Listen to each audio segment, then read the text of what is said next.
December 2nd, Richmond City School Board meeting. Madam Clerk, call to order. The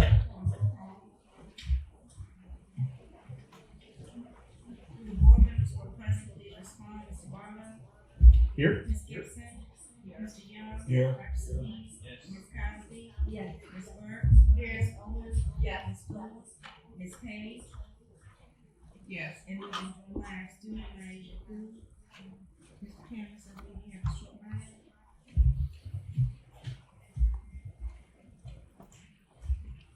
Good evening. We are delighted to introduce Naija Good, a junior at Open High School. Naija's hobbies include painting, reading, and watching old TV series.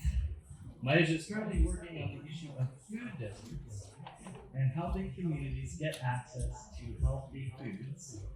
Her efforts were featured in a Richmond Times-Dispatch article today, and she is currently establishing a community garden in Hillside Court. Ladies and gentlemen, we are proud and honored to have Naija Good with us this evening. Naija, any words you'd like to say by way of introduction? Thank you. It's an honor to be here. So, as you said, I'm Naija. I attend Open High School. I'm a junior. I'm a member of the Student Advisory Council. So through them and other people such as Ron Davis, I have been working on the community garden because my passion is social justice through food. I believe that my community as well as communities alike have been underserved in the aspect of adequate sources of food. So I live in a neighborhood that is on the lower spectrum of the socioeconomic statuses, and we don't have adequate supplies of food. The nearest stores are miles away, and if you do not have transportation, are very much so not tangible to reach. So that's my passion. That's why I'm here tonight. It'd be beautiful if we could work on ways for students to have adequate sources inside as well as outside of school. So yes, that's my passion. Thank you. Thank you.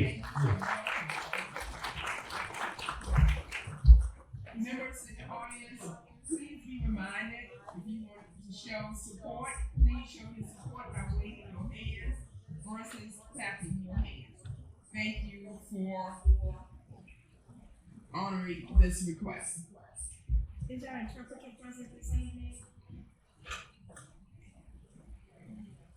Make your announcement, please.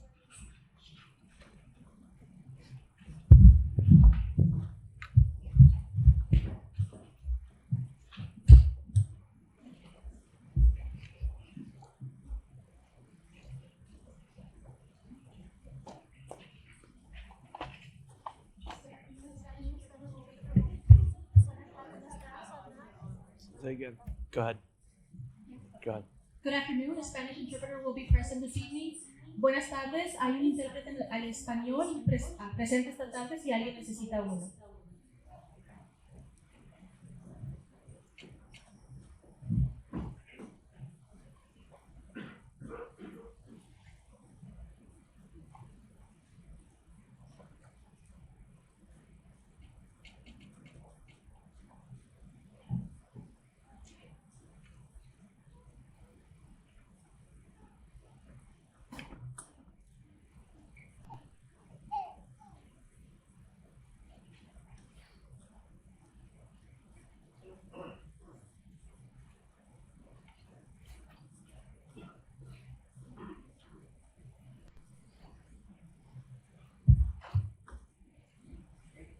The next item is pledge of allegiance followed by a moment of silence.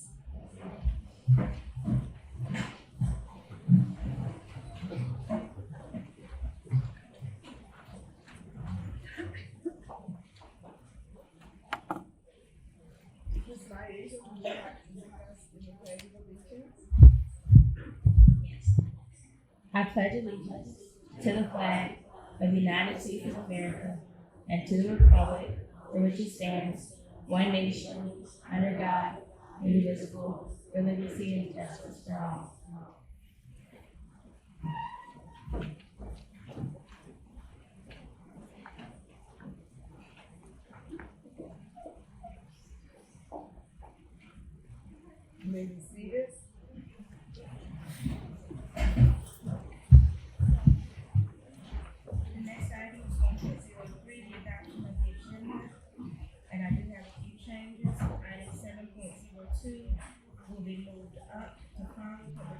recommendation, and it would be to receive for action decision regarding rezoning.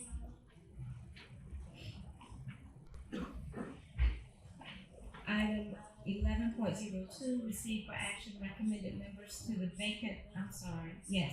to the VPC committee is being removed at this time. I do not have any other changes, Madam Chair. Are there any other changes? Need a motion? Second.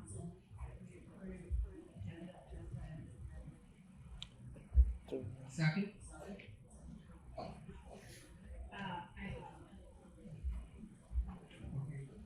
Let's complete the motion. So we have, it's been moved by Ms. Horn and seconded by Ms. Spurs. All in favor? So, in regards to Ms. Gibson's request about discussing, the budgeting process, we did discuss it briefly at our finance committee meeting, so we could discuss it under, receive reports from the board members. I'm happy to connect. I think it's important to have a dedicated agenda item so that when people are looking for information after the fact, it's not, our discussion isn't hidden within other things. I think it's important to have, I think we should have an agenda and we can certainly discuss the updates in the finance committee at that time. Is that the will of the board? We need to complete the motion on the floor. So all in favor? Aye. Any opposed? The motion, the agenda has been presented as, the agenda has been adopted as amended. Next item. Ms. Gibson,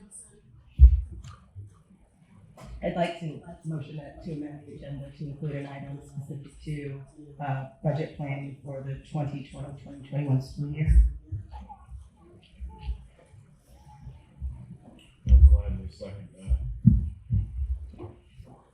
it's been moved by Ms. Gibson and seconded by Mr. Young to add an agenda item to discuss the budget planning for 2020 school year. Any discussion? So question, we've had this discussion about the 21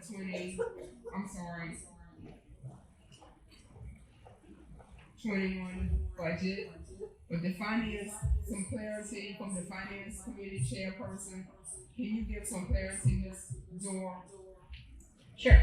Yeah, I'm happy to just give a brief update at the agenda setting, but essentially at our last finance committee, we talked about some proposed next steps that, happy to share with the board.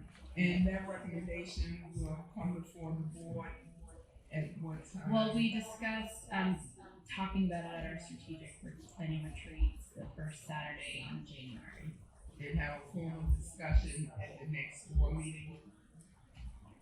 Yes.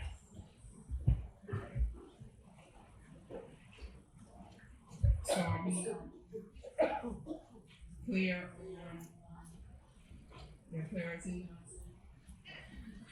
Call the question.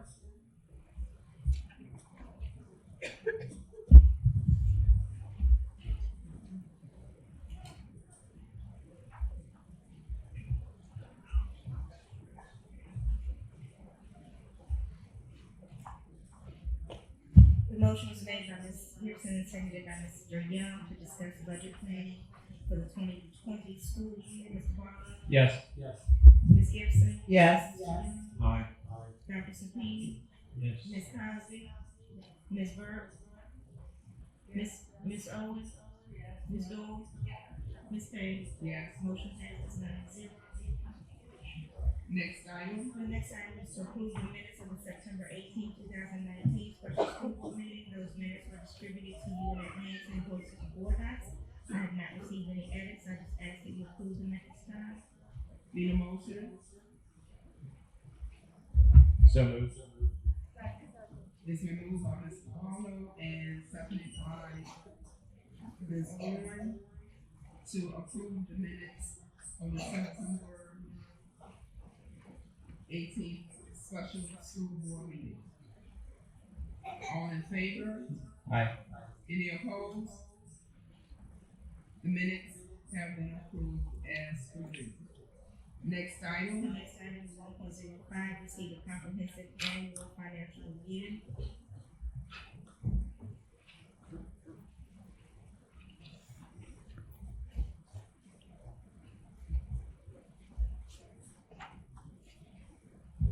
Good evening.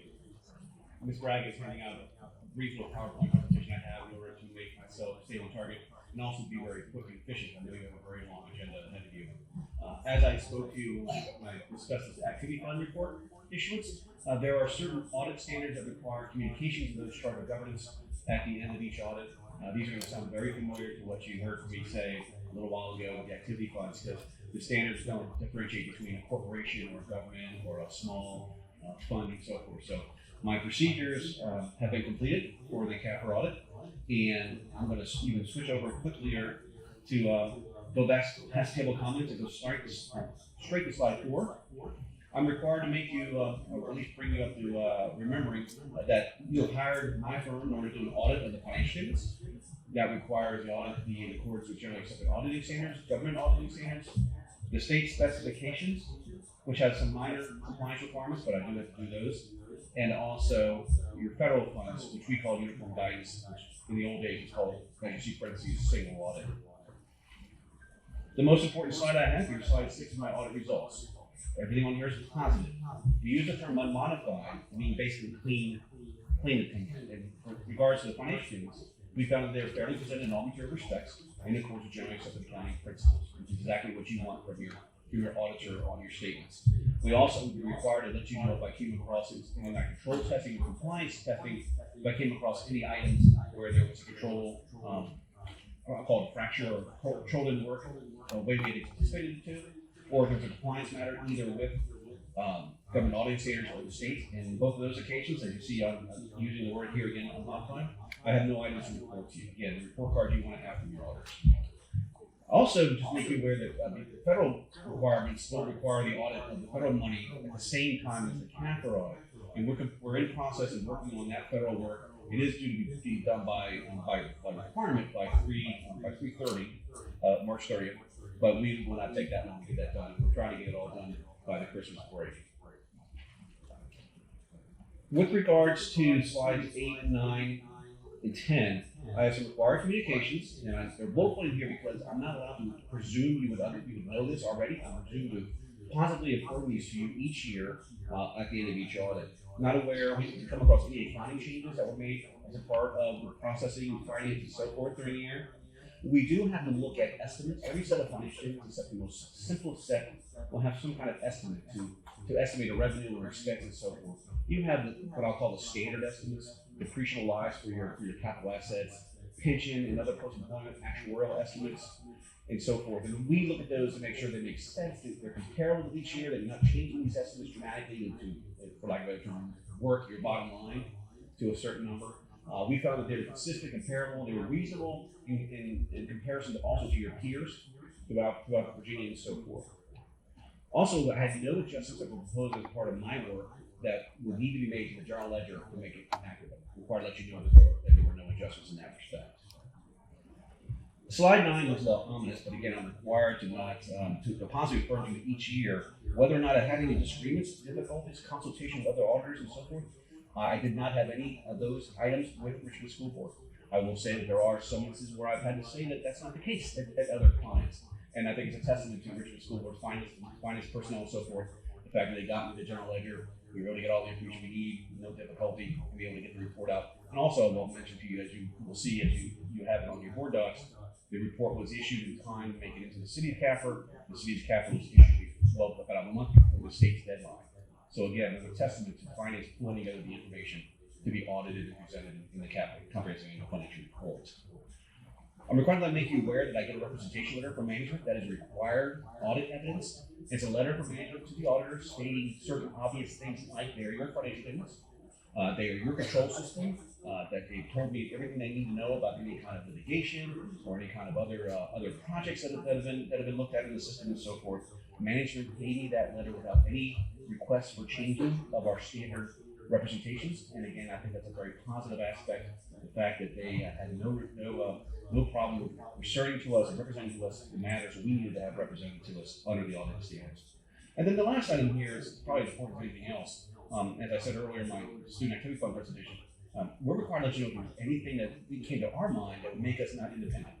If we were not independent in our firm, my personnel, the activities we have with serving the schools, we weren't independent of that process. We would not be objective, and therefore our audit opinion, frankly, would be worthless. It would not be able to be appropriately rendered to you. And those are my required communications. I have one last slide, slide 11. I don't intend to go over it, but in case you have trouble sleeping, it points you to a couple things that are coming down the pike that are changing the way accounting and reporting is going to happen in the coming years. They're not overly dramatic, but they could have the ability to impact some of your presentations, some of your disclosures. They're not intended, at least from the way that they were codified, to really create any net position change or fund balance change for you. It's really disclosures and geography where certain things are going to be recorded on the financial statement. Those are my required remarks. Again, I know you have a very full. There's a lot of people behind me, more filling in as I started talking. I know you have a very full agenda. I want to be as quick as I could and efficient with you, but also make sure I met the audit standards for my presentation to you. Do we have any questions regarding the CAFR? Mr. Young? Madam Chair, I don't have any questions. I just want to commend the administration and Darren Simmons' team in particular for doing the yeoman's work. Lynn Bragg was here a minute ago, doing a really terrific job, and along with Rob. Thank you. Yes, sir. Thank you. Again, thank you for this work and the recommendation. Yes, ma'am. Findings. Have a great evening. Have a great holiday if I don't see you on the streets or the city hall or someplace between now and then. You as well. Next item. The next item is recognitions. You're recognizing this evening your student representative for November, Ms. Alexis Gresham. If she is present, if she will just come to be recognized, and her family, and her certificate will be mailed to her. I do apologize for that, but we do want her to come and be recognized, and her family as well.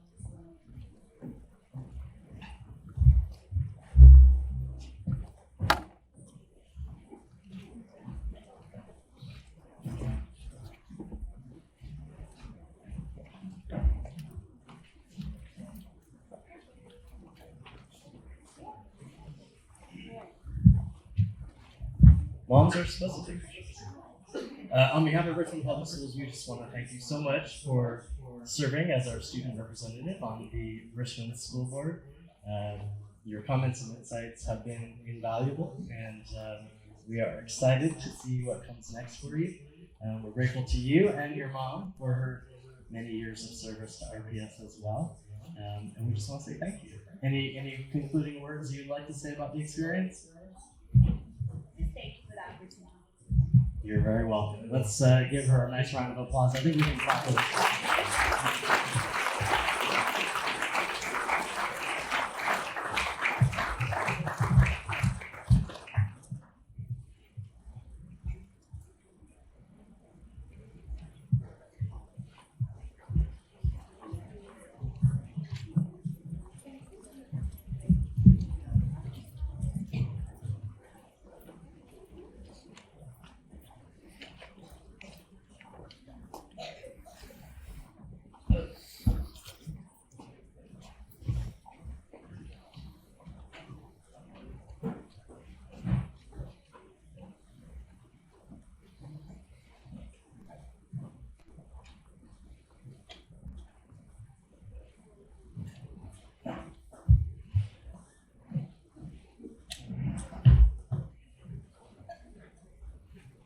Next item.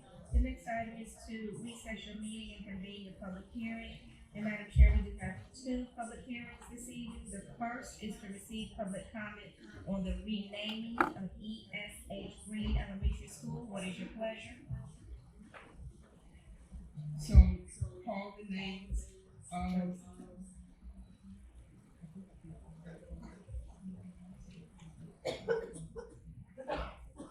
So members in the audience, if you would like to speak regarding the renaming of E.S.H. Green Elementary School, please come forward at this time, state your name and sign in, and you have 2 minutes.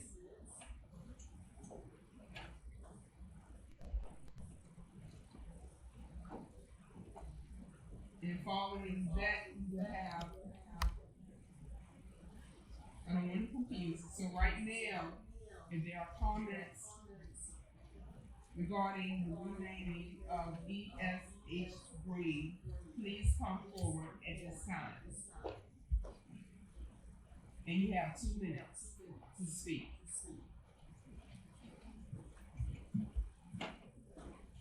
Seeing that we have none, we will move on to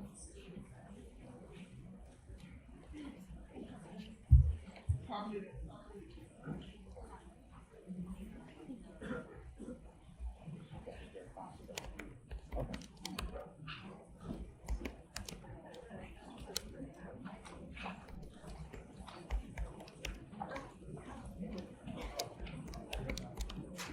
So at this time, if we have members in the audience who have comments regarding rezoning, please come forward at this time, state your name, sign in or state your name, and you have 2 minutes.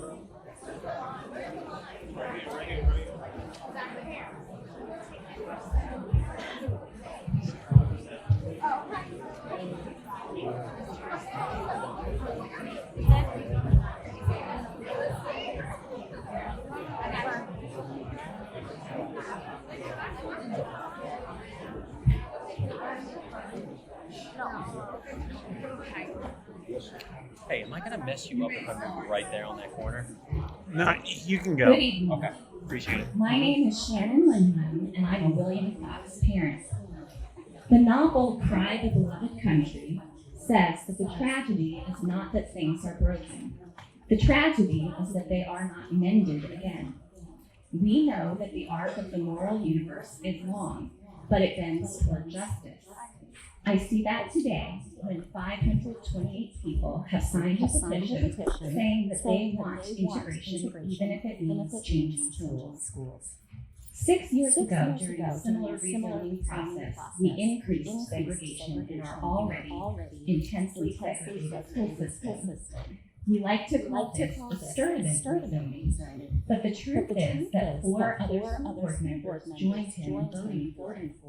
They made a decision that at the time was expedient or politically savvy, but it was not right. No elaborate rationale or finger pointing can make doing the wrong thing right, nor can it justify letting the perfect be the enemy of the good.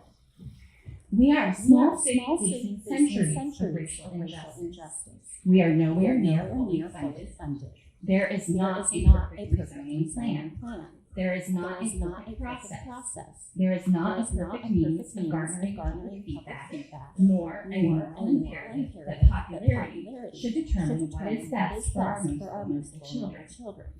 We know what the research says about integration. It is the most cost-effective way of closing learning gaps. It benefits all whom it touches. The question is not whether it's popular enough or researched enough to implement. The question is whether each of you will stand up to move the needle as far as possible in each corner of our city. We look to you to mend what is broken. This is your legacy. Thank you. Thank you. Good evening, board members and Superintendent Cameron, and also members of the community. My name is Shannon Washington, proud principal at Woodville Elementary. I will keep this brief. I spoke last week and wanted to reiterate a few things and highlight some of the great things happening here at RPS. I'm very appreciative for all that RPS is doing to keep our families informed on this process. I've heard several comments over time referring to the lack of engagement from RPS, but I know for a fact that Woodville families are truly engaged. They may not come out to this venue, but part of that might be the lack of trust that some have with RPS. I see the division working hard I see the division working hard to change this through all of its outreach efforts. Families Families notice notice this as well. this as well. I also want to take a moment to shout out RPS for continuing with the home visitation program. Our staff has already conducted over 40 home visits that provided another opportunity to address the rezoning process. And again, please know that even though some of our families are not here, Woodville and the East End community are informed. Thank you for your time. Thank you. Thank you.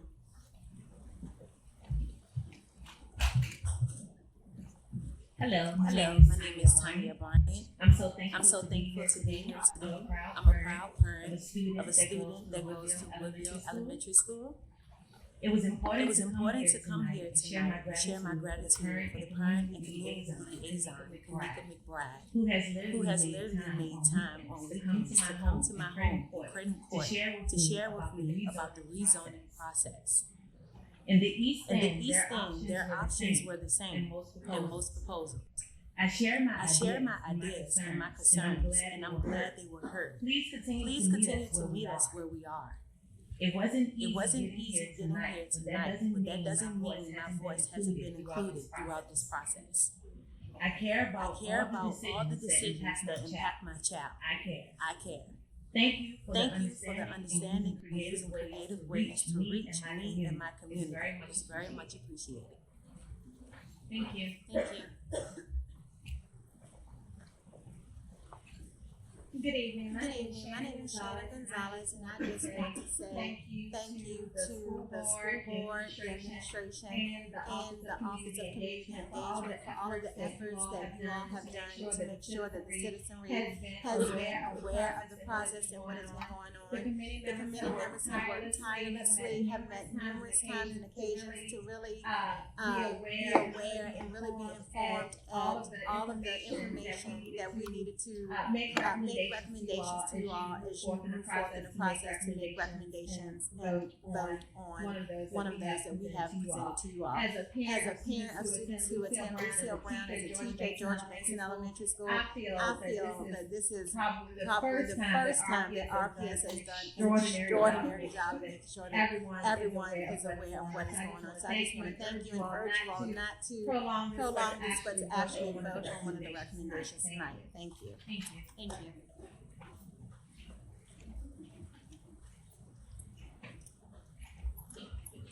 Good afternoon. My name is Charles Willis. I live on the south side of Richmond. I hear a lot of talk about the fact that I'm beginning to believe the spirit of that citizens were not engaged in the process. I cannot stand here today and tell you that I did not know about the process. I'm not going to stay here and relay my conversations on how many times I've attended meetings, whether they were here in the south side where I live or whether they were across town. What I want to say to you today is that when you do your homework, you tend to learn more. I've been before this body when they addressed the rezoning, to talk about the reopening or the possibility of relieving the overcrowdedness in Southside, and thoughts about reopening Oak Grove. We've talked about that, and I've done some homework, and I found out that process may cost us close to maybe $20 million. That is something that I stand before you today and say that if that's the case, then I don't want to see that school open back up. If it costs us close to $30 million to build a brand new school, then let's take that money and move forward in that way. I said that in the beginning, and I stand here publicly before all of you to say I stand behind that word. I found out one thing: you didn't see, take the E. You have to stand behind it and define it. And that's what I'm doing today. I will say that I'm really shocked that no one came up to offer a name to rename Green. I was real shocked in that. And I'm proud of Ms. Owens and board members that you all would take into consideration to rename Green. One thing, I worked here at Green. One thing I know, Green came from Chesterfield County. We are rich, one city, our city. We look forward to having a name that's named after some icon or our community here in the city. So thank you for the opportunity to speak. I look forward to the board making a sound decision tonight.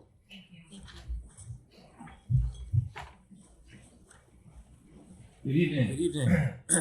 I'm Tom Richmond, RPS dad, 3 kids at Chimborazo Elementary. I also happen to be the PTA president there.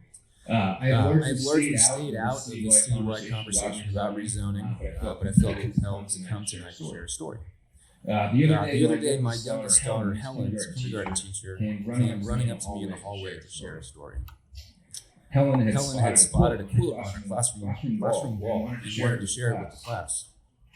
Showing off her newly minted reading skills, she declared, "Do what you can." Her first sentence was the first line of Teddy Roosevelt's quote, "Do what you can with what you have where you are." It occurs to me that this quote is particularly pertinent to the rezoning challenge before all of us here.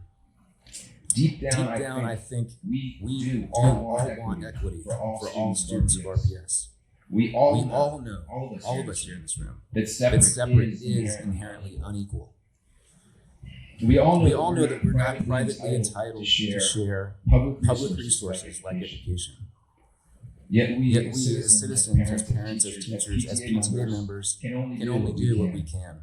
And I'll be the first to admit that sometimes what we do, the work that we do as parents, as PTAs, in the name of equity, in the form of special programs or magnet schools or things that are really just serving our block, do anything but serve equity.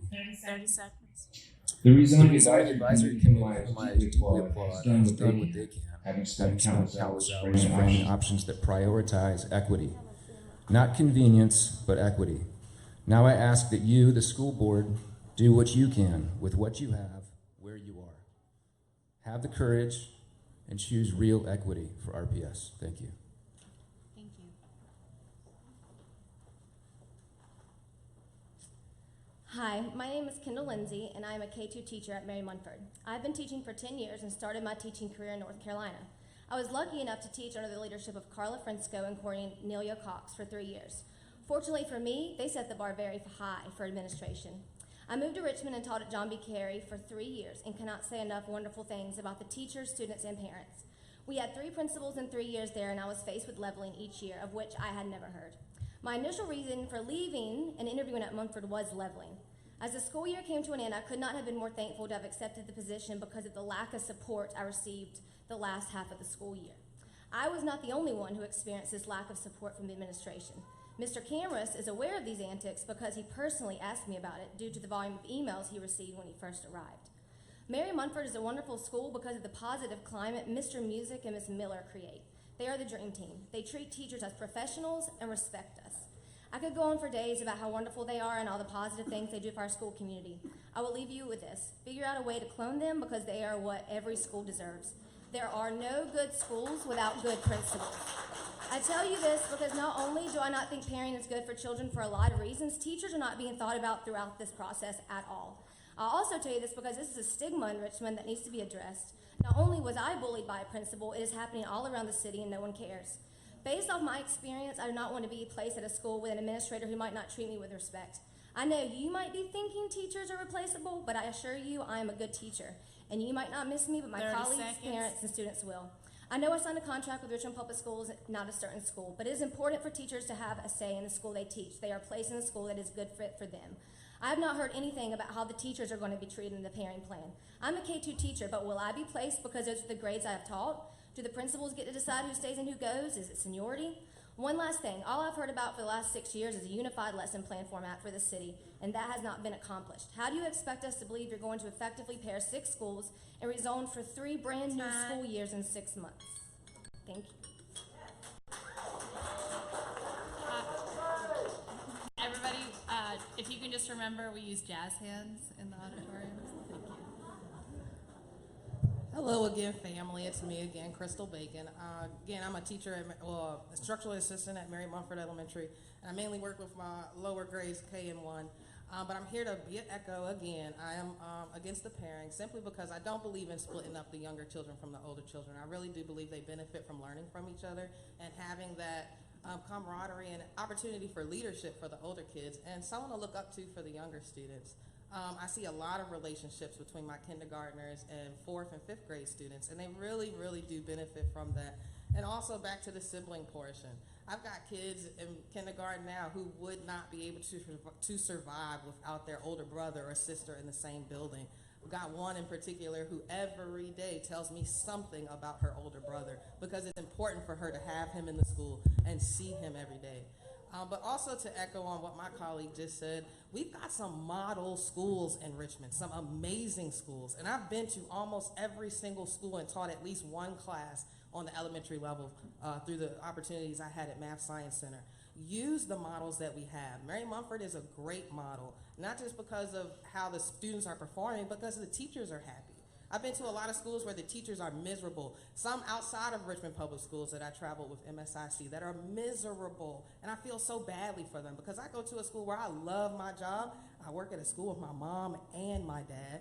And it's just all about family for me. I absolutely love every school in Richmond Public Schools, and I'd be willing to go anywhere to make sure that they feel the same way we feel when we go to work every day. But thank you for your time, and I hope you all are able to make a decision today. Be blessed.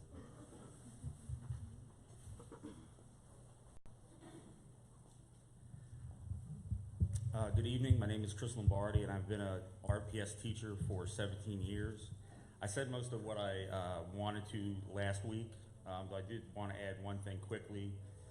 That the question before you this evening is not one of what, but of how.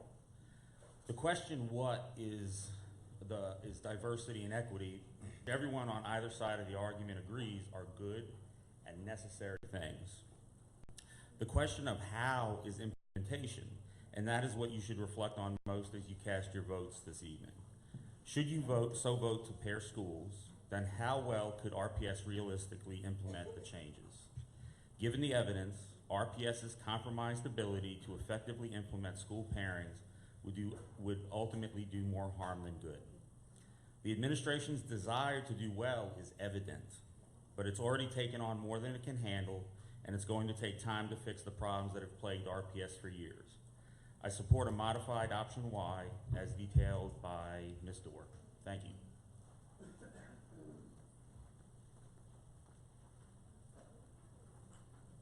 Good evening. My name is Paula Katz. I've been teaching at Mary Munford for over 15 years. And first, I want to start off by telling you that we do have diversity at Mary Munford. I think as we head towards 2020, it is time that we stop looking just at the color of skin and we look at the whole child. We have 12% other, as the category is labeled, in our school. I've had parents from South Africa, Thailand, this year Denmark, China. We have families with one mom, one dad, two moms and two dads, and even different. And we also have kids with low socioeconomic status, which is why Mary Munford has been able to support them and pay school fees, pay for their field trips. I've even had the PTA sponsor my students for their after-school enrichment programs. I also have a lot of questions. If we do this pairing and there's no Title I funding, what's going to happen? Where are we going to get that money? Or are we going to all be Title I? Is that our goal, to have all schools Title I? And what are you going to do about our libraries? Are we going to move all the libraries to make a K through 2 and a 3 through 5 library? That is going to take a lot of work. And as Crystal just said, Crystal Bacon, the siblings, I don't think we're considering what it's like for the students to see their older brothers and sisters on MMTV, or doing the 3rd grade Spark program, or Minds in Motion, or the ballroom dancing. At our school, we have a strong commitment to reading buddies, where older kids come and read to our younger kids, and this builds community. Where are these programs going to go? If you have 6 first grade programs, where are all these parents going to sit in our auditorium that night? How is that going to work? Should we have 1 or 2 programs? I disagree with this social experiment at the expense of our children. Thank you. Hi, my name is Lindsay Horning. I'm in District 1. I'm a parent of 2 kids at Mary Mumford Elementary, one in 2nd grade and one in 4th grade. I support Liz Doerr's new revised Y option with the old option 2 to keep the Bellevue community together. I wanted to concur with Ms. Katz and Mr. Lombardi that it's not about the what we want to do, it's how we want to do it. I think the worst thing that we could do for our students is to put in a half-baked plan that we're not ready to execute on. We don't have the resources to do it, and we don't have the money necessarily to do it, and I think the chaos and disruption would probably lead us to a place that we don't want to find ourselves, or if we just slowed down and thought a little bit more through it. I don't think pairing would probably be the option that we came up with. Thank you for your time. I really appreciate it, and we look forward to hearing you vote tonight. Thanks.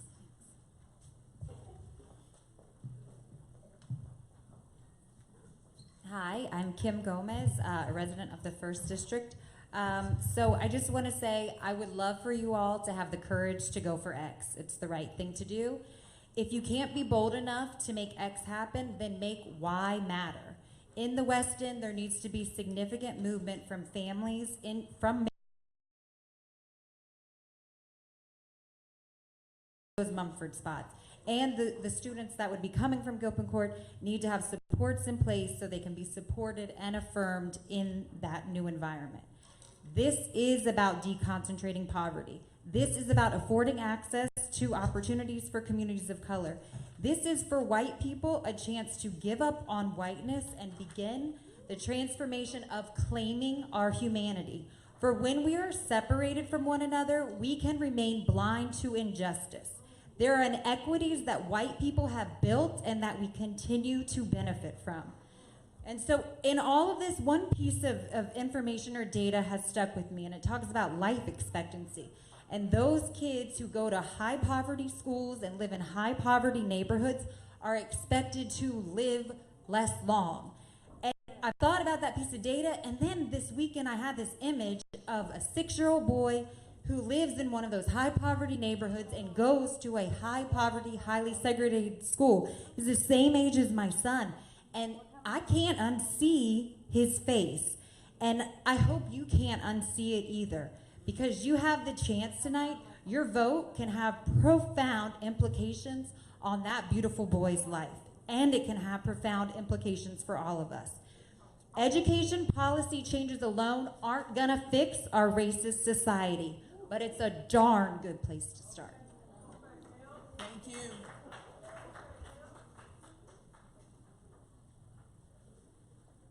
Hello, I'm Danny Gomez from the First. If you remember last week, I went a little long. And when I sat down, someone said something to me. They said, "That is privilege." And I thought about it. Time is privilege. Having the luxury of time is privilege. And so a lot of people are coming up here and saying, take longer to implement these things, implement them over a longer period of time. But if we look at the faces of those people who are advocating for more time, that is the face of privilege. The people who are not, if you go to Gilpin Court, are they saying, take longer, please do more research on how to improve our lives. Please take 5 years. Don't implement this year, implement in 2022. That is not the case. So when you look at the comments here today and the people who hit this podium and think about the ones who are advocating for more time, what does that face look like? Is it the face of privilege or is it the face of poverty? Think about that. Second thing, I learned this weekend that there's 2 schools in Hanover that are paired, primary school, secondary school. It's Clay and I believe it's Grandy or Gandy. Gandy. And they went to the administration and said, we are going to move these schools back together.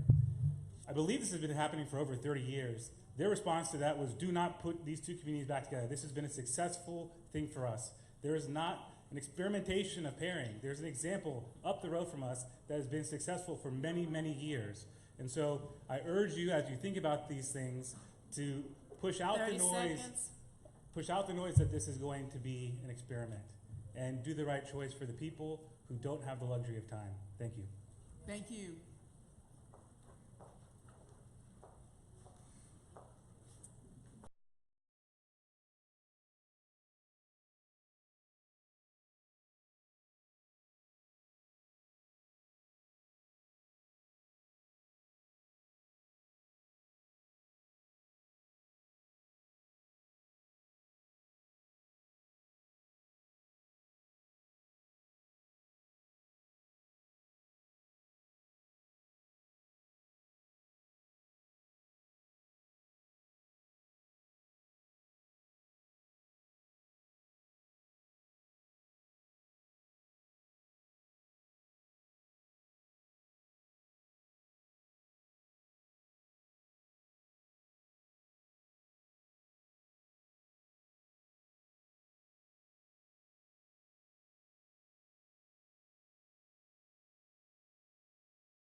now known as MLK, had a gymnastics team. I was on that gymnastics team. I was able to travel across the country. I participated in track meets that took me to national meets. We set records. We were not only a gymnastics team, we were a dance team, a cheerleading team under the direction of Coach Adolph Powell, who spent decades in the Mosby community. He didn't leave and go somewhere else. 30 seconds. He stayed where he was. He was a resource for us. And I can't imagine my life without that resource. I had questions for you. I did email you my questions. Again, my name is Demetria Miller. I did email you those questions. Please consider those questions as you deliberate tonight because they're very important. Where are we going to get the funds for this? We already have a plan. Dreams for RPS, passion for learning. Please, let's look at that plan, pour the resources into that plan. Thank you very much for your time and consideration. Thank you.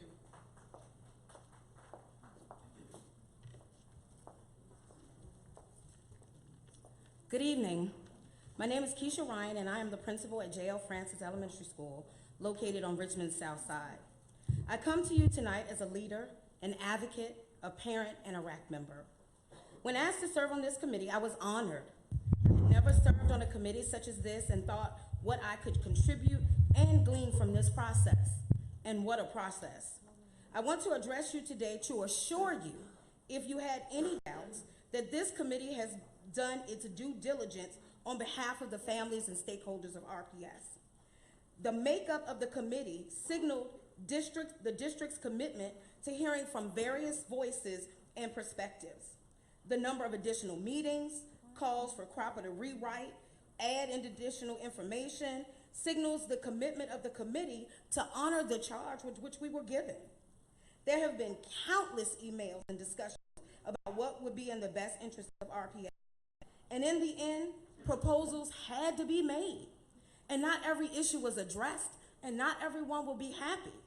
But every voice and perspective was considered. I only stress this point because not every voice has been present to address this committee. But absence does not mean apathy. The thoughts, opinions, concerns, and desires of the stakeholders are represented in these proposals. At the end of the day, we tried to make decisions that were not based on the desires of the few, or on business, or on politics, but we considered what was in the best interest of children. And in order for children to progress, change has to be possible. Thank you. Thank you.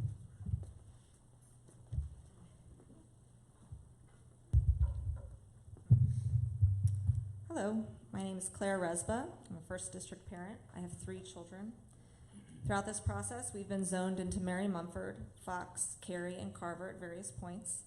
My husband and I both went to public school, and we chose to place our children in RPS. We are in an interracial family. My biracial children fall into the other category in Mr. Cropper's data and are included in the approximately 30% of the Mumford students who are children of color. We support integration. We do not support pairing. The reality is that for our 2 working parent household, we'll have a child in each school and another in daycare.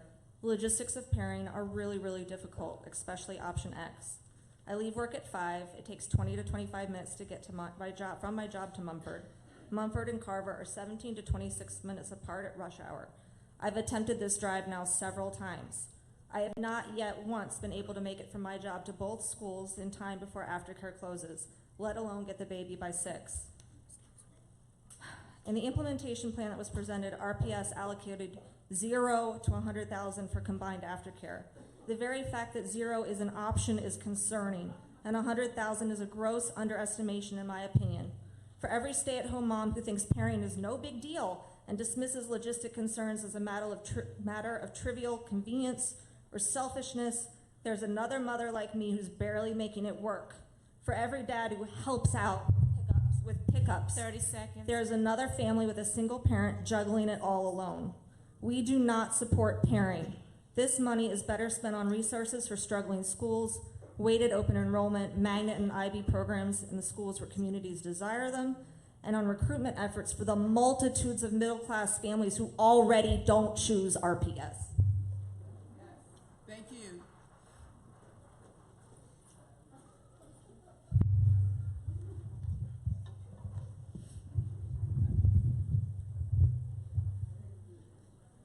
Thank you. My name is Rebecca Richardson. I'm here tonight to support pairing. I'm here to urge all of you to agree on something, a step forward together to increase socioeconomic and racial diversity in Richmond. I understand that pairing is unfathomably expensive, but I also understand that as a body, it's possible to prioritize it. And I understand the worries of most of the folks in this room about logistics, especially about logistics of splitting siblings and having to maybe take a bus somewhere where you live right near a school that you otherwise could go to. However, in the cases where the families that are affected in this way are upper middle class and or white, I think that we can take on some discomfort. We can take on a heck of a lot more discomfort than we have. And I think that we owe it to our community to take on the discomfort. And I think our budget can make it work. I think you all can make it work if you truly mean to. And I think that while it seems 30 unfathomable, it's worth it. It truly is worth spending the money on pairing because it is a radical way to integrate students and create larger communities. Thank you. Thank you.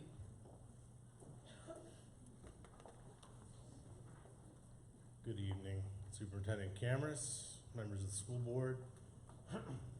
My name is Jeff Hanna. I'm a Munford father of 2 kids, and I'm here to support Ms. Doerr's modified option Y. I am concerned deeply about pairing. I think 2 reasons why. One, if we do pair, we're gonna lose families. We're gonna lose them to the counties and the private schools. My family has elected the city of Richmond, selected the city of Richmond schools for our kids because we come from a culturally and ethnically and religiously diverse family, and we want those values and that experience for our children. And I am afraid we are going to lose families to the county, we're going to lose families to private school, and we're going to shoot ourselves in the foot by not having the diversity there that we want or expect. More importantly, I don't see how it's just or equitable to take a huge pot of money and invest it in just a few elementary schools. RPS has obviously a couple dozen elementary schools, many of which are in need of funding and resources, and I think the money is gonna be better spent resourcing those schools and attracting this diversity we all seek in a more natural way. Again, I support 30 option seconds. Y. Thank you. I support option Y and not pairing. Thank you. Thank you.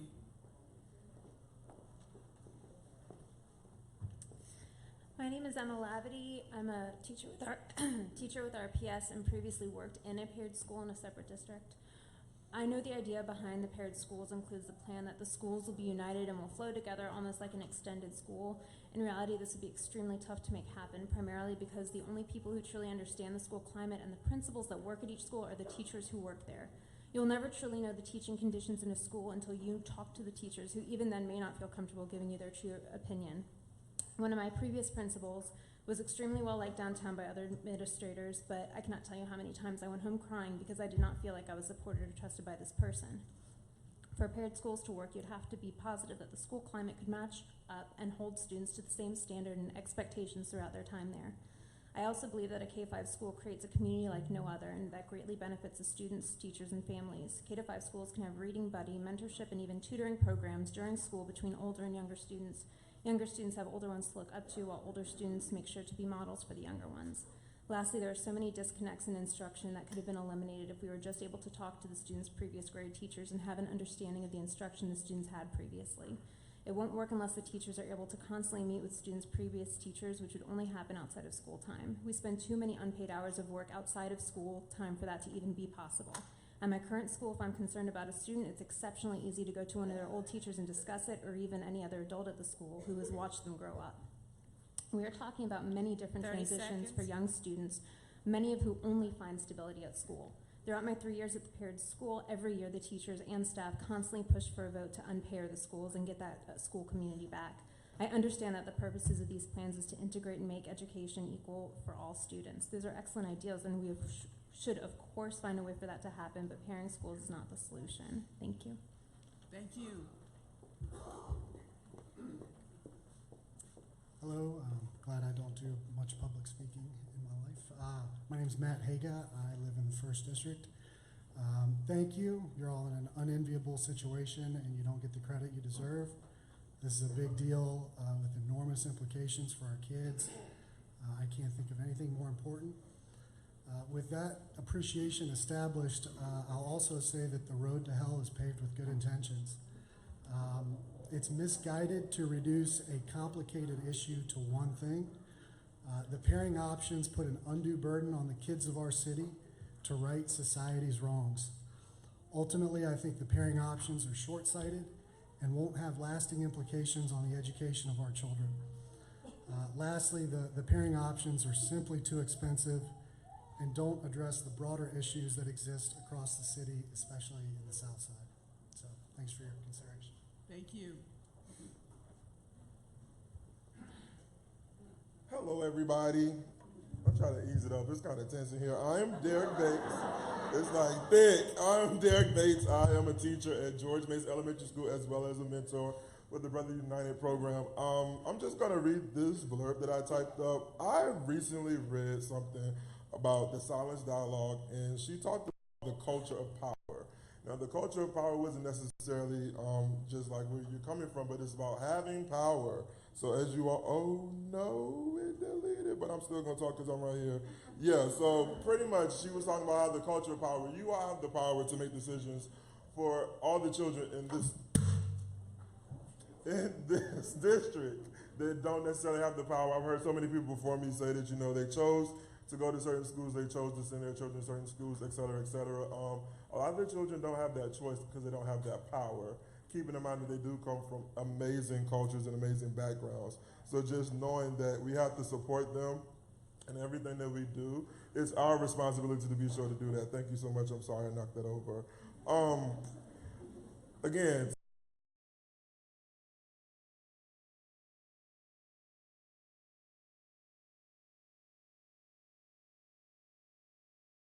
this one of the first times where it's been this much dialogue around something, meaning that it's really important to not just the teachers, the parents, but also just the entire Richmond Public Schools community. And the last piece I'm going to speak about is I actually had a conversation today with my godson about wanting to go back to MLK Middle School, and the gist of the conversation, he now goes to a private school. The gist of the conversation is he wanted to go back to a school that was easier. So we have to make it so that all of our schools challenge our students, so that no matter what other school they go to, they don't want to go back to something that's easier, because life is not built on easy experiences making something happen. Thank you so much. Thank you.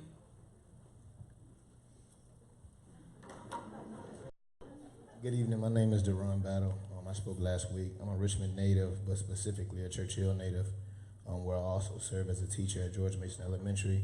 The rezoning process has helped initiate a lot of hard conversations that were needed, because we all know the history of Richmond and the effects of slavery and redlining are alive and well today. Those issues won't be solved with rezoning alone, but it is an opportunity to make some positive change.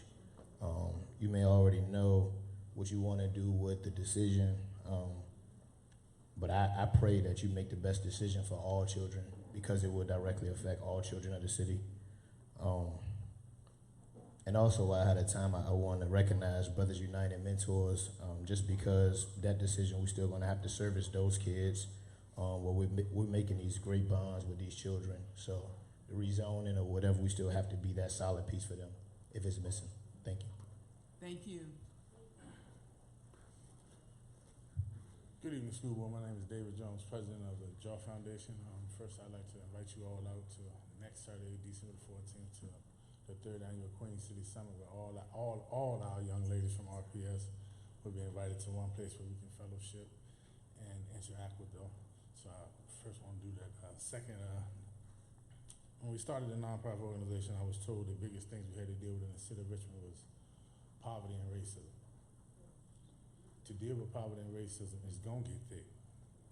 It should be thick. It's not something easy. It's not something to talk about very easy. It's not something to deal with easily. So, last time I was before you, I told you it's gonna take a lot of courage. You're gonna make some people uncomfortable. You have to be bold. You can go down in history as a school board that did something that's never been done before, or you can just go down. So, give it to you real quick. What's good for the goose is good for the gander. And how I preach it to my kids and tell it to my kids, the best excuse is no excuse. So, when the little kid run up to you and ask you, well, why I don't have what? The best excuse is no excuse. So there is no excuse. You have the power to do what is right.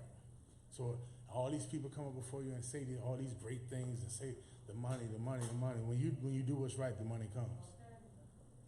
That's an excuse. The best excuse is no excuse. 30 seconds. So at the end of the day, like I told you before, get on your knees, ask God to order your steps and order your decisions, and you will make the right decision. One more time. The best excuse is no excuse. Thank you. Hi, my name is Megan Barger. Excuse me. I'm a Mary Mumford parent. I'm here to voice my support for Liz Doerr's amended option Y, as well as the old option 2 that keeps the Bellevue neighborhood intact. I support these plans because they keep the communities that keep RPS together. My concern is that if we start cutting apart the individual communities by pairing schools, RPS as a whole will fall apart. We can't make these decisions in a vacuum. We can't pretend that we can force people to go along with plans that they don't necessarily support, and a house divided cannot stand. We can together do what RPS needs, but we have to do it together. Thank you. Thank you.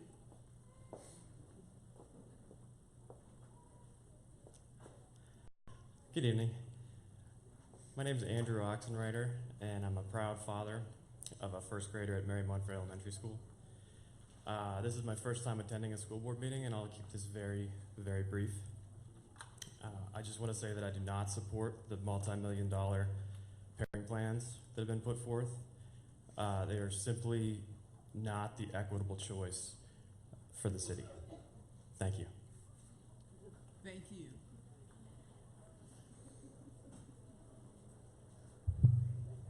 Hi, my name is Jessica Whitcamp. If I'd known there were going to be so many cameras, I would have done my hair, but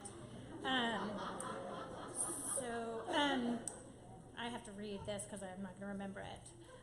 According to the Journal of Curriculum and Instruction, the teacher attrition rate is one of the highest of all professions, with teachers leaving at twice the rate of nurses, 5 times the rate of lawyers. Nearly 1/3 of the teaching force is in some kind of job transition, with 15% of teachers choosing to leave their schools.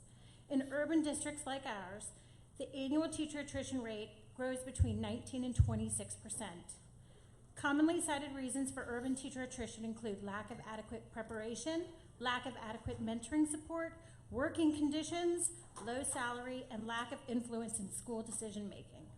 I truly believe that as the teachers are a backbone for our schools and therefore our school district. It is their hard work that helps decide if a student and therefore a school district is going to succeed. Our teachers are spending more time outside of school hours preparing for class, fostering relationships with their students and their families, working as counselors and sometimes even referees. They are paying for school supplies out of their own pockets while working in schools with no heat or air conditioning, leaking ceilings, and overall poor conditions.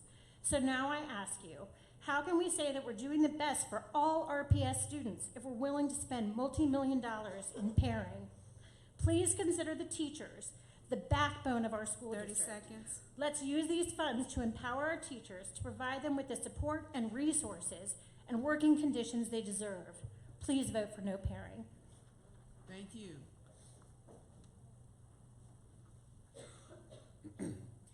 Good evening. My name is Ben Makita. I'm a Mary Mumford parent. In what seems like a lifetime ago now, I participated in a living room chat at a neighbor's house with the superintendent and Ms. Dorr.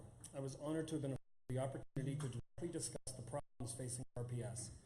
During that conversation, I took note of the superintendent's words concerning the underlying causes of these problems: socioeconomic insecurity and hardship. In part because rezoning alone cannot solve these issues, as the superintendent said to the Times-Dispatch, the school board enacted Dreams for RPS, which set forth 10 worthy goals, none of which citing or alluding to a need for school pairing. But what compelled the board to act?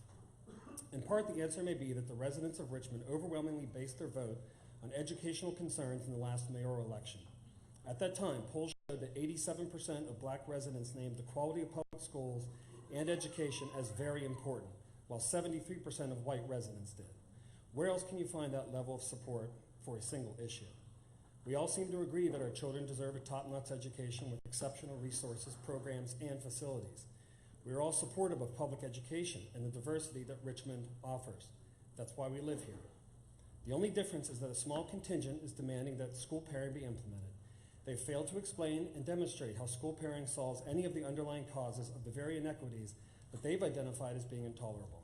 They have done so without regard or respect for the sacrifices and choices that individual families make every day. You have all been elected to make tough choices as well. However, you were not elected to experiment with our children, sending some through a network of busing routes and transfers with questionable adult supervision removed from the communities that they know.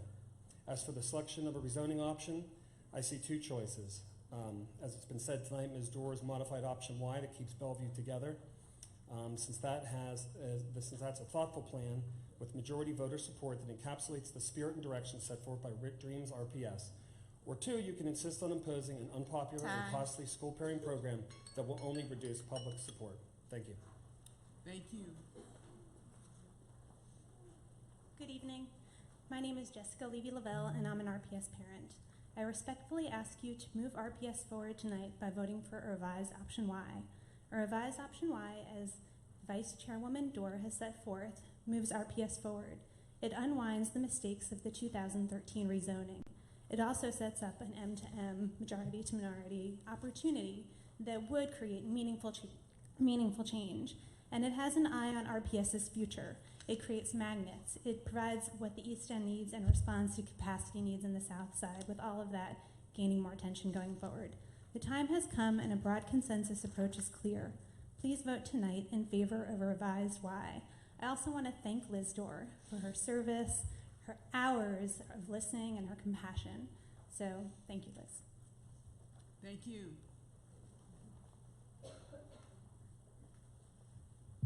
Hello, my name is Laura Shelton, and I'm a parent with a daughter at Broad Rock Elementary.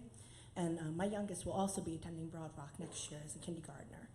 And we have been very, very happy with Broad Rock. But honestly, the South Side has a problem, and that is overcrowding, even with the rezoning. It doesn't change that at all. We need more schools, and we need them quickly. And if we don't have that, at the very least, we need resources. Broad Rock itself can actually carry the capacity it has now with the modular units in place, but they don't have the teachers, they don't have chairs, they don't have tables for these kids. And that is an issue across the South Side in the elementary, middle, and high school. So please, vote tonight. Don't hold off on this.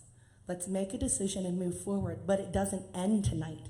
We need the resources in our schools or we fail our kids. Thank you. Thank you. Hi, my name is Adrienne Cole Johnson, and first let me say it feels so good to be at Green Elementary. This is a school where my mom retired for service for RPS for 32 years, and it feels very much like the elementary school I attended, which is Broad Rock Elementary School, right here in Southside, but just down the road. I'll read my comments, and if I have extra, I'll add something else. As a native Richmonder that is personally and professionally committed to the growth and mobility of all of our youth, I'm here to first say thank you because things have gotten better. Communication is more transparent, and I feel more sincerity and a deepened sense of engagement happening across lines of community, family, staff, and administration. While there's always room for improvement, absolutely, let's acknowledge the strides that have been made. Specifically, I'm a little over 1 month removed from my position at Peter Paul Development Center in Church Hill, having served as Director of Family and Community Engagement for approximately 6 years.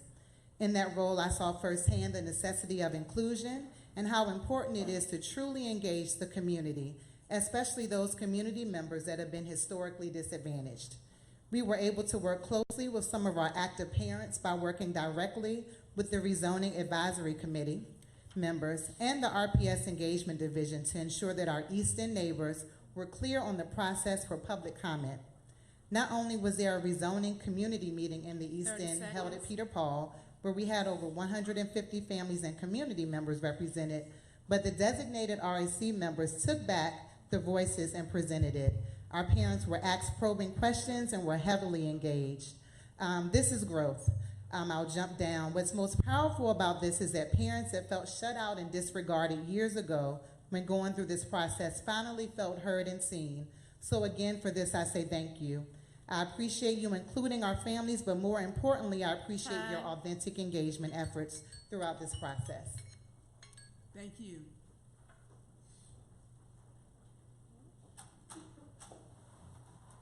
Hi, everyone. My name is Colby Bowker, and as a father of 3 children who are and will be attending Holton Elementary School, I'm asking that the board amend option Y, replacing option Y's north side rezoning plan with the north side rezoning proposed under old option 2. Some of the north side representatives on the rezoning committee seem adamant that an unnecessary and ostensibly arbitrary division of the Bellevue neighborhood and the fragmenting of the neighborhood surrounding Barack Obama is the only remaining option that sees any progress. Their arguments, I believe, are deeply flawed. These representatives say that the board must choose Y to increase utilization at Obama. However, what Y gives with one hand, it takes away with the other. Under Y, Barack Obama becomes overutilized, and Holton becomes dramatically underutilized. These representatives are also dogmatic in their opposition to any option leading to any increase in white students at Holton, which already is by far the most diverse school in Richmond. Since option 2 would increase the number of white students at Holton by 2.6%, the north side rezoning proposals under old option 2, we are told, are complete non-starters. To make the frivolity of this argument more concrete, what is being said here is that preventing a mere 2.6% increase in the number of white students at Holton, just 15 students, in a school serving nearly 600 students, is of greater importance than appropriately balancing utilization at Northside schools. 30 seconds. It is more important than supporting the integrity of the Holton and Obama school communities and neighborhoods. And ironically, it must be more important than actually increasing diversity at Ginter Park Elementary School, because in contrast to option Y, option 2 does actually do that, increasing the percentage of white students at Ginter Park by about 5%. I urge the board to have the wisdom to keep its priorities straight and to recognize that sometimes durable progress and the best interest of RPS students might mean measured and rational policy applications, not symbolic proposals and grandstanding that fail to address concrete problems and leave communities quite literally divided. Thank you. Thank you. Good evening. Hi, my name is Jean Hubbard. I'm sorry, I really hate speaking. I'm speaking tonight as a Mary Mumford parent and also as the school library media specialist. I'm a single mother. I have been on Medicaid before. This is the first time in my life where I felt stable, where my daughter has felt stable. My daughter has dual citizenship. She is one of Ms. Katz's students who is from somewhere else. So I have some practical concerns about pairing, and I have some practical concerns that no one's thought about. As a media specialist and having moved the library 4 times in my life, I'm wondering, and knowing how much that cost, I'm wondering why no one's brought that up. That's very expensive. It's time consuming. And we have a system that doesn't even work. Or if it does, it works part of the time. So there's a lot of practicalities that no one's even asked the teachers about. No one's asked us. So I really strongly to consider Liz Doer's option Y tonight. Thank you. Thank you.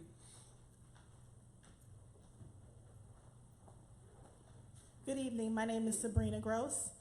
I have a 6-year-old that attends Barack Obama Elementary School, and I'm also the PTA president there. Let me just first say that I'm going to not use this paper because I'm really angry. Sorry. Let me just go here and say that, at first when the RAC committee came out and I started talking to them about parent, I was like, no, Barack Obama is the bomb. And there's no way I'm going to let them ruin my school and my child's experiences, okay? It was pure selfishness. And as somebody who's in education, I had to check myself, okay? And even as I stand here, I have to tell you that, no, I am totally for pairing now. After all these comments, I'm for it. Because you know why? The kids at Barack Obama, they're doing amazing. They have an awesome staff, but they are also children of some privilege, just like the kids at Holton. But guess what? Do you think that Barack Obama gets any kind of recognition for that? No. You know why? Because our school is black. And so people like to act like they would never send their kid to our school, even though our children are doing just as well as everyone else's. And so that basically identified to me that we still have some serious issues going on, that there is some, and that the schools do need to be integrated. And so if I have to sacrifice my child who has a disability and send her to Holton, which to me is that's a sacrifice. Guess what? Miss Moore is a great principal, and she's been there 17 years. So that's a sacrifice.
Good evening. My name is Mariah White.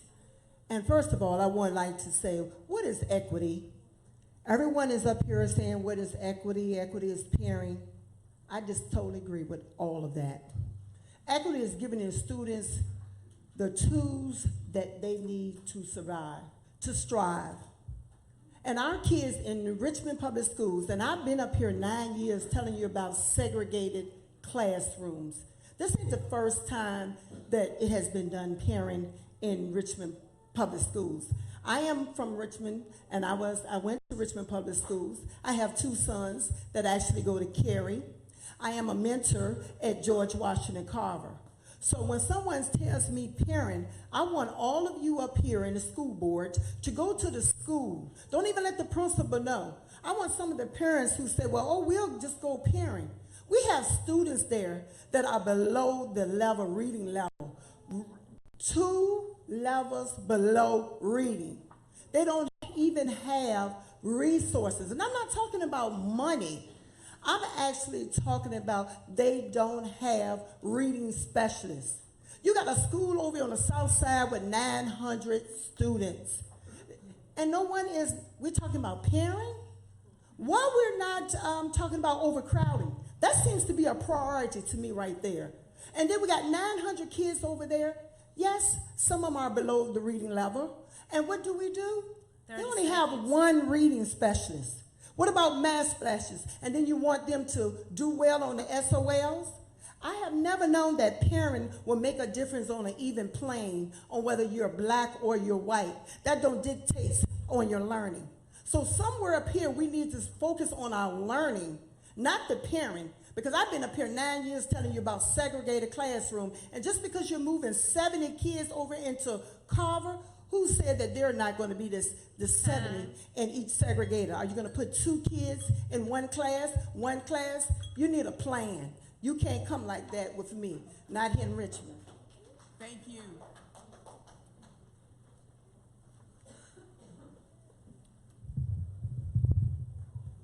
Good evening. My name is Thad Williamson. I'm a 5th District resident, a professor at the University of Richmond, a parent of RPS 7th grader who attended John B. Carey Elementary School. You all well know that the academic evidence is overwhelming that children benefit from racially and economically diverse classrooms and schools from an academic learning perspective, from a resource equity perspective, and from a civic development perspective. We are depriving our children of the skills they need to navigate and lead the incredibly diverse society that is 21st century America when we maintain overwhelmingly racially segregated schools. Here in Richmond, we must confront 2 powerful habits of thought. First, the widespread presumption among middle class, especially white middle class Richmonders, that only a few cities are quote unquote good and therefore good enough to send their children to. And second, the belief that families acquire a property right in certain preferred schools by virtue of where they live and where they've obtained their property. These beliefs are powerful, and they've been reinforced by social norms, the local real estate industry, and sadly in school board policy itself.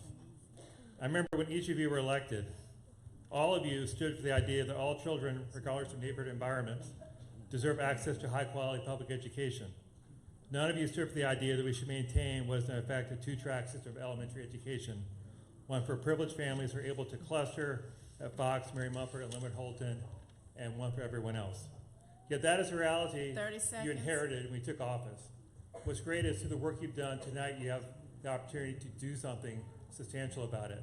And while I favor bold action to meet the seriousness of the injustice you've inherited, all the change options on the table, X, Z, Y, and modify Y, would be an important step. So please do something. The step you take, the vote you take for change will be a vote you'll be proud of forever. Thank you. Thank you.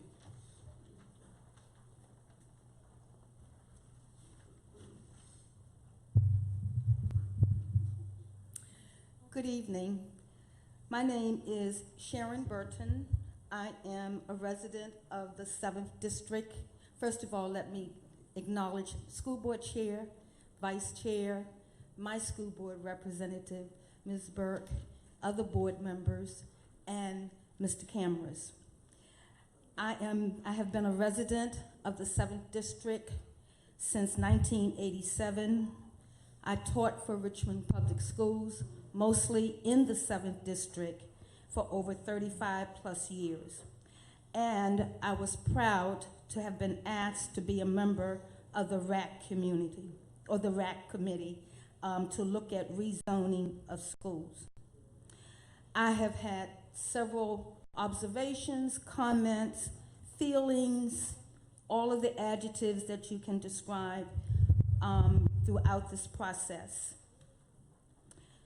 One which I want you to know, school board members, that I appreciate and value your observations and comments about who has participated in this process.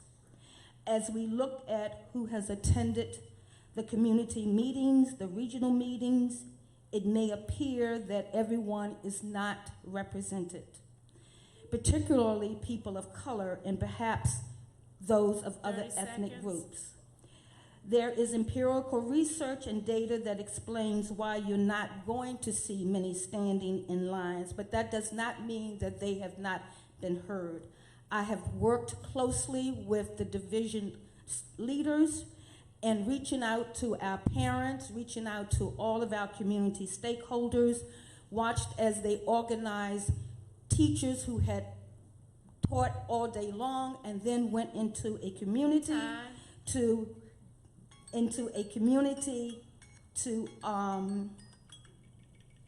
I just have so much I need to say.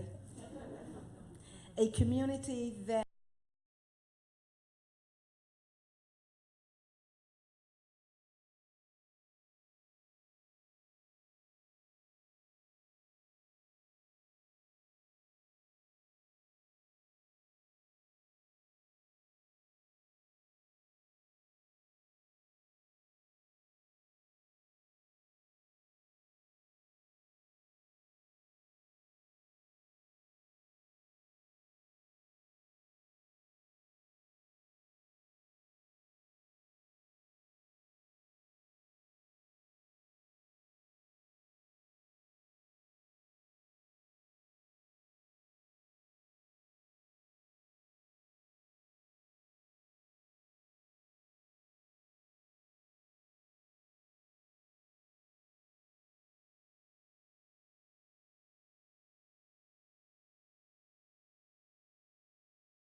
In this modern age where we are apart from our family members more than we are with them, I urge you to consider plans that keep siblings together and give families the option to choose them. 30 seconds. Finally, I want to speak on community.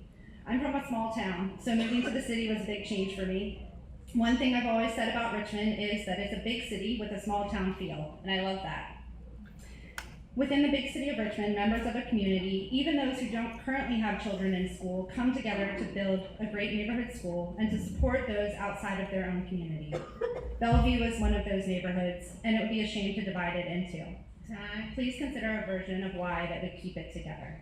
Thank you. Thank you. Good evening, Madam Chairman, Madam Vice Chairman, members of school board, Superintendent Cameras. My name is Jerome Legends, and I'm not a principal, I'm not a teacher, and I'm not a parent of any of RPS, but I am a stakeholder. I like to think that I'm a major stakeholder as far as RPS is concerned because I am the Civic Association president. And as a Civic Association president, my goal was to make sure that people said that as far as RPS is concerned, we're not going to move our kids out of the city in order to get a better education. We're going to keep them right here. When I became president of Carver Civic Association, Carver was a blue ribbon panel school. And I did not, and as I think about that, I go, if Carver was a blue ribbon panel school and we're so caught up on integration, how come people didn't enroll in Carver at then?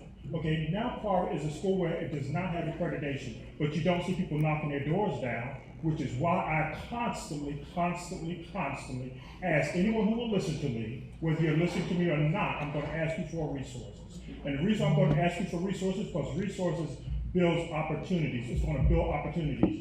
Carver, as you may become aware, Carver's a magnet school. You guys just don't know it yet. People are drawn to Carver like you wouldn't believe. Civic associations are drawn to Carver. Foundations are drawn to Carver. Businesses are drawn to Carver. Communities outside of Carver are drawn to Carver. They're not only coming to Carver to say, what is it that you like us to do? They're coming to Carver to say, what is it that we can do and what it is that we're going to do? So that's what resources look like. You know, we're saying, thank you. What we're doing is, as far as Carver's community is concerned, people kind of say that integration doesn't happen organically.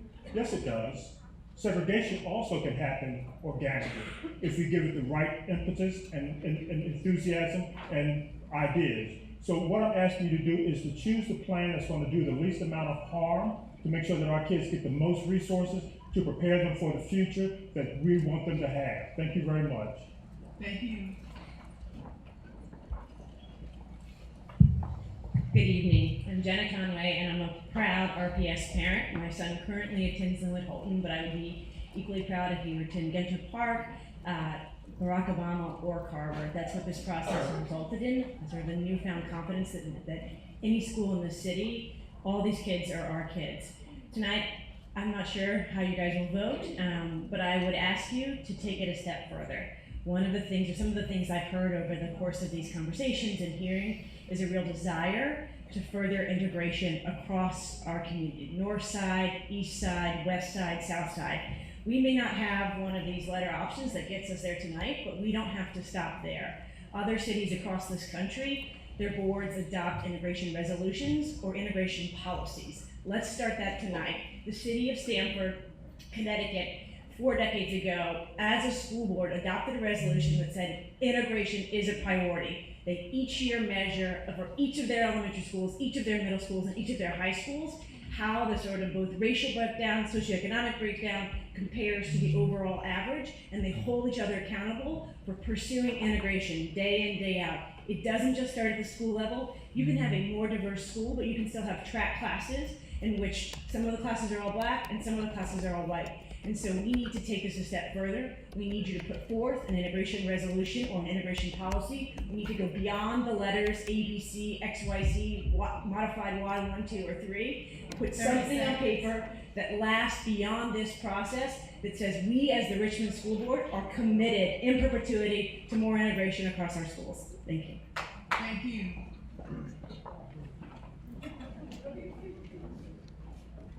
Hello, my name is Todd Allen. I am a parent in RPS.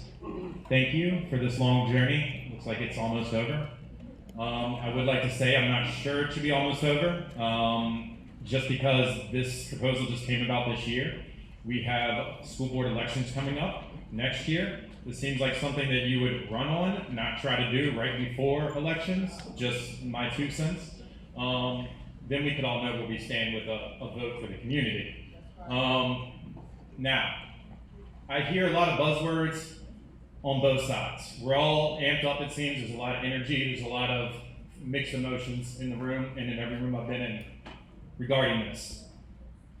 With regards to words like segregation, Jim Crow laws, things like that, harking back to the 60s, I realize we have a lot of room to go in Richmond. My daughter is a mixed child at Mary Munford, so when we talk about these things, we need to be careful and understand what we're really talking about.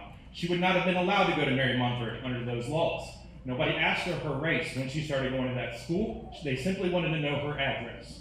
That's the way I think you should say. I am against pairing. I am for diversity, but adults need to make that happen. If you're white, move into a neighborhood of color if that's your stance. If you're a person of color, move into a white neighborhood if that's your stance. We are adults. Children do not sign leases. Children do not sign mortgages. They should not be asked to carry this burden. Thank you. Thank you.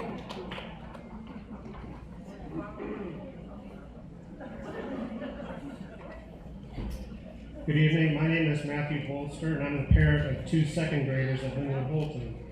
I spoke at the last meeting and expressed my opposition to school pairing. There are just too many questions about how it would work, and without full information, there's no basis to judge whether the benefits outweigh the costs. Some want to rush into pairing regardless of the consequences, but the last thing we should be doing is destabilizing the schools that already work. I'd much rather hear about what we're going to do for the schools that aren't working so well. Absent other resources and approaches, pairing won't do anything but spread kids around, raising test scores in some schools and lowering them in others, perhaps. That's not good enough for the kids, and it shouldn't be good enough for the school board. Richmond in general needs to stop looking for home runs as the solution to its problems.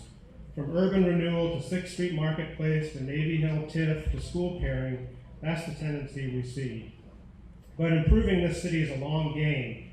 Incremental change is not bad. It's the way lasting, sustainable improvements usually happen. So rather than swinging for the fences and striking out again, let's do rezoning in a way that will support incremental improvements to our schools. To that end, I urge you to support an amended option Y that avoids splitting the Bellevue neighborhood in two and breaking its wonderful connection with Holton. Consider rezoning the area to the north of Cary Fort Cary, which is a natural association allowing many kids to walk to school. Fund a magnet school at Carver. Make adjustments to the open enrollment process to incentivize integration. Please put RPS on the path to a sustainable progress and avoid sudden destabilizing moves that have unknown consequences. Thank you. Thank you.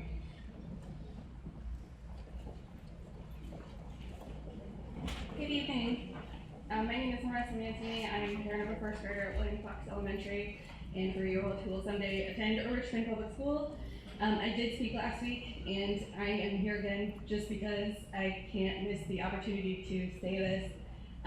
When you're making whatever choice you make, whether you vote tonight or put it off, or you go with pairing, or you go with rezoning, or you don't do any of it, please make sure that you are budgeting for IEP transitions. I will tell you, after I left last week, I did some research online because this is kind of a weird place in IDEA. IDEA has a lot of provisions for if you switch districts in the same state, or if you switch states. But it doesn't really say what happens, right, with your IEP if your school district just moves you within the district. There's not a provision for that, and so as a parent, I'm a little lost, right? So I started doing this research, and a lot of what I found was just more conversations like this happening in places where rezoning is happening. And one of the things that I read was a mom talking about her kid and saying, you know, she's worried about the transition because for him, his main currency is trust. And for my disabled kid, it is the same. Trust is the currency for our family, not just for him in school, not just for me with our school, who we love, right? And I don't doubt that any RPS school could earn that up. But also with you as a school board. And so I also just want to say, you know, seeing the feedback for the budget for pairing and line items for math tutors and no line items for IEP transitions was kind of a sucker punch. Please plan for it. Thank you for the budget ask. Thank you.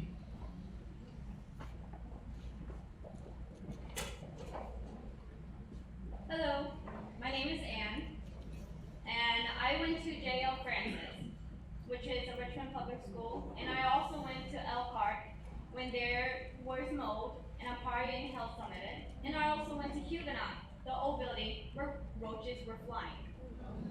We are not one. This pairing is not fair. What goes for the South Side? I don't understand. You want to change into pairing, but you want it's okay to cut your funding to the Math and Science Innovation Center? Instead of putting into pairing and making kids forced together and also separating them, put it into STEM field, STEM education. Like what is that? I haven't heard any resource. I have seen the plans where they were talking about where you guys will have outing. Does that outing include Southside too? Also, I read a research article how that if you put a child into an aggressive environment, that child could a child that has non-aggressive to a little aggressive behavior, and you put them into a high aggressive environment, that will make them more aggressive. And you are doing this with this parent. I hate to say this. 30 seconds. Carver is in Gilpin Court, and there was a shooting 2 months ago. It sucks for those kids that have to deal with it. I was bullied, and I had to be aggressive. And I'm still a little aggressive, and I have to calm down. So I was forced into it, and I don't think I believe I worked hard enough where I have the choice to not force my daughter into an aggressive environment. Time. Thank you. Thank you.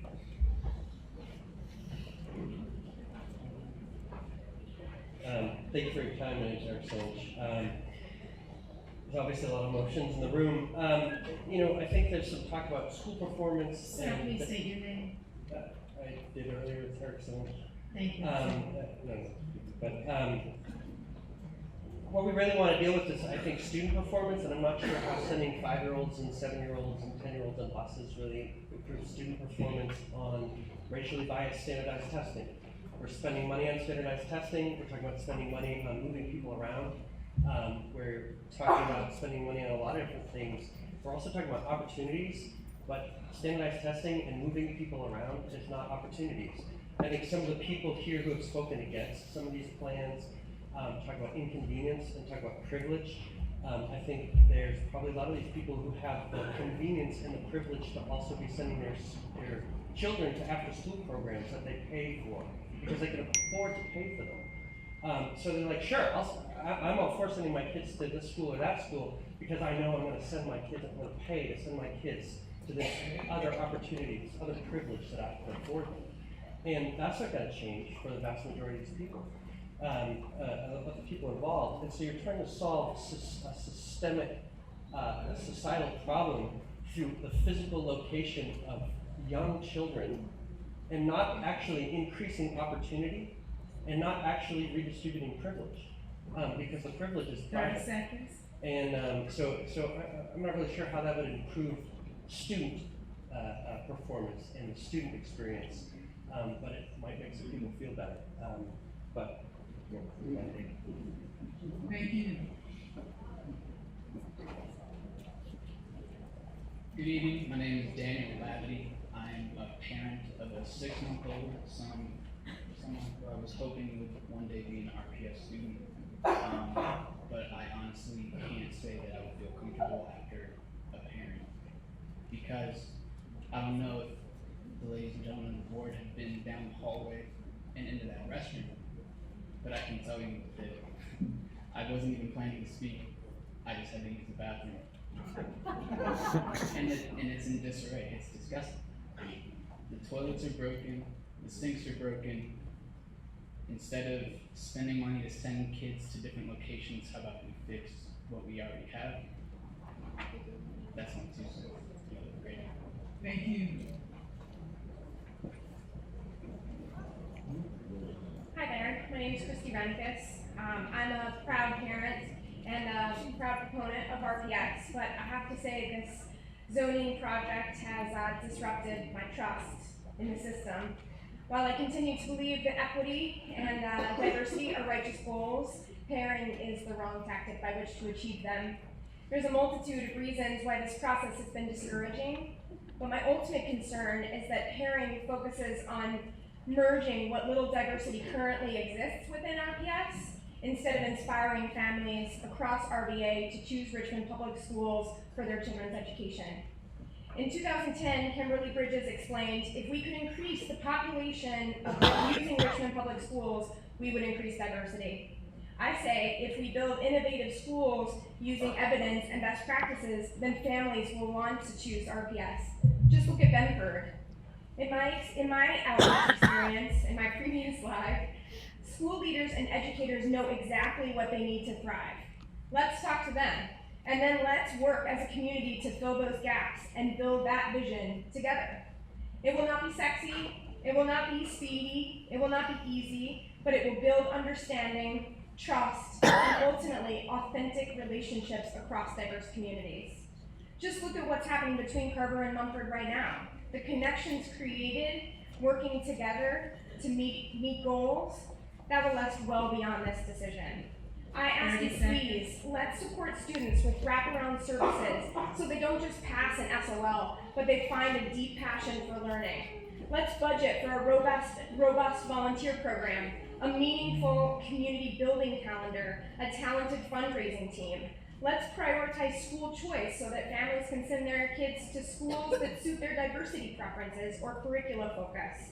Let's not spend limited resources drawing lines, building bathrooms, and busing great distances. Time. Thank you. Thank you.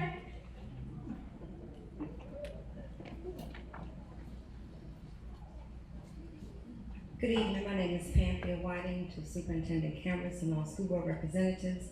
I am a resident of the 7th District, have been there since 1965. The Honorable Cheryl L. Burke is our school board representative. My grandchildren have attended Bellevue, Shimmerlaws, and Woodville Elementary School, and Martin Luther King Middle School. I've heard many speakers on tonight regarding rezoning for RPS. I've heard if certain decisions are made, RPS will lose students and their families. I ask for those of us who are believers in the one and only living God to pray on behalf of RPS superintendent and school board members to make the best decision. Whatever choice is made, resources will be needed as it is now. RPS teachers need support from their admin and our school board representatives and school superintendent. School staff, parents, and community members, let us be willing to work together regardless of the decision made. Change is sometimes not embraced, but for those who are willing to support RPS for the long haul, let us stay committed to make things happen for all children.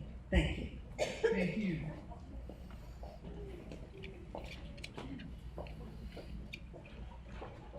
Hi, my name is Melissa Yeager, and I'm a parent of 4 students who all are in the north side.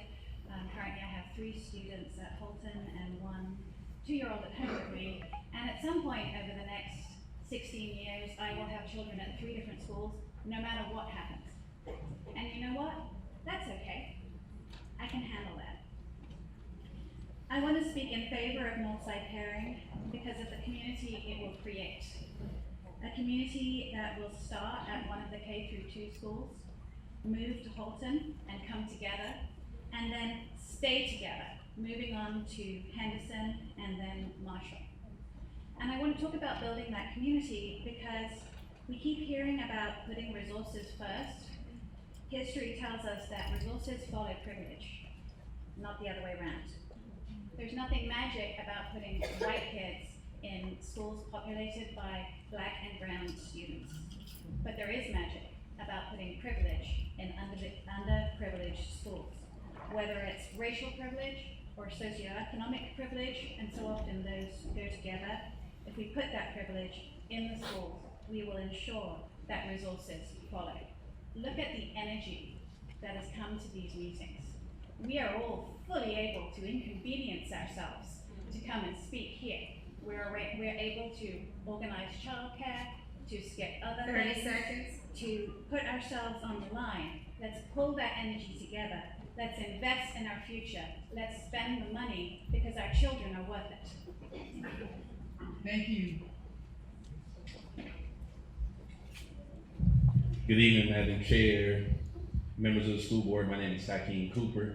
I'm the executive director of Virginia Excels. And I attended the meeting tonight. I had no intention of contributing in any way. And then I heard some of the comments that I would characterize as dog whistles, but they were so loud, I had to pinch myself. And I think we can call them dog howls.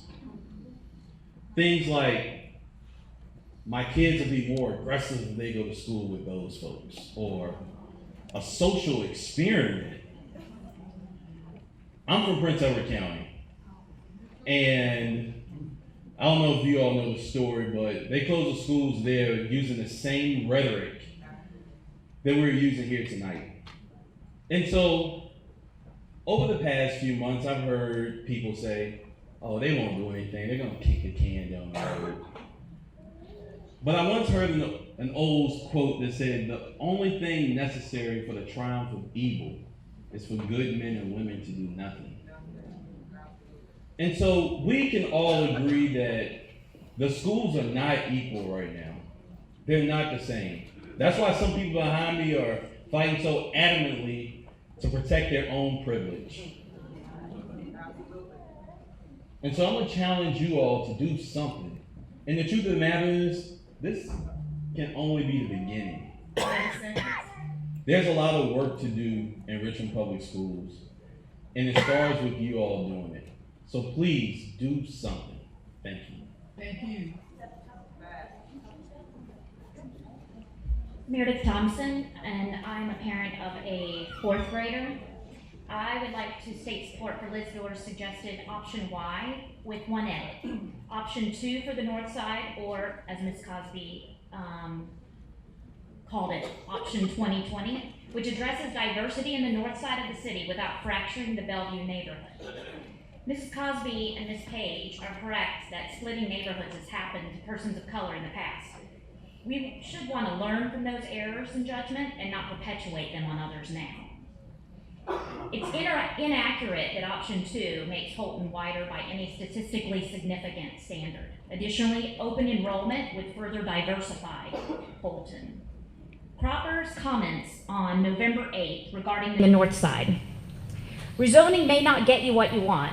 You may get as much benefit out of making some changes to your open enrollment policy and being a little more mindful of the numbers coming in as opposed to moving lines. Option 2 should have been included in the final recommendations to the board, as was suggested at the RAC meeting.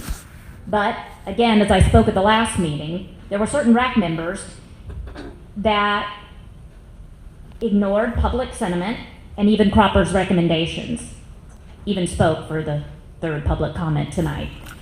Well, I'm going on record too, and I'm a parent just like she's one parent. So I've had about enough of the stump speeches. 30 seconds.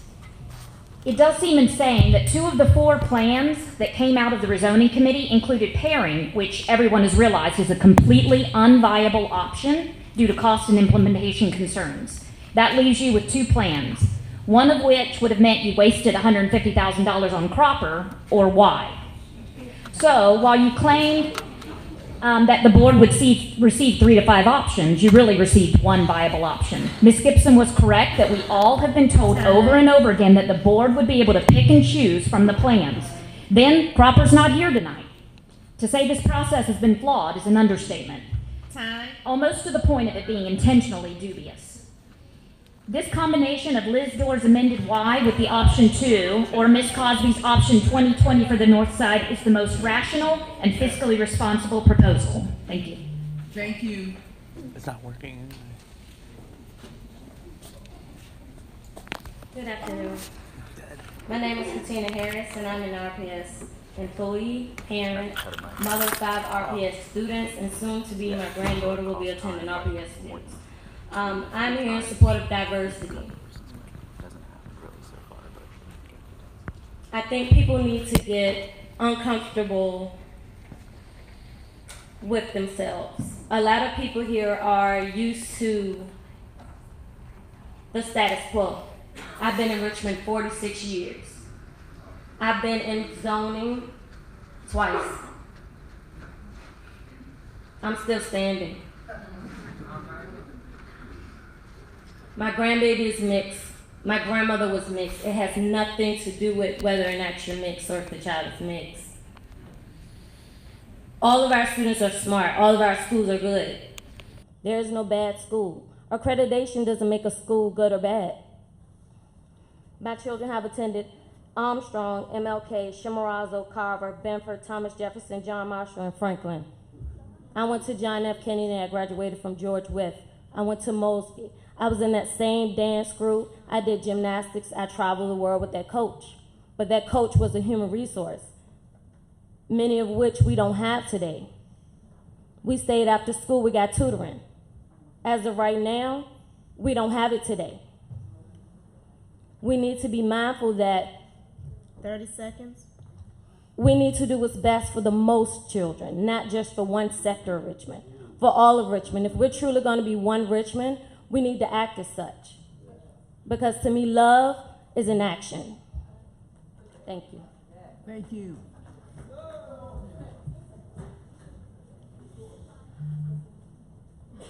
Hi, my name is Erin McClure. I am an RPS mom of 2. I am a guardian ad litem and juvenile attorney who practices regularly in the juvenile courts and who goes around to all of the different, both elementary, middle, high schools, everywhere, all over the place. And so I feel like I have a really good knowledge of the way that a lot of them work, just from the experiences of their inadequacies or of their benefits or whatever it was. But I really want to focus on what she just said. Like, I mean, there were some basic resources that were just failing. Like some just basic resources that were just failing. And how can anyone focus on, out of all of those different elementary schools, I don't even know how many elementary schools it was. I'm not even prepared to talk tonight. But how can you focus on all of those elementary schools and then say, let's just focus on these 5 or 6 that have some white kids that we need to integrate and do all these different things? Are you going to integrate like the Southside kids over there too? Or like, I mean, exactly what's the plan? What's the plan? And we haven't really had a good plan. We haven't had a good feasible money plan. We haven't had a good feasible implementation plan. We've been rushing everything. I don't want to, absolutely, integration is great and integration is wonderful, but like you look at the paired schools to Charlotte, which I feel like is what Cropper, 30 what my seconds. understanding is, what Cropper was comparing it to, and they're not doing well. So why are you comparing it to a city that decided to pair and then not do well? And so I don't feel like there's any data to really support the pairing. I don't feel like there's really any data to support what's going on right now in terms of the pairing option. I think that integrating the kids and the students, I think that this has brought a lot of commentary and a lot of thought and a lot of prospect on what can happen in the future and what pairings can be made, and that is great. So, thank you. Thank you. Can y'all hear me? I'm George Smallfield, a parent in District 1, 2 children from Mumford, one's over there. Basically, first I want to thank the school board and the RAC. Even though I disagree with certain parts of the plans, it's been an awesome process to see everyone come together in the interest of our children. I remember marching with Mr. Cameras for funding for our schools, which we did ultimately receive, and was excited to see increased taxation to help fund our schools. Because as we all know, even being in the West End, our schools desperately need resources. We had a non-functional bathroom for almost a year at Mary Mumford, failed air conditioning in our auditorium just like this. We don't have these fancy padded seats either, so it's not all rainbows and butterflies in the, well, we're butterflies, we're monarchs, but it's not rainbows and butterflies in the West End like they say. Pairing doesn't equal integration. I think everyone wants integration, including myself.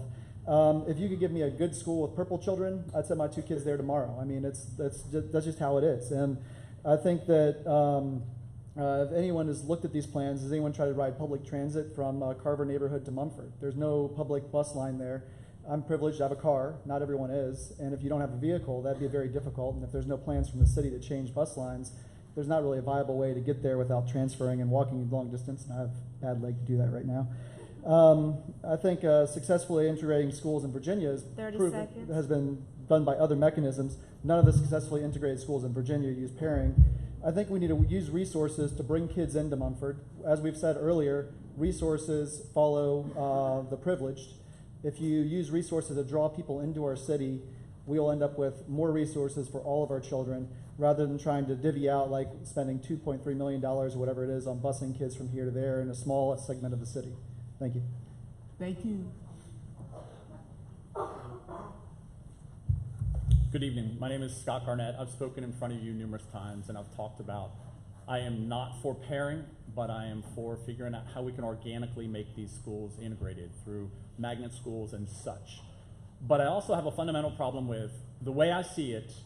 RPS does not have the resources or the capacity to pull off this large-scale pairing project. The other day I went to school to sign my son out to go to the doctor's appointment, and I happened to look at the sign-out sheet that had 40 or 50 names on it. The majority of those names were kids who were tardy 30 minutes to an hour because their bus was either late or didn't show up.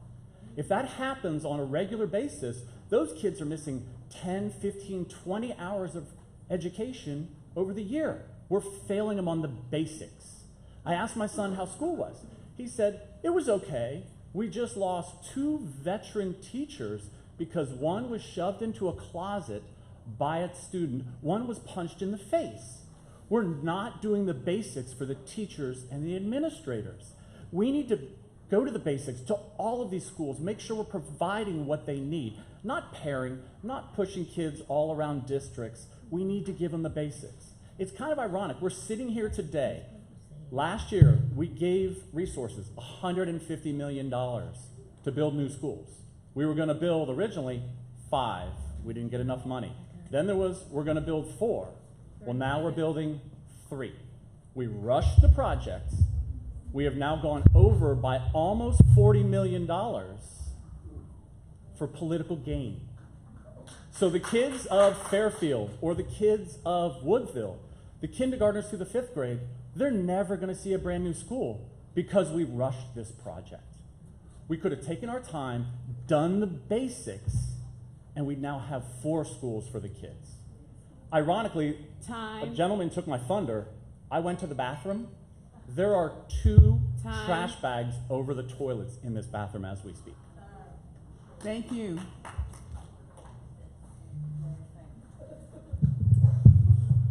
Good evening. My name is Genevieve Siegel-Hawley. I've been listening closely to the comments during these hearings, and I've heard 2 themes consistently running through our remarks: memory and choice. I've heard some stakeholders remember that segregation warps humanity, drives resource inequity, and truncates opportunity. I've heard some of us remember what we gained from an earlier era of desegregation and lament that those gains have largely been lost. I've heard some of us remember, and sometimes wield anew, language used to resist desegregation in the past, like the uncompromising mantra of neighborhood schools, the perils of busing, and the importance of the freedom to choose. So about that second theme of choice, our individual choices and preferences around schools are shaped by all of our memories.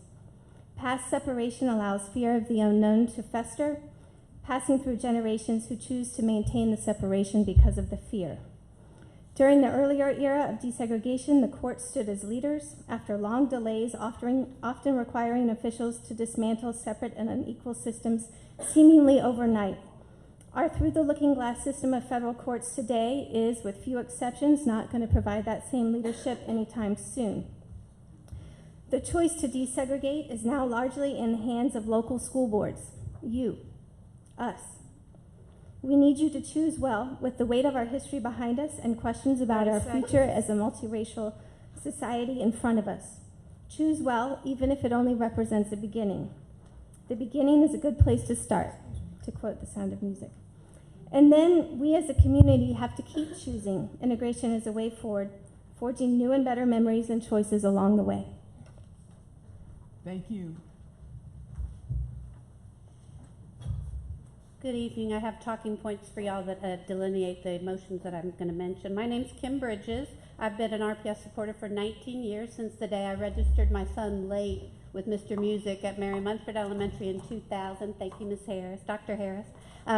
To the most recent graduate in my family in 2015. My children attended Mary Munford, Albert Hill, Richmond Community, Maggie Walker. My son played sports for TJ before leveling allowed that team to survive. I wasn't also going to speak. I'm here doing work and taking notes for research. But when my name was used to justify one particular position over the other, I felt that I needed to do so. I just wanted to let you guys know that with having graduates from RPS who are thriving today, I still think of their most formative experience as the time that they were at the most diverse school. Mary Munford was a wonderful community. It was actually more diverse then. The diversity numbers have dropped. My daughter noticed it when she went back for a visit. I've spoken about this before. And she saw it as a problem because she had been in much more diverse environments since that day. So I just wanted to make sure that you guys know that the work that you're doing is providing more resources, and the fact that you broke the decades-long cycle of only being able to build schools once in a decade is a tremendous resource boon for the children of RPS. You're not getting enough credit for that, and I want to thank you all for that. But you have an opportunity to leverage another resource, and that is to integrate where you can. It's not going to be perfect, as people said. Other school divisions are doing it and leading the way, as Dr. Siegel-Hawley said, and there are multiple ways to get at it. Comprehensive plans do include magnets, student assignment, pairing, choice, and boundary shifts. And it would be reflective of the most current research if you guys did do options that reflected multiple of those ideas, including pilot programs. So you see the motions that I've proposed and how to act tonight on the RAC recommendation, and then add in additional amendments to be able to try some of these things that have worked. They are not social experiments. Please see me. I offered this at Hill. If you'd like to see any of the research on Charlotte, on the other pair schools that are in Virginia as we speak, I'd be happy to share. Thank you. Thank you.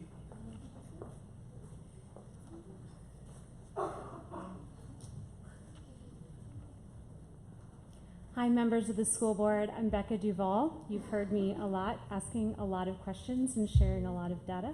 I'm here tonight with a less scientific approach. I'd like to start by thanking you for prioritizing integration during this rezoning process. Resulting conversations have been heated, they've been challenging, but it has opened many eyes to disparate conditions across the district. I often tell my children, when you know better, you do better. And I and so many of the families I speak to are prepared to do that work. Looking at the dramatically different demographics of our schools and the conditions of the buildings, even those that are 1.8 miles apart, I see the story of Richmond's past, and it angers me.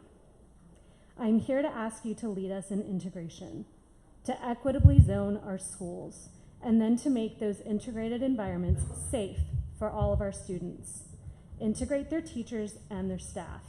Train that staff in recognizing bias, how it informs their classroom policies, their curriculum, and disproportionate disciplinary action. I'm here to remind you that what you're not changing, you are choosing. And I want you to choose Richmond's future, not its segregated past. Last week, the headlines wrote that rezoning was tearing communities apart, but without intentional, racially and socioeconomically integrated school zones, my fear is that our communities will stay that way. Thank you. Thank you.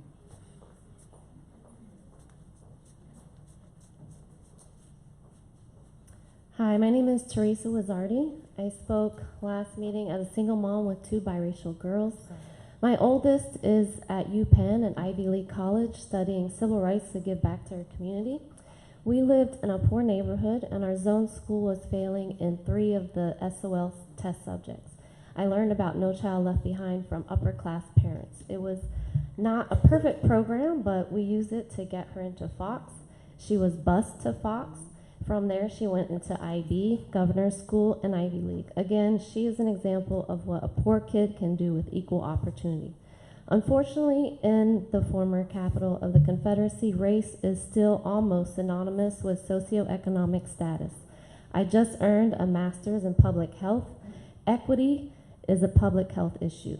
My professor, Dr. Chapman, has led a study on life expectancy by zip code. Here in Richmond, the average life expectancy in a wealthy, mostly all-white community is 83.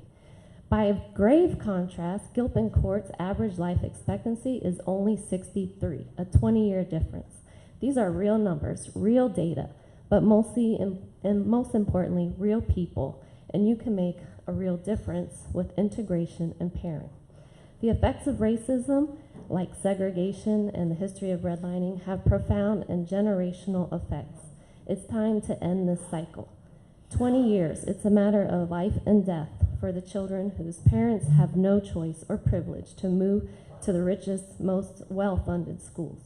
Please give my youngest and all RPS children equal opportunity and support X, the most radical move to integrate schools. And thank you to all those who have spoken on behalf of real change and integration. And integration means racially and also socioeconomic integration. Thank you so much. Thank you.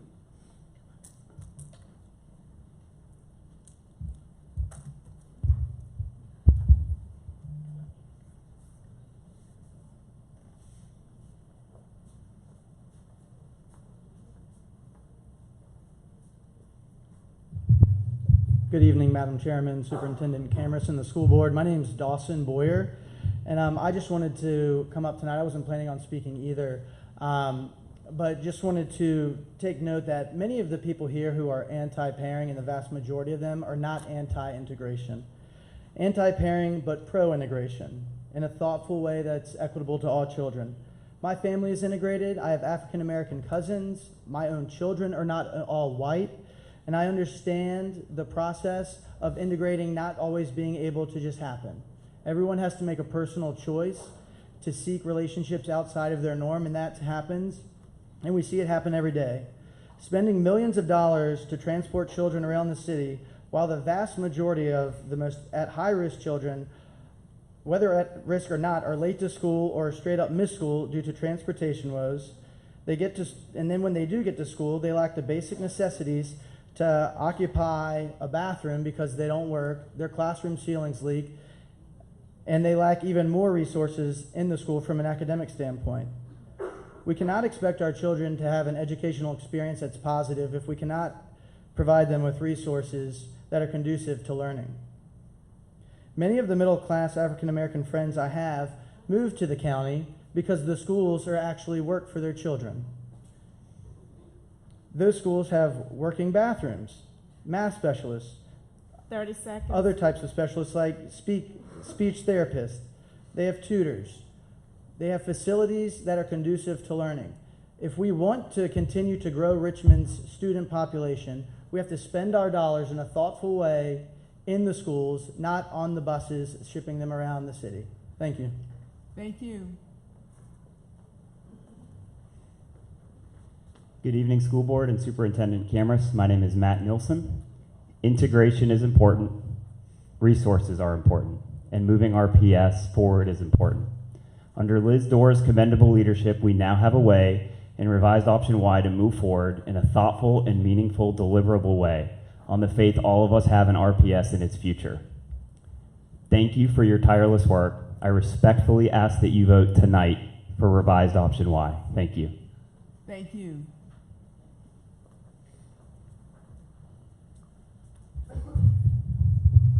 Good evening, Your Honors. My name is Winston Brownlow.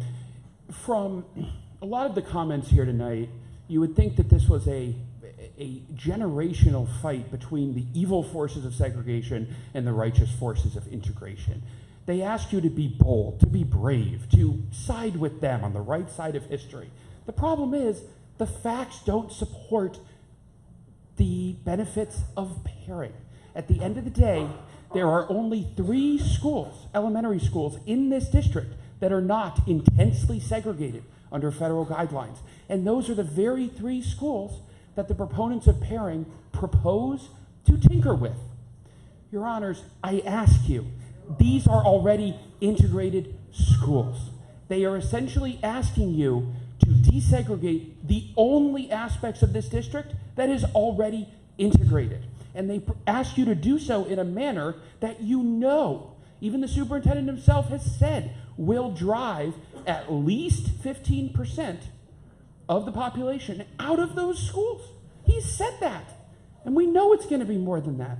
So, Your Honors, I ask you to embrace, to be bold, to be brave. But that requires you to embrace rational, constructive policy, not radical and destructive political talking points that are helpful only for media presentations and resume builders. They are not productive policy. 30 seconds. And I ask you to vote for either option W or option Y at your discretion.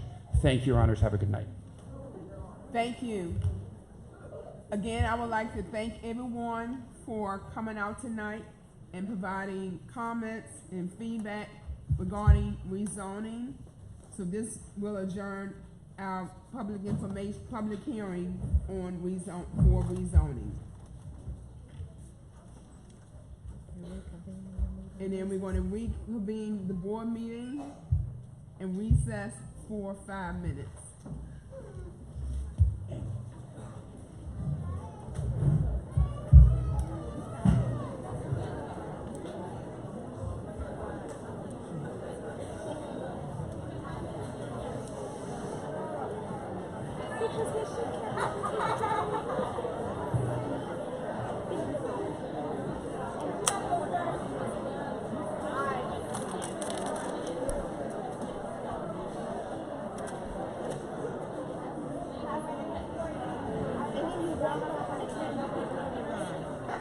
And so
great conversation. Yeah, but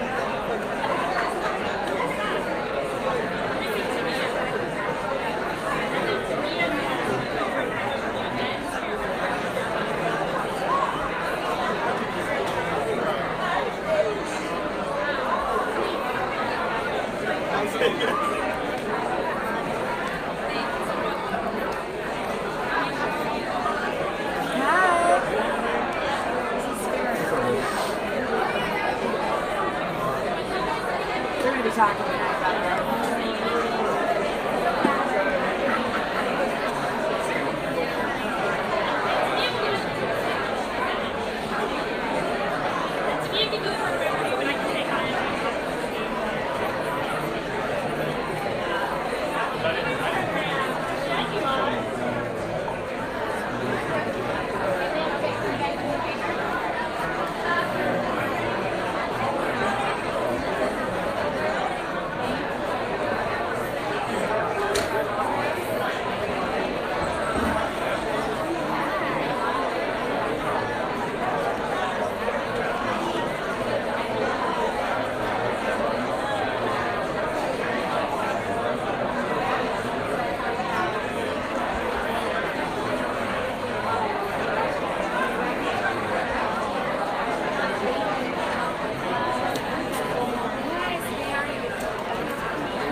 Go see if they have a point.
audience. While we're recovering from our break, I would like to say to those of you who've complained about the condition of this school, if you come here in daylight, you'll see the new school going up behind it. Thank you.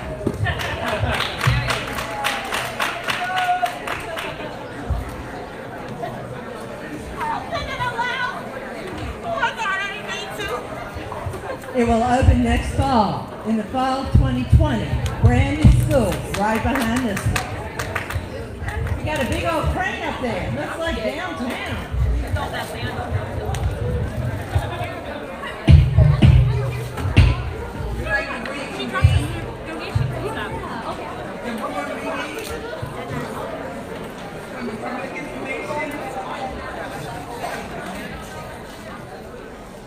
If we have members in the audience that would like to speak during public information, you have 2 minutes.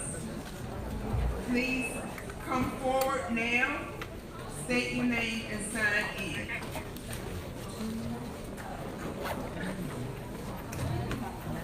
Madam Chair, I don't see a pad down here or anything to sign in. I have your name. Okay, great. Thank you so much. It's good to be recognized by some of the folks in the building. My name is Charles Willis. I live on the south side of Richmond, and I do want to submit 3 names that I believe that would be very comfortable to the naming of this school here.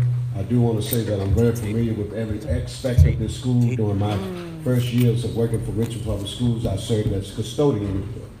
And I found out that there are 2 people that runs the school. That's the custodian and the secretary. They're the ones that run the school, so I know Green Elementary very well. However, my statement earlier, I stand behind it, and that is that Green was annexed in when we annexed Southside in. And we like to see that names of schools and buildings, although they reflect individuals as they have been named before, we're moving to a new millennium where now we believe that the proper way to look at our facilities based on the reflection of who we are and what our community stands for. So although I have 1 or 2 names that do recognize an individual, I do also want to submit something that I believe would be nice, Ms. Owens, that would be nice to be considered. One is McGuire Elementary. This is the McGuire district in the McGuire area. The other name that I would like to submit is the Eugene Mason Jr. Elementary. Another name that I would like to submit would be one that reflects not Southside, because when you use names like that, Southside, Northside, West End, East End, then folks tend to become territorial. But to recognize South Richmond, where it reflects the equity of all of our citizens, I would like to submit the name South Richmond Elementary. I respectfully ask that you would consider those names as a board as you make your decision today. And again, thank you for the opportunity. God bless you. Thank you. Hello, I'm Erica Schmalley with the Office of Engagement, and I have some students that would like to share with you about the Student Housing Leaders Program project. Hi, my name is Spirit Bunn, and I'm a junior at Thomas Jefferson High School. My name is Courtney Allen, and I'm a junior at John Marshall High School. My name is Janisha Williams. I'm a senior at Richmond Community High School. My name is Tamia Young, and I go to Franklin Military, and I'm a senior. And our program today helps educate students about their community on housing equity, affordable housing, gentrification, and evictions.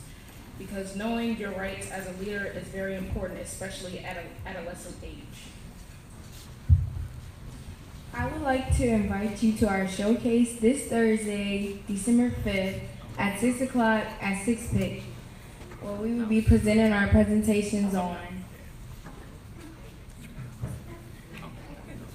homelessness, evictions, neighborhoods. Oh, thank you. Thank you.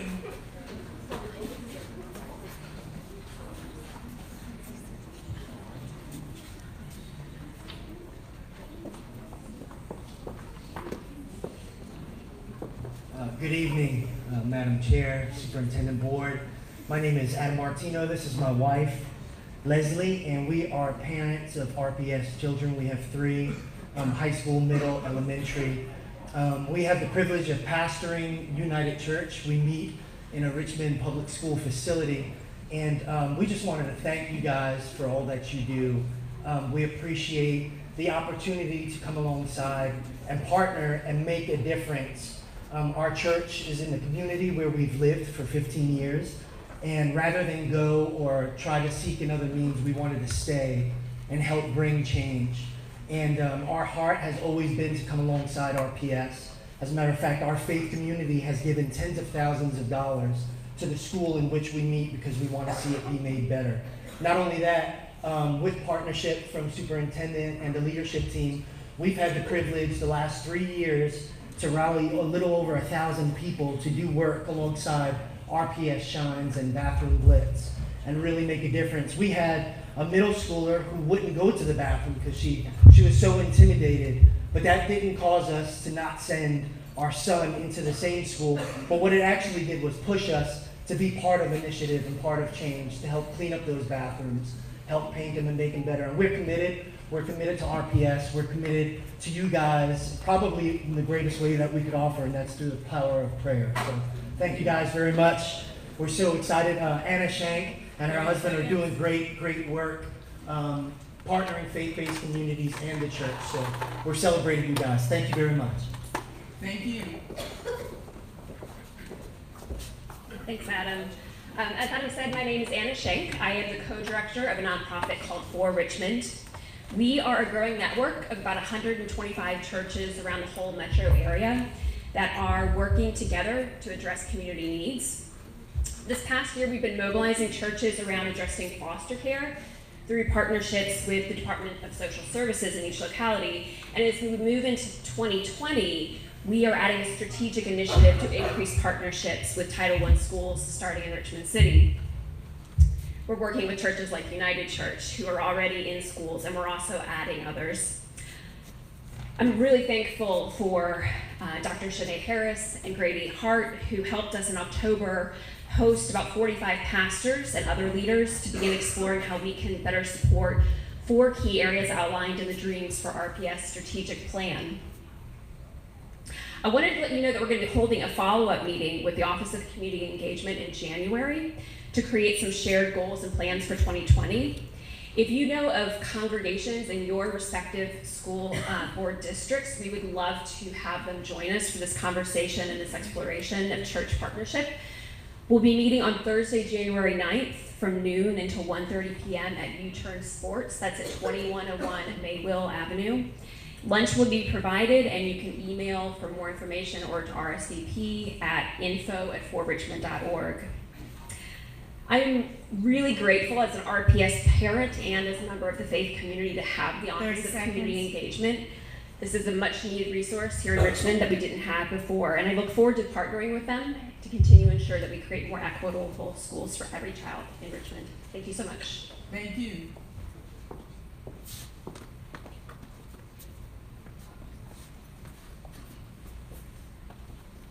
Good evening. My name is Shannon Wen, and I'm a 3rd grade teacher at the Marvelous Smiles Jones Elementary School. I'm here to speak on behalf of the family engagement and home visits, which is and should be totally inclusive, no matter race or privilege. Every time I go on a home visit, I'm hearing new things and meeting and learning new things about my students and their families. We're having conversations not only about hopes and dreams, but household activities, musical interests, recipes, interior designing, home safety, just to name a few. Every time I leave, I feel I've extended my family.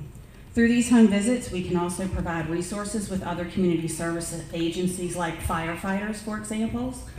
Ms. Sable and I visited the Rahim Kareem family. They have 5 children in RPS, and they are very dedicated to their children's education.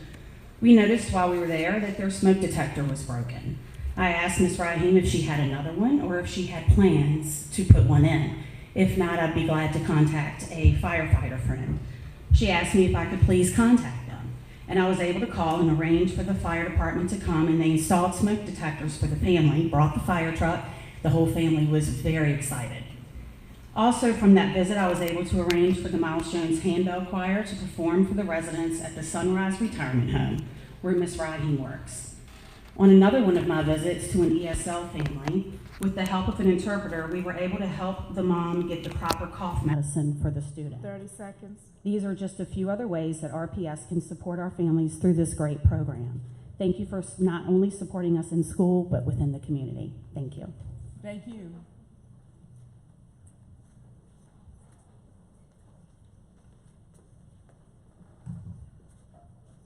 Hi, I wasn't planning to speak at all tonight, but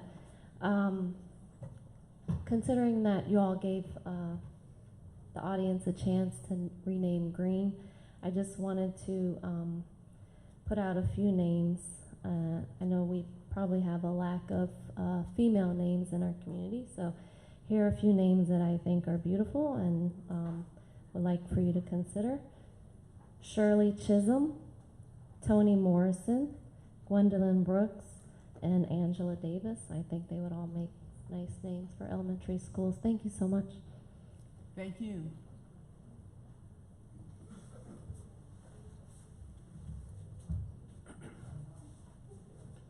Good evening. I'm Colonel Oliver Norrell. I'm the Director of Army Instruction for RPS. I'm here on behalf of the instructors within the program asking for equitable compensation.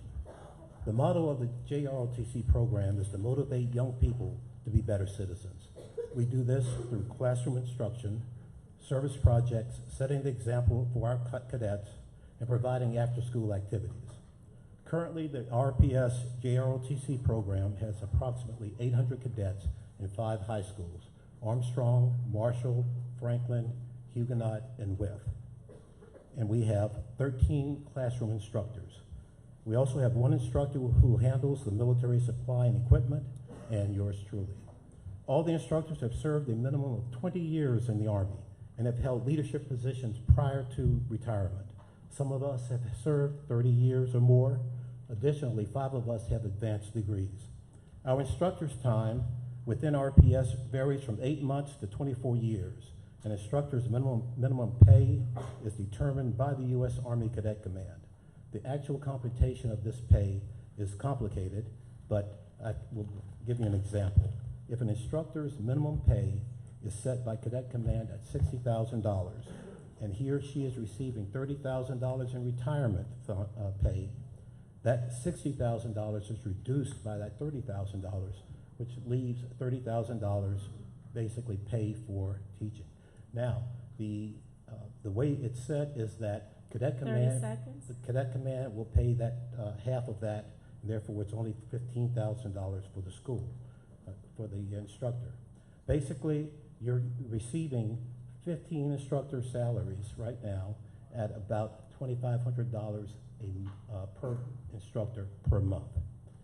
As you know, we have many activities here, and what we do is we actually ask that this board authorize extra pay for supervision of activities which are within the board's discretion.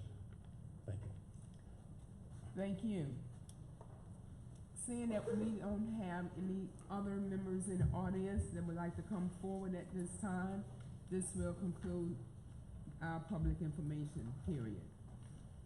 Next item.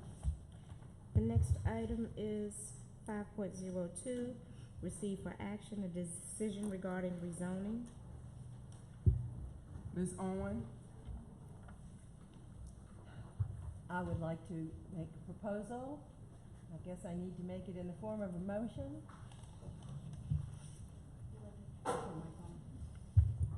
You might.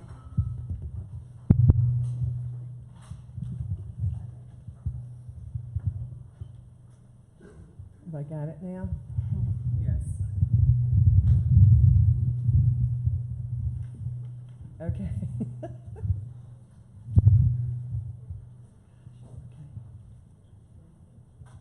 Okay, I move that we support option Y in the West End, the East End, and South Side, feeling that we have not got everybody thinking the same thing. For the north side, I'm just saying west end, east end, and south side. Also, I would like to pilot to increase diversity through voluntary measures, a target of 50 new schools at Munford, allocated to students at Carver. Transportation would be provided. Would like to make Carver and Bellevue a magnet for full rollout in 2021, and task the administration to introduce open enrollment changes that increase access to the lottery for all families and that take into account increased transportation at hubs and elsewhere. Again, the process for doing open enrollment would be next fall and then rolled out the following fall. Need a second? It's been moved by Ms. Owen and seconded by Ms. Burke. Ms. Owen, can you? Yes. You write down the motion? I am writing it. You need to repeat it? Do you want me to repeat it or write it? Which one do you want me to do? Repeat it and write it, and then we can have Okay. discussion. Oh, okay, I'm sorry. I would like to move that we adopt the rezoning option Y for the west end, east end, and south side. I would also ask that we have a pilot to increase diversity through voluntary measures, including a target of 50 new seats at Mary Munford allocated to students at Carver, with transportation provided. I also would ask that we make Carver and Bellevue elementary schools a magnet for full rollout in 2021, and task the administration to introduce open enrollment changes that increase access to the lottery for all families and that take into account increased transportation at hubs and elsewhere.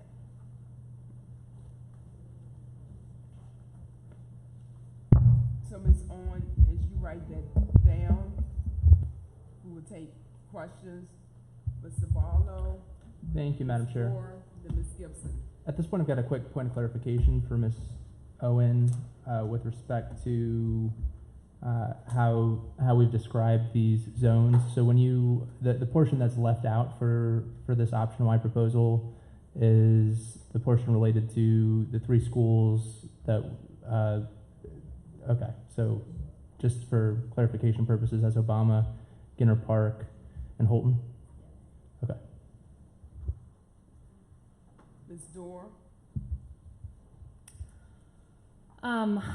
So I am going to support this proposal. I'm excited about it.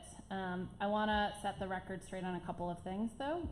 First, we are building a new green elementary, as Ms. Owen said, so those who discussed the conditions of this school, we agree, and that's why we made it a top priority for our rebuild. And I just want to say, if you couldn't imagine sending your kid going to that bathroom, then I hope you'll join me in celebrating the fact that these doors will open next fall. 2, I want to state for the record that any reference to my proposal to modify Y does not change any of the lines for rezoning and does not address anything on north side. And based on what I heard tonight, I don't think that option 2 seems like it increases equity, but I'll defer to my colleagues. 3, I respectfully disagree that this process has not maximized community engagement. I know many of us have been to dozens, if not what feels like hundreds of meetings. I felt like I've had tons of time to discuss these proposals with my constituents, colleagues, and RAC members. And finally, and most importantly, after this vote is done, our work is not done, as many have expressed. I'm focused on making Y really matter in my district, and when hopefully our schools become more desegregated, it won't necessarily mean that they're truly integrated. And so I agree with Ms. Burton when she says she's thankful that pairing was introduced because it opened the door to these conversations. And I believe we need to continue to have these conversations and work together for all children in RPS. So the reason why I support Y is because in analyzing the data, I've been focused on maximizing equity and increasing racial and socioeconomic diversity in the West End in my district.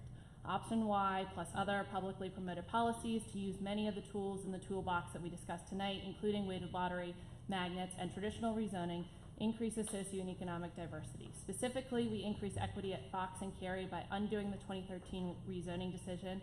Cary will move from being 68% economically disadvantaged down to 49% economically disadvantaged, and Fox will increase from 29% economically disadvantaged to 44% economically disadvantaged. We will increase Mary Mumford equity at Mary Mumford through a weighted lottery, and we will increase equity at Carver by making it a magnet. Before we move to our next discussion, Ms. Gibson, we have an announcement. There is a gray car license plate USL 5858. You're blocking the driveway and you're asked to move. A gray car license plate USL 5858. Please move your vehicle. Ms. Gibson?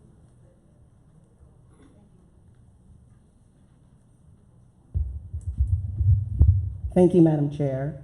One note just regarding technical stuff. It's my understanding that the live stream has been sporadic this evening.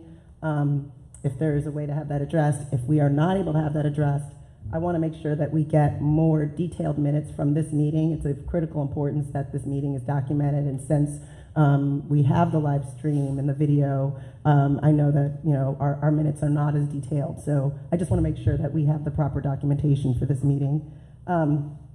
Before the public hearing on rezoning began, there was a public hearing regarding the renaming of this school. I'm glad that there were a couple of folks that came and spoke during public information just now, but during that public hearing, no one spoke. And I highlight that now because renaming this school is on the table in the name of social justice, but yet this change has landed with a bit of a silent thud. Real social justice is led by the community. And I've highlighted this same concern in this process as it pertains to rezoning. Now, I'm a person who is a product of diverse schools. Props to Stamford, Connecticut. I'll talk a bit more about that. And as a result, I didn't really expect to be the squeaky wheel in this conversation. Yet, here I am pointing out again and again that there's been lots of debate, largely without parents from Carver, parents from Ginter Park, parents from Cary, parents from Barack Obama at the table. If we are going to usher in racial equity, I really believe we have to begin the process by asking those people we aim to support what they actually want. So this board just had its first official discussion about the options on the table at 5 o'clock this evening. And, ironically, despite all of the debate that you all have had about pairing never came up. Now we have a motion on the table, and it doesn't have pairing in it. So given that, I think it's safe to assume that this board isn't going to adopt that option or any option with pairing in it. I'm not willing to allow that to go away silently. Now, I'm not voting for pairing this evening, but I'm going to tell you why, and I'm going to ask each of my colleagues to do the same because I think we owe that to you. I'm not voting for pairing at this time because we haven't made the case to the people of color that this plan aims to support. And because before we can vote to adopt it, the board needs to make a commitment to put the funds needed for transportation in this plan above everything else in our budget. We need to revise our strategic plan to include it. I'm open to having that discussion. Personally, I have voiced concerns with, three-way pairings. I think it's important that if we have two paired schools, that there is shared leadership between those two buildings to ensure that community and consistency really exists from building to building. I think we should continue this conversation. I also want to say bravo to the parent that suggested that we establish policy to codify our values by creating equitable schools. I went to Ryle Elementary School in Stamford, Connecticut, and you know, I would really embrace doing that. And so I also asked my colleagues that we consider that, because these discussions of pairing or these discussions of equity are more than just about pairing. It's more than just about rezoning. It's about a lot of things, and we should codify how this need for equity impacts all of the decisions that we make as a board. As such, I implore us to complete phase 2 of the equity audit that we promised to deliver over a year ago. There is critical data that report could include that speaks about equity. I want to understand what the equity looks like at a classroom level. I want to understand and see the data in terms of the elective teachers and which schools have them and which schools don't. In order for us to really make the case that the schools aren't equitable, we need to show the numbers.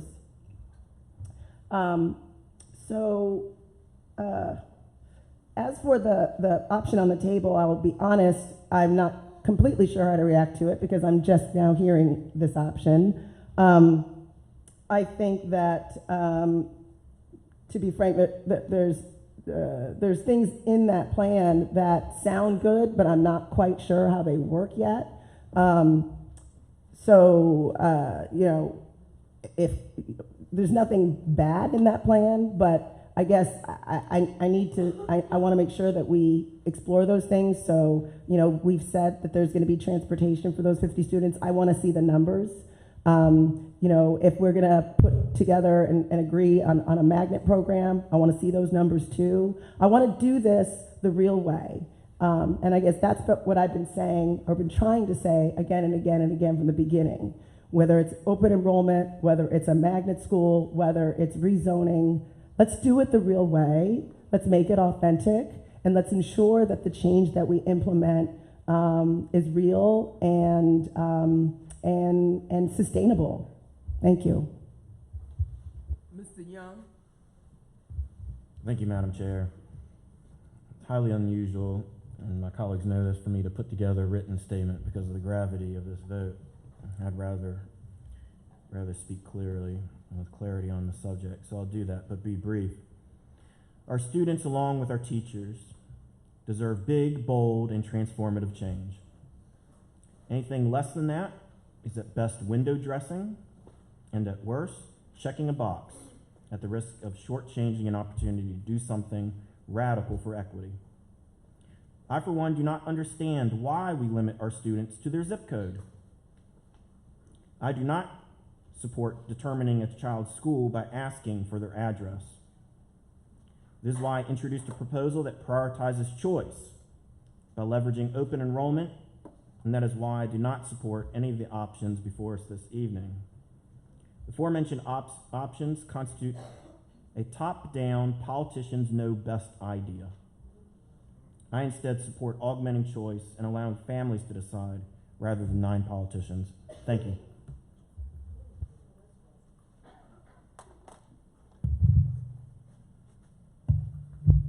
Just on to Mr. Barlow. Mr. Barlow. Yes, Madam Chair. Thank you. And I spoke a little earlier in our work session to describe my feelings about this process and where I think we are heading in our end result here. And I'd like to be a little bit more prompt here, but I want to say thank you. I've had a lot of discussions with people that have evolved throughout this process. Early on, I heard some really ugly comments made from people in different camps throughout this process. And as we've continued to work through plans as people have gotten involved, as the RAC has done their work, as more public comment has occurred, I have heard a lot of thoughtfulness. I've heard a lot of great feedback, an unbelievable number of emails and meetings and coffee meetups, and even a meeting or two over a beer. And I just want to thank everyone for being engaged. And although I do think there were a lot of nerves, and there have been a lot of nerves in particular about some of the proposals that were put out early on, I do think that they've helped encourage and spark a lot of important discussion in our community. And that discussion has largely focused on equity and diversity. And I think we're at a time and place where we do need to be continuing to have those discussions and recognizing that this is a starting place for us. We are going to be taking actions that I do think move the needle, but we need to continue to have discussions and continue to engage the public and continue to explore policy to do what we can, in particular, to improve equity and diversity in our school system. So I look forward to future discussion about how we implement magnet programs, how we implement opportunities for students to engage in some of the thoughts that have been brought up today, certain students who may be able to attend other schools, certainly the open enrollment process, and I do hope that we make a very concerted effort, and we'll urge the board to make a very concerted effort moving forward to make this a significant priority for us. I do want to say a couple of things to the board as well. I know this has been a very challenging process for us all. I really admire all the work that's gone into this process. At the same time, I'm still frustrated with us in some respects. And I'm not going to call anyone out in particular, but I really hope that we continue to work to figure out how we can find more compromise amongst board members and to do what we can to make sure we're developing those relationships so we can have strong policy making as we move forward. But I just want to, again, thank everyone for the work that they put in, and please continue to come to us with comments about how we can improve the situation in RPS. And please, as we continue to engage in issues of equity, as we continue to engage in issues of resources, please stay involved, because these red shirts will look really great in city council meetings during the budget process. They'll look really great in board meetings during the budget process, and that's extremely important to us as a board if we're really going to move the needle. So thank you. Thank you, Madam Chair. I too want to thank the board and the public for their engagement throughout this process. Has obviously been quite the emotional roller coaster, and I deeply appreciate everyone's involvement. Given that we have been here for some time and we have a motion on the table, I did want to ask Ms. Gibson, since you did just publicly state your support for pairing on the north side, but have concerns about budget implementation, if you would now support amending the proposal on the table to include pairing on the north side as it's described in option X, with a delayed implementation until the fall of 21, so that we can address any of your implementation and budget concerns. Ms. Burke? Ms. Gibson? Sure, I'm happy to respond. So I'm willing to vote to support pairing once we've done the work to bring folks on board, once we've determined that we have the funding in place, once we establish the logistics in terms of how it will work, once we've made a commitment to having the appropriate leadership in place, once we have clarified questions regarding Title I funding, how those students with IEPs will be supported, once we have ensured that all of the bathrooms in the district, there's a plan to fix them. We have a lot of work to do. And so I personally think, it is premature to make a decision about something that we still have a lot of details that need to be sorted out. But as I mentioned, I'm not willing to put the idea in bed, and I think it behooves us to continue the conversation. And you don't feel that a year would be sufficient time to address all of those issues? So right now, in general, when I talk to folks about the importance of integrated schools, generally the folks that I get the most pushback from are Black people. And they say, look, I don't need white people in my school to make my school better. And what I tell them is, the reason why I think diverse schools are important and great, it's not about your kid, it's about the white kids, right? Like everyone benefits. But at this stage, I think we've witnessed through this process that we haven't made the case to everybody. And so, I don't know if we're gonna be able to do that in a year. And I don't know so what I'm saying is we need to do it right. And yeah, if we can get the buy-in, if we determine that that's how we want to commit to funding, yes, I will vote for it then. But I'm not willing to vote with a blind on and hope and pray that this is something that's going to come together. That's not what I was elected to do. So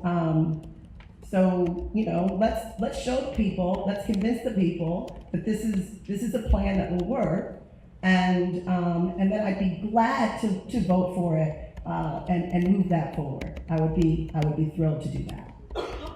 Ms. Burke and then Dr. Sapini. Thank you, Madam Chair. I too join my colleagues, as I stated earlier, in thanking those persons that served on the committee and those persons who didn't serve on the committee but continued to come to all of the meetings. I'm just so delighted to have this type of energy. Just think if we have this energy at every board meeting in terms of when we speak about student engagement, the teaching learning process, how to support our teachers and our students and our communities better, a change has come. This has been a long process, but a change has come, and this is just the beginning. As the parent stated earlier, we do need to have a policy in place to keep this dialogue going, because eventually it will be diverse as it should be as of the point in time of where we are in the city of Richmond, because the city of Richmond is changing. But we want to make sure that not just children of the racial piece, to me, it's more socially, economically challenged. Because we have people who look like me who have the means to stay in the city or move elsewhere. My family chose to stay in the city, in Churchill, no less. And I've seen a change come. But believe me, it was by choice. So I don't want to get stuck on a part that, as a parent stated earlier, yeah, right, Mary Muffet may have a challenge there with the building or a bathroom or whatever. The buildings are old. The buildings have not been kept up. So what do we expect? However, in the last year or so, I've seen such a great energy in terms of trying to get it right. And what is right? So either we sit back, we do nothing, and continue, as someone stated earlier, that's a good idea. But this is the beginning of a process to bring about the change that's not needed for me. I'm done. This is about our children. This is about our children. I've been to Yankee Stadium, okay? This is about our children, all right? So we need to be mindful. This is about my grandchildren and my great-grandchildren and great-grandchildren. That's who this is about. So it's never going to be perfect. What is perfection? Thank you. Dr. Sapini. I'm very encouraged and glad to see and very thankful for Good. I'm very thankful to see everyone here. And having heard all the speakers for the past few months, all the emails, all the feedback, that means a lot. We certainly had a learning experience, and that can really drive us forward. Do not give up that energy. As we've seen many of the parents from the first district coming out to support other districts, we need to continue that.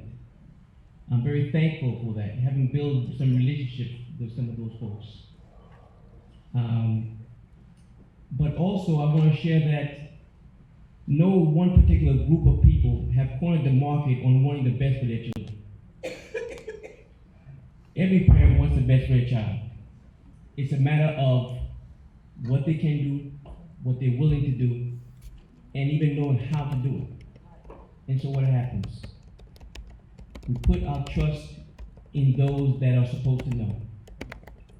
And so that alone speaks volumes. We are expected to make sure that every child has everything they need, but we know that doesn't happen. I love the idea of paired resources, because you know what? I went to a school in New York that had 4 white students. We were extremely successful. I've said it before, 10 years ago when all the schools were accredited, there were no issues other than structural. And so really what we're asking for is our schools to be successful. And so while having, whether parent or not, the resources, the needs of each school is what's important. If we gather a list from each school asking what are their needs, that list will be long, I know that. But what you have at one school that's supposed to be successful, you don't have another school that is portrayed as not being successful. We need to level that playing field. Can we get those specialists, the not necessarily the things, but more important, the people. The people that will help our students, not only during the school day, but also after school. Those resources are more important. But I've heard some principals and teachers mention about technology and computers. Some have, some don't. That's yet another issue. Financial issues. Can we work on that?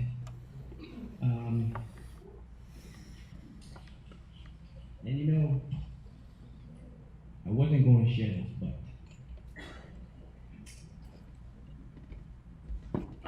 one of my children, I have 4, attended a classroom where if he got his report card, he was given a D in math.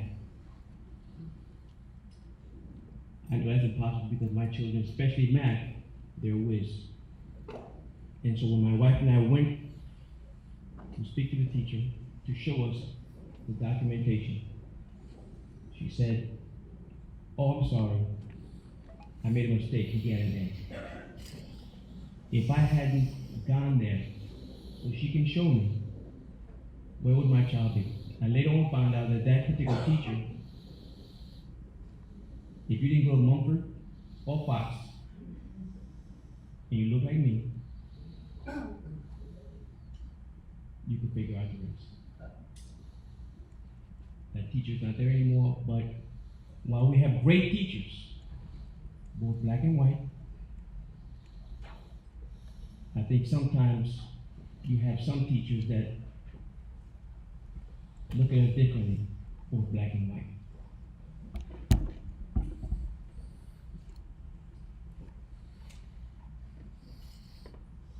Again, I definitely want to say that pairing of the resources is probably the most important thing. Way back with segregation and so on and so forth, we assumed that what we were asking for was really what we wanted. But in actuality, the whole we should be more mindful of what we're asking for. Because as you know, what was done was, oh, yeah, come on. But as soon as we came, everyone was gone. But if we would just ask for the resources, it wouldn't have been a problem. Thank you.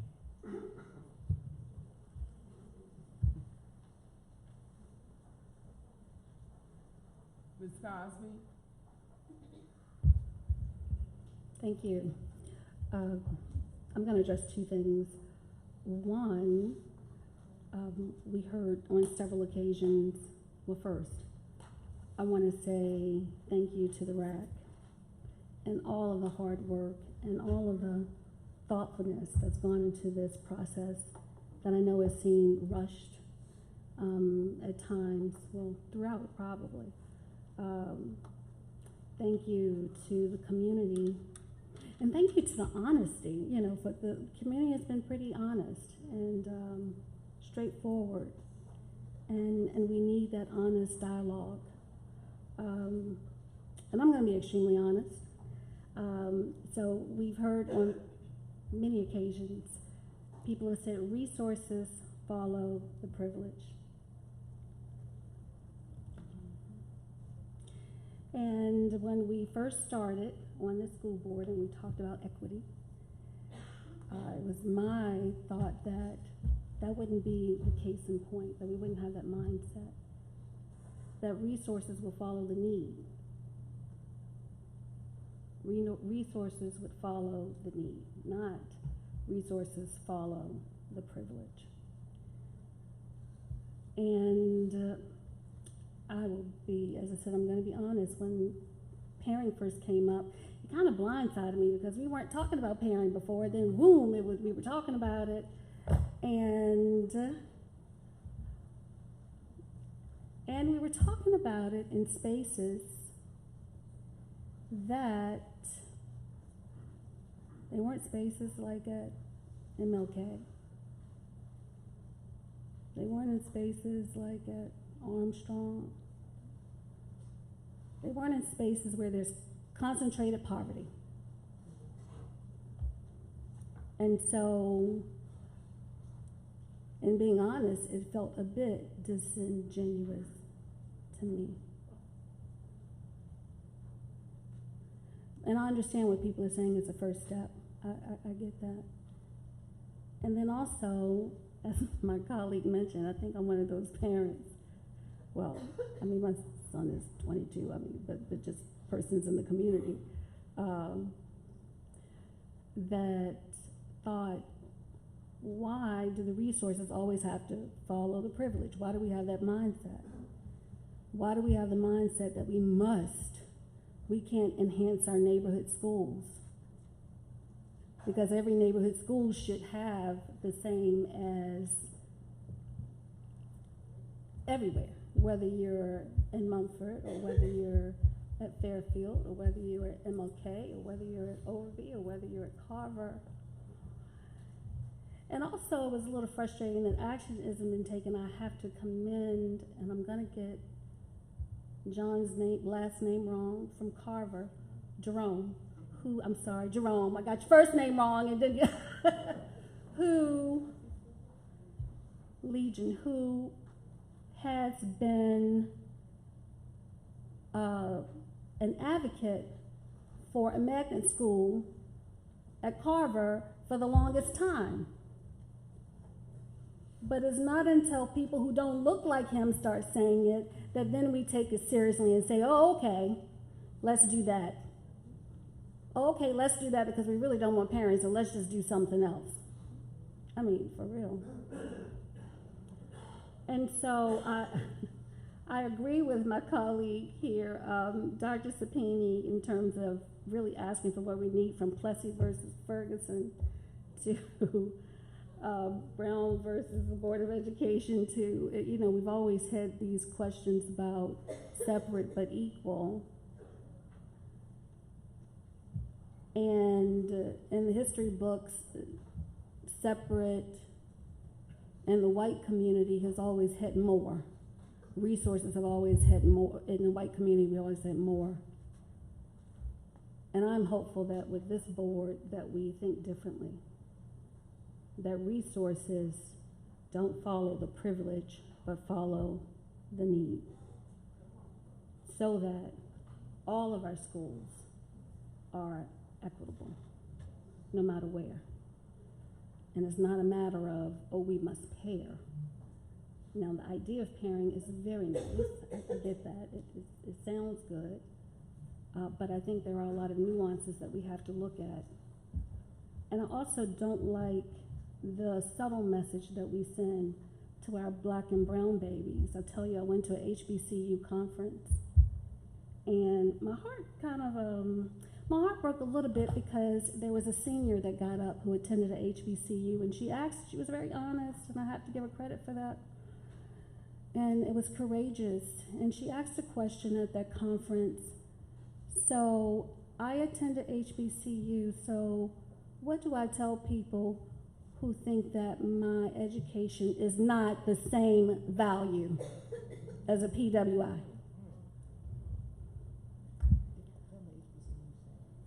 Oh, Historical Black College and University, I'm sorry. Yeah. That because it is African American, because it's black, it's not the same value. And I'm just using that as it's a very tangible example that we have to be very mindful of as we go down to K through 12 as well. And to make sure that all of our schools have the robust curriculum, have all of the opportunities, equal opportunities throughout. And that's what I hope that this board really works on as we contemplate whether it's the proposal that Ms. Owens put forth or not. And earlier I had suggested option 2020 because in keeping with, it seemed as if that was the most preferred option, but then you did have a neighborhood that would be separated. And it's interesting when I heard one of the comments that, you know, we move a certain area, which is just a proposal, and a proposal that I wanted us to explore. Not really ready to vote on tonight, but the idea is to explore these things because we really haven't had an opportunity to explore different options other than what's presented, or even to say, let's take the best of all of them and see what we can do, or we might go with a specific option. But it's very interesting even then, if we move a neighborhood, is at the detriment of black and brown babies, but yet we've been talking about, I mean, if we move a planning block that's primarily African American to one school is at the detriment of those children, on the back of those children, whereas the pairing, that's what we've been talking about all along. But I'm a firm believer in community. I'm a firm believer in communities. That's your strength. And we always talked about schools being these neighborhood hubs, being the center of a strong community.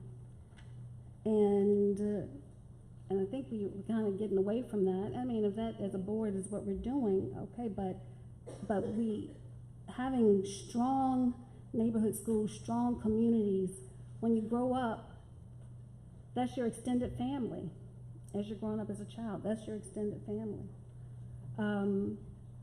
And so, while I appreciate what my colleague, Ms. Owen, has put on the table, I too do have reservations about voting on it tonight, simply because it's just been put on the table, and just like option 2020, we have not explored it and would like to be able to explore it and look at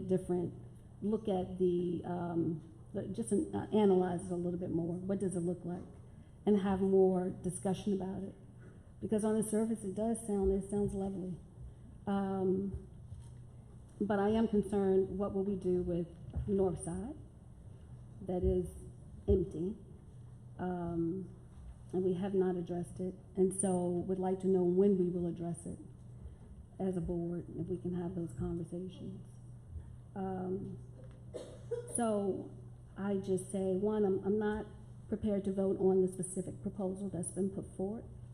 Although it sounds nice, I would like to get more information because it was a long motion, Linda, and it was a lot to absorb. But I do want, as we explore it, hopefully we'll have that opportunity, would like for us to really focus on our equity policy or lack thereof.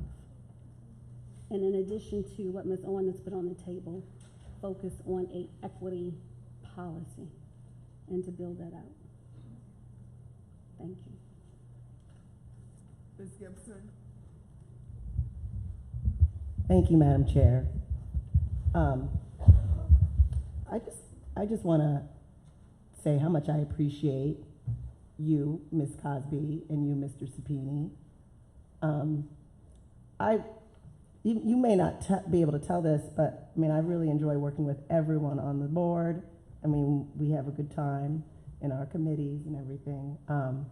But, you know, Ms. Cosby, it was as if you came inside my body and spoke, and thank you.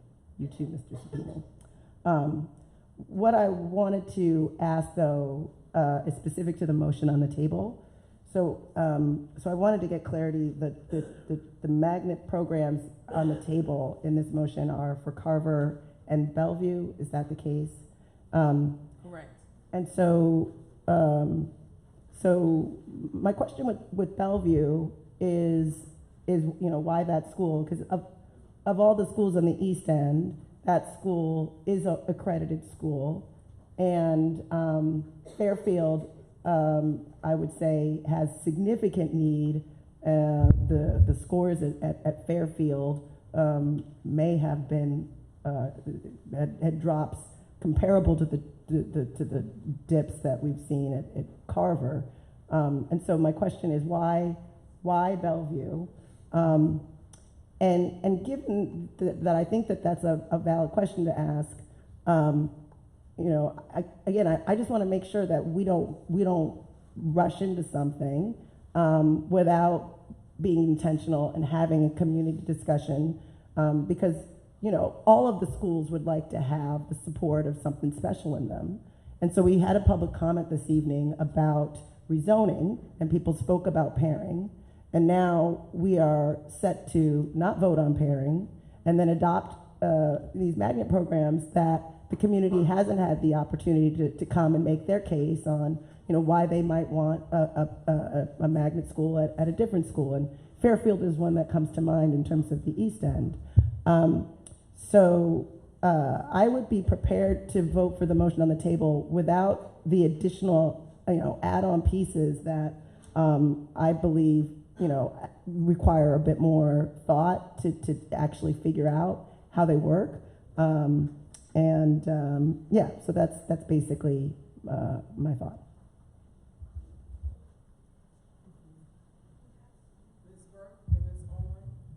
Thank you, Madam Chair. In regards to the schools in the 7th District, I visit regularly and talk to the principals, teachers, and parents and neighbors regularly, of which that's where I take my morning walks. I'm sorry that the principal was here and the assistant principal and other persons, the PTA president, all were here. Apparently they just left. They've been asking at length. Back when Sylvia Richardson was the principal of Bellevue Elementary School, it was known as the School of the Arts. That school is still, some people remember, that school still has the museum that favors Mrs. Maggie L. Walker. And also the museum is still there. Also on the stage, there's the bar for the ballet dancers. They've made it very clear, going to PTA meetings, listening to the community. They wanted to know why wasn't it continued. But as you know, we've had many changes in administration from the top, as well as school principals as well. But at this particular time, Bellevue is ready really to start in 2020. but I know which we probably will get started with something in 2020. So I know we're going to not wait, but until it's in full effect. But that's what the community has spoken. I spent a lot of time in Fulton, at Rainbow City, and the NCR building, for those that know Fulton. And they've made it very clear. I can go to any home there and whatever else. Ms. Burke, why can't we have this? They used to have this.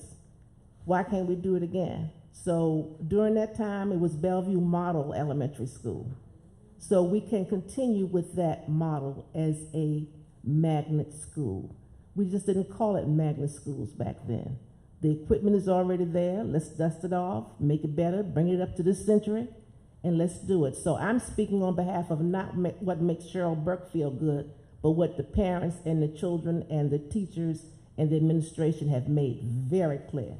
So far as Fairfield is concerned, eventually they too will become a model school, magnet school, but at this time that is not on their list of things to do. So I'm following through on what my constituency has shared.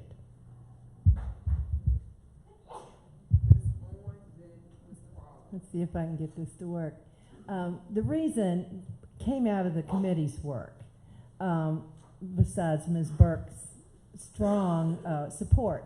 But at one point there was a proposal made, which upset a lot of people, to close Bellevue because it was and is underutilized. And people were very upset. We've heard a lot of those parents at several of our hearings talking about what a wonderful school it is. And it came to the committee that what we would like to do instead of closing it is to encourage more people to come. And so that was the committee, that was one of the suggestions that came out of the committee was, well, if we made it a magnet school, kind of like what they did for Benford. You remember when Benford was also underutilized and the community rallied around and said, well, let's make it a specialty school, not exactly a specialty school, but like that. You had to apply, and it just bloomed. And so I think that was the thinking behind why Bellevue was included with Carver. Both of those were part of the committee's discussion. Mr. Barlow? Mr. Barlow? Thank you, Madam Chair. I was gathering a thought for a second there. And it's escaped me, but I do want to, I think there have been some really great points brought up here, and I'm excited about, oh, here it is. There are two, actually. So the first is, if we do vote on this with these additions, then I think that we owe it to ourselves and the community to get to work on and to flush out exactly what these will look like, or exactly what the timelines are like, and what the budgets are like. So I really do hope that that's something that we take into account in the near future, and would encourage our board leadership to start thinking about when appropriate times in the new year would be to start discussing these issues. The second is with respect to this north side piece, which is something that I brought up earlier. I don't want there to be confusion. I don't want people to not know what the plan is. I think we do need to figure out what the plan is with respect to zoning for the north side. So I'd encourage that we have that on the agenda at our very first meeting of the new year, assuming that people aren't excited about the idea of additional meetings to discuss it before the Christmas holiday, because I do think that needs to be ironed out. There appear to be questions at this stage.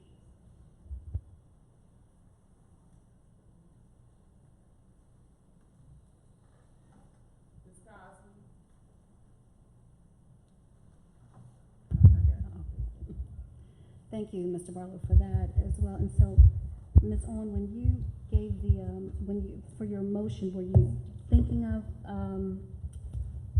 what were you thinking about with the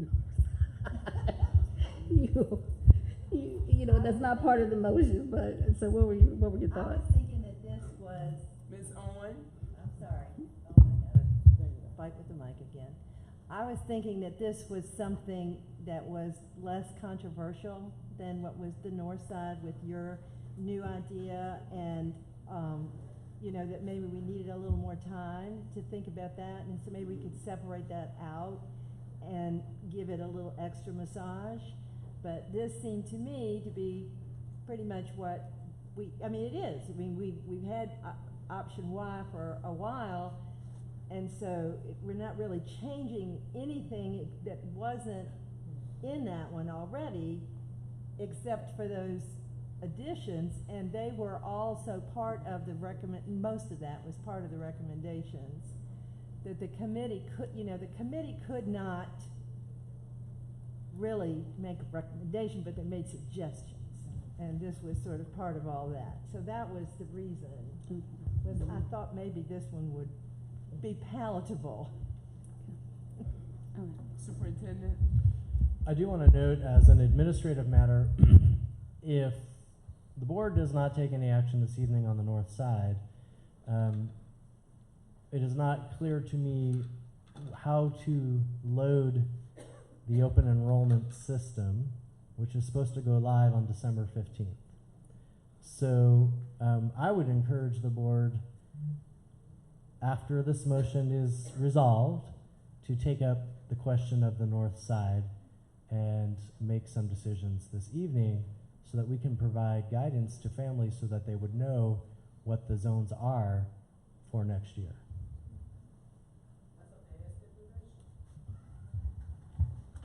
I guess I have the last, Ms. Stewart, did you have, I guess I have the last statement. And I think I've made it very clear from the very beginning.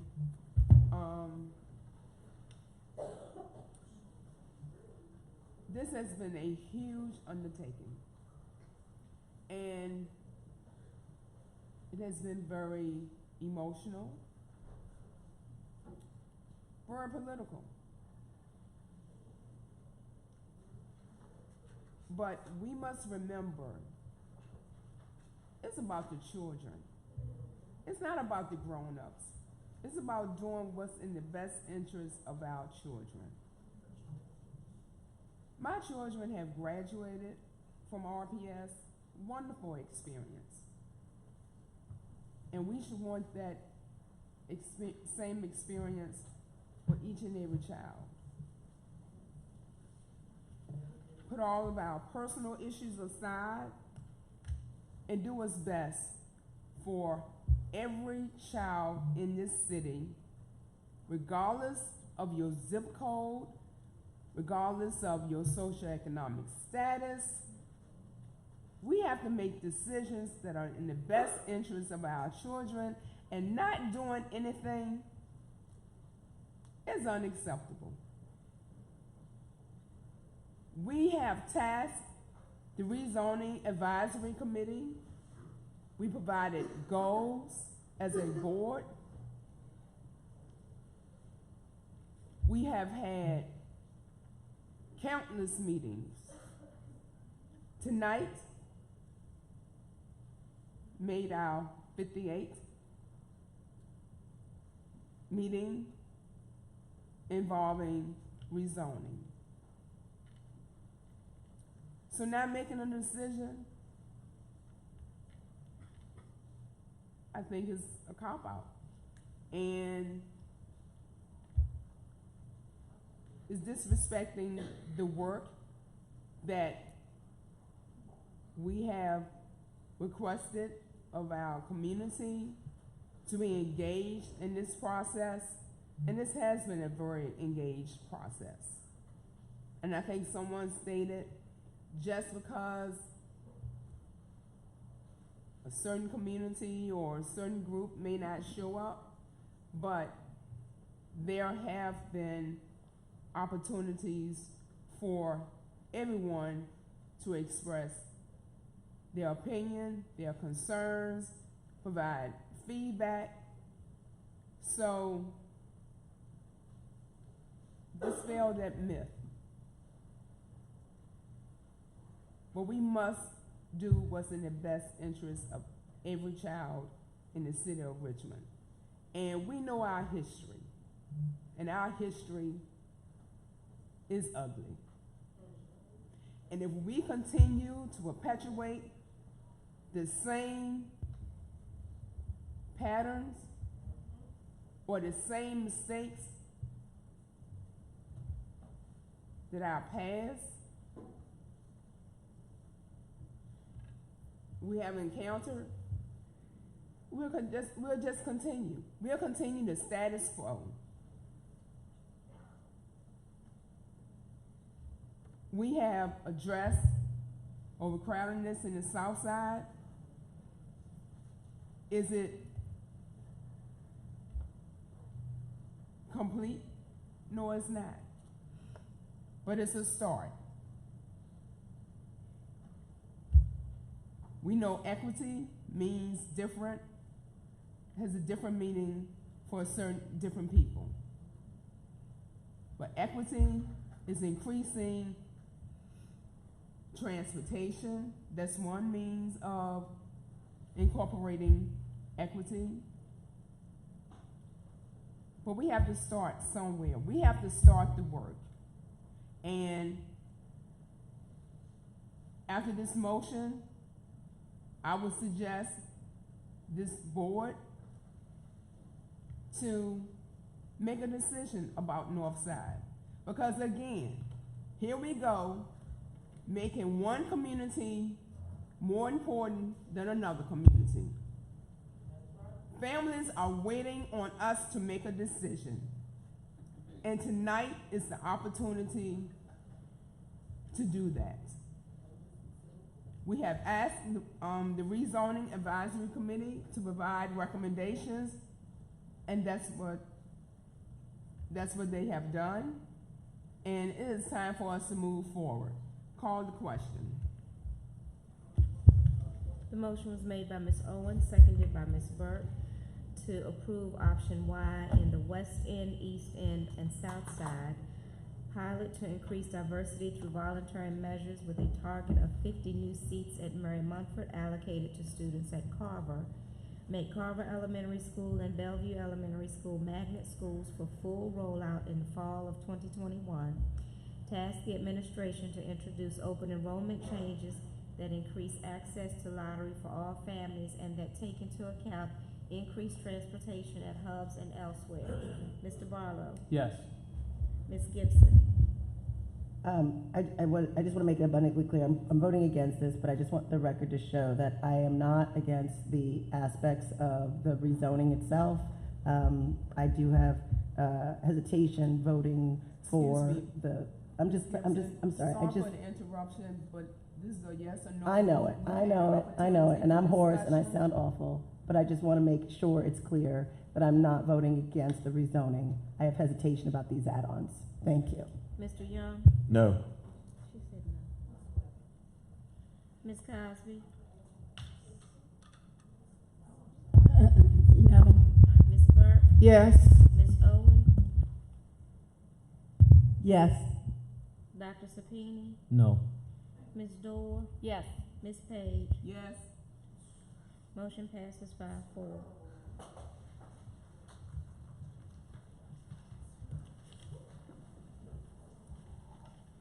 So board members,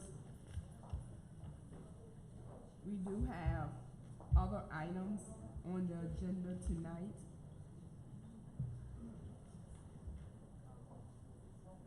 Yes, I'm sorry. So I guess the question is now, what are we gonna do about the north side?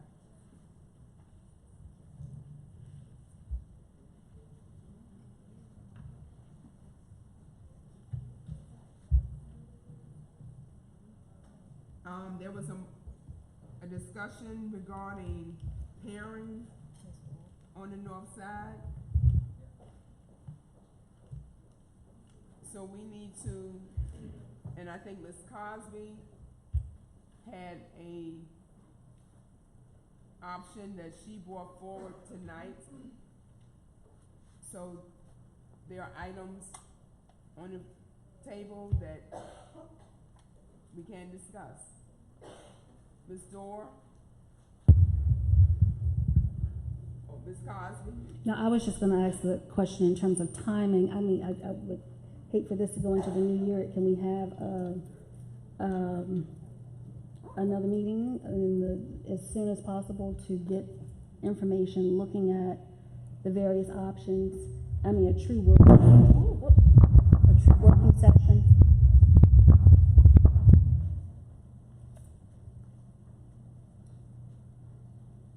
Could you repeat that? I couldn't get that. My question was about timing. So, as we move forward, not to continue this into the new year, but to meet as soon as possible with information, though, armed with information. So if Cropper can come back, or if he can, I'm sorry, or if he can send, right, as we're looking at the various options that have been presented.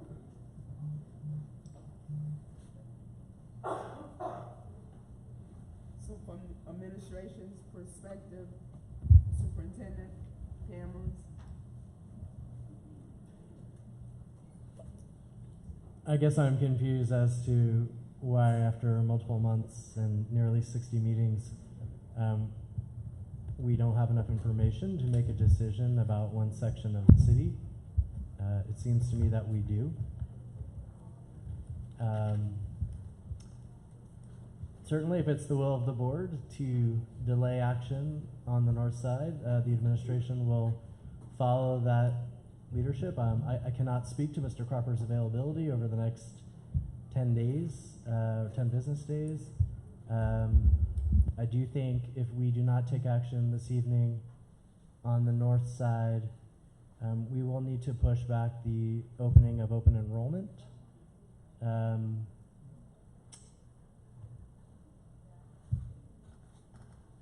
I'm not sure what else there is to add. Ms. Burke? Madam Chair, I'm comfortable in voting tonight. For the purposes of waiting until we come back until January, if Mrs. Cosby maybe could restate what she's proposed earlier, or either I'll read it, what you just emailed. But didn't you email it to all of us? Yes.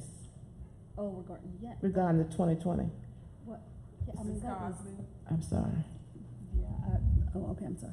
The option 2020 was just because we had revised option Y, revised option W. It was just another way to differentiate it, but because it's confusing.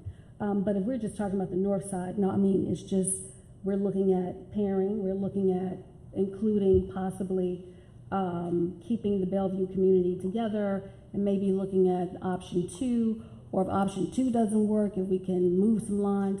I mean, I don't know. And just to answer your question, Mr. Cameron,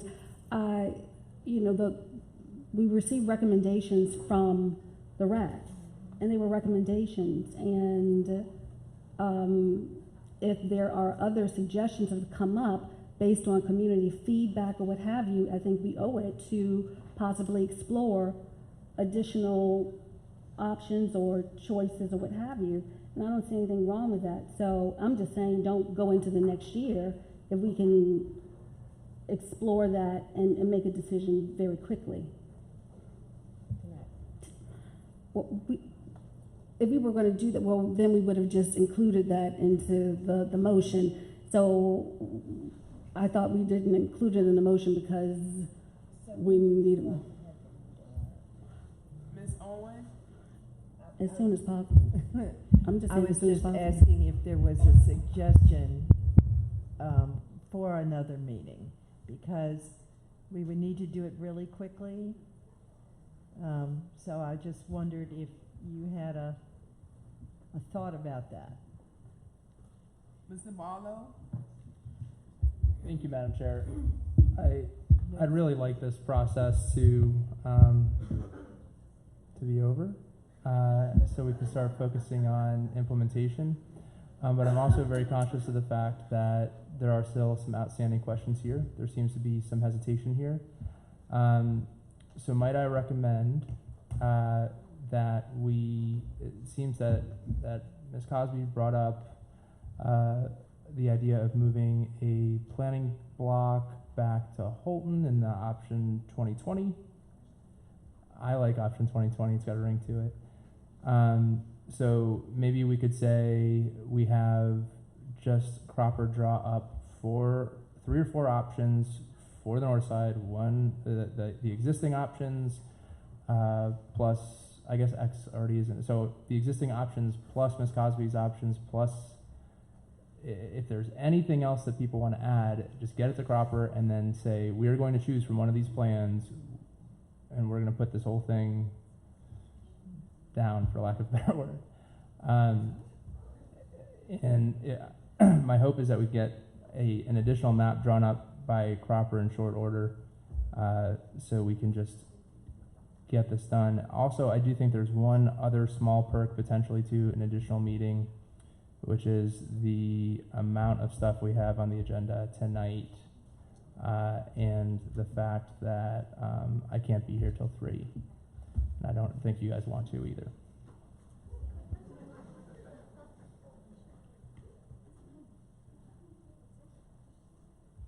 I have a question. Superintendent Cameras, can you provide us the impact of, what is it, moving out, planning block, is it moving out or adding?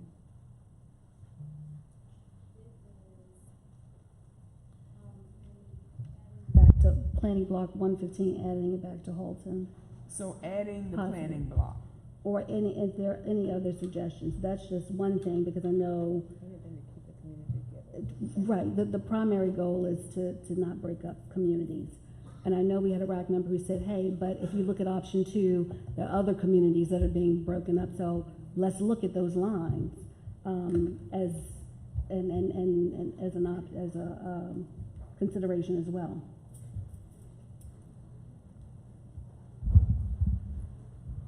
I support making a decision tonight because we need to be fair to our families.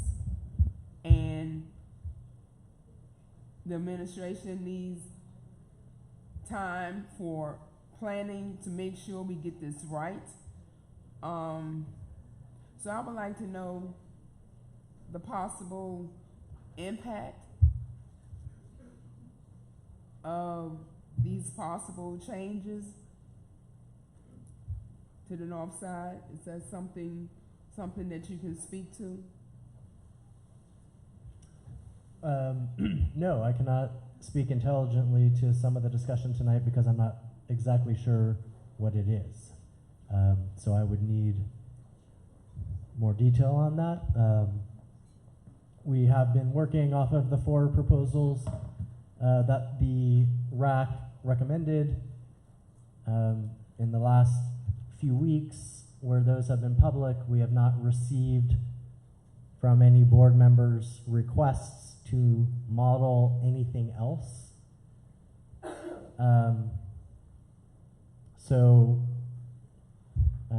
The administration was expecting finality and decision tonight. Again, if it's the will of the board to delay, that is certainly the board's pleasure. I cannot speak to Mr. Cropper's availability or how quickly he can turn around certain maps. As you know, he's engaged with Henrico County and others as well. But if that is what is requested, we will, of course, follow the lead of the board.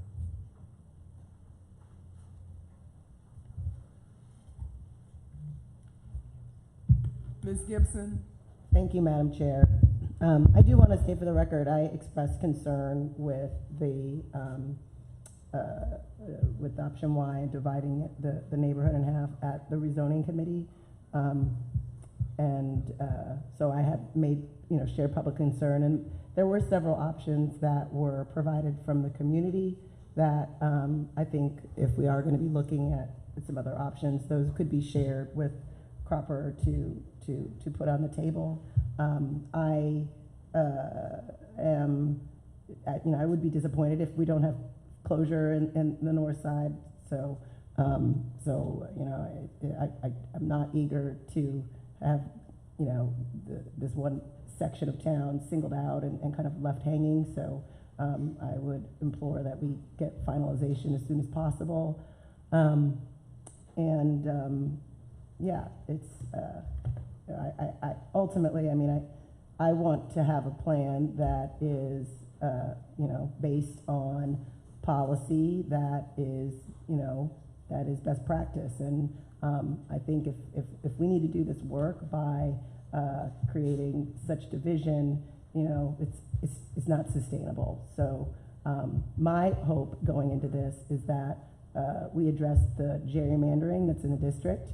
The Ginter Park School District is shaped like a neat little bow tie, and that is certainly not best practice in terms of creating a neighborhood school or otherwise. So, I want to see some work done to address that. The Ginter Park community should be zoned for Ginter Park. And so, that is my expectation as, kind of beginning this process. I defer to my colleagues to see where we go next from a process standpoint. I've been obviously trying to have this discussion for some time now. So the fact that we are now at the 10th hour, I don't take any responsibility for that because I've been trying, y'all. This is a conversation that we've been needing to have. Superintendent?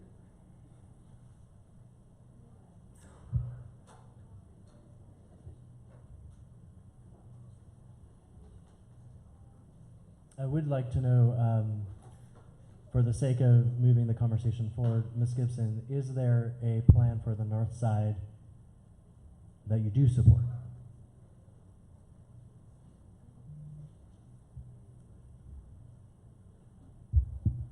So I believe, given where we're at in terms of the process, the option of looking at option 2, which is the proposal that our, Cropper gave us in the beginning, I think that was likely his recommendation. That would be a proposal I'd feel comfortable moving forward with the addition of having planning block 115 remain to be zoned for Holton. So look, I just want for clarity, for members in the audience, I've stated over and over again, we've had 58 meetings. We've had board members that have been a part of the rezoning advisory committee. Board members have had many opportunities to attend the rezoning advisory committee. There have been opportunities to massage, look at the different options. So, in full transparency, to come forward tonight with having a discussion about the north side, we need to make a decision. And this is our last regular board meeting of the calendar year.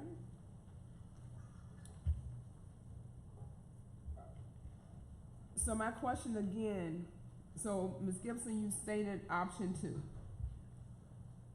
The impact of option 2 does what to the district? Superintendent? I don't have the numbers in front of me, but it makes Holton a little bit, and I'm generalizing here, a little bit wider.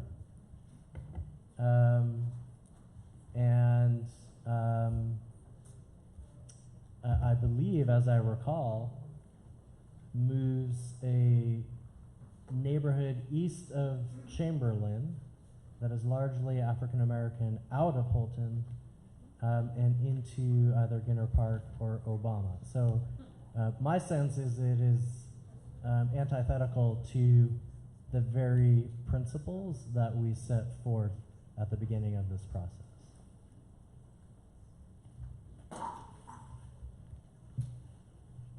Ms. Dorr, then Ms. Gibson, and Ms. Cosby. Just a point of clarification from Ms. Lilly or Mrs. Wilson. If we do another meeting, do we have to have another hearing? And option for Ms. Gibson to consider is, what if we picked one of the options that you're leaning towards and we did a delayed implementation, or we made a decision this time next year so that you can have time to get the community input that you want? Attorney Lilly. The issue, Ms. Dorr, is that based on the law, you have to have at least one public hearing before you change boundary lines, redistrict, etc. You've had multiple public hearings. However, these public hearings have been based off of information that the public has been able to view and been able to weigh in on, what the maps look like from option 1, 2, and 3 to X, Y, and Z.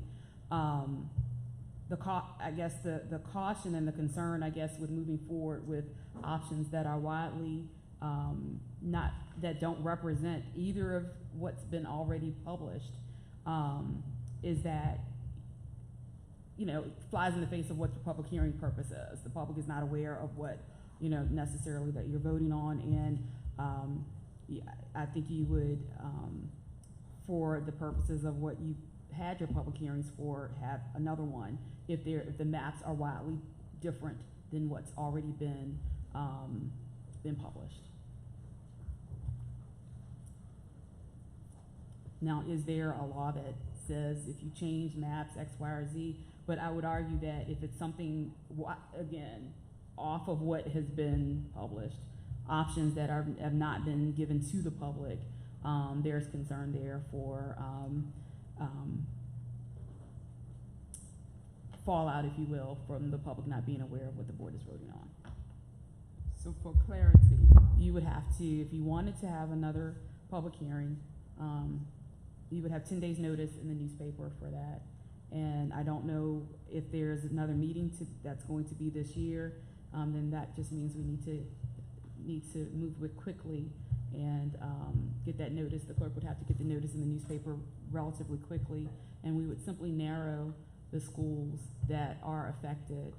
I believe the public notice that went out was for all schools originally, and then we would just narrow the notice to the north side schools that would be affected if there are, again, changes that are drastically different than what has been presented.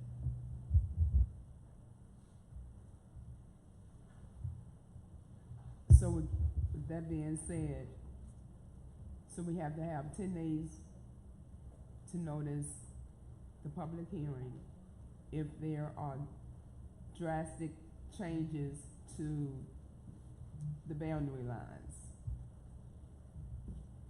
Correct, Ms. Lilly? I would suggest that that's in keeping with the spirit of why you have the public hearing. The community has responded to what has been presented as to where the lines are drawn, and if there is something that's going to be voted on in a map that has not been seen yet, and no one knows even tonight as we speak about it what that's going to look like, then that could be problematic. Ms. Owen? Well, if we didn't make a really dramatic change, I think the fact of the dividing of the Bellevue neighborhood, the public has been very well aware of. Based on the comments we've heard and the emails we've gotten, that much I think they've had plenty of opportunity to weigh in on. That they don't want that one thing, I think we've had sufficient public comment on that one thing. If that was the only change that we made, then I think, I'm not going to say, I don't even know that we have to say exactly how that would happen. But if that was the only thing that we could say we want to do option Y, but not split the Bellevue neighborhood, it seems to me that would not be a change that would require another public hearing. Now, if we go back to option 2, and you know, there are other things in option 2, and of course option 2 is no longer available on the website, so I don't know enough about, I don't remember out of all the zillions of 1s, 2s, 5s, Z's, A's, B's, that if there's anything else in option 2 that would require that, because that was we never had a public hearing about option 2. But we have certainly had public hearings about just that one aspect of why. That's my opinion, for what it's worth. Well, I'm looking at option Y right now, and if you remove the portion of Bellevue that under option Y is slated for Ginter Park, what you're left with in option Y, and I'll just be blunt, is dividing black neighborhoods and not dividing white neighborhoods. And that's just the reality. And I don't think that's what this board set out to do. And so I, for one, would strongly advocate against doing that. Ms. Gibson? Thank you, Madam Chair. So, you know, so as I said in the beginning, I think it's irresponsible of us to put forth a plan that, you know, that ultimately is, I mean, it's essentially a house of cards. You know, right now, there's a lot of change at Holton, and, you know, I mean, I live in Bellevue. Like, this is my community, I get it. And I don't want to see any neighborhood divided up. That's something that I wanted to fix as part of this rezoning work. And I particularly understand the concerns that this community has, because I live in this community. When I first moved my little street, I was one of 2 families that sent their kid to Holton. And the people on the street were excited to have a family because all the families were moving away. Now, there are more families on the street. They send their kids to Veritas. They're sending their kids to other private schools. So, you know, this is not a neighborhood that, you know, it's different from the Mumford neighborhood in that sense. So I'm sensitive to that. I also wouldn't feel comfortable voting for a plan that the community hasn't reacted to yet. So, and I also wouldn't support a plan that is, you know, flies in the face of making our schools equitable. I certainly wouldn't support that. The fact of the matter is that Holton Elementary School, as it stands now, is probably the most diverse school in the city. Essentially, it's a little bit more than 50% black, reflecting very much the neighborhood. Now, when you dig deeper and look into the numbers, what you discover is that a lot of kids that are at Holton now go there through open enrollment. So there are, you know, of kids that live in the Holton district, there are 215 that are black that live in the zone, and 217 that are white and live in the zone, which is about 46%. 46% black, 46% white, 2 extra white kids. So the fact that the numbers now reflect 51% African American students, it's not because of the zone, it's because of open enrollment. And so we haven't addressed open enrollment as a board, and we won't until the next school year. So In option 2, it pulls in several affluent neighborhoods into the Ginna Park zone, the Ginna Park school zone, that are not zoned for that school now. It's never been clear to me why those blocks had not been zoned for Ginna Park, because the neighborhood's called Ginna Park. They're blocks away from Ginna Park. And essentially, if you look at the map, it looks like it's been gerrymandered out of the district. And so the Ginter Park zone is shaped like that little bow tie. So, you know, whether there are in this projection, it's showing 43% or 44% or whatever in terms of the number of white kids at Holton, our goal is not to eliminate white kids from Holton. Our goal is to make all of our schools diverse. So option 2 also includes more white students at Ginna Park Elementary School than there are now. I mean, in the 5th grade at Ginna Park Elementary School, there is 1 black student. This proposal would have more. That's not flying in the face of what we've set to do.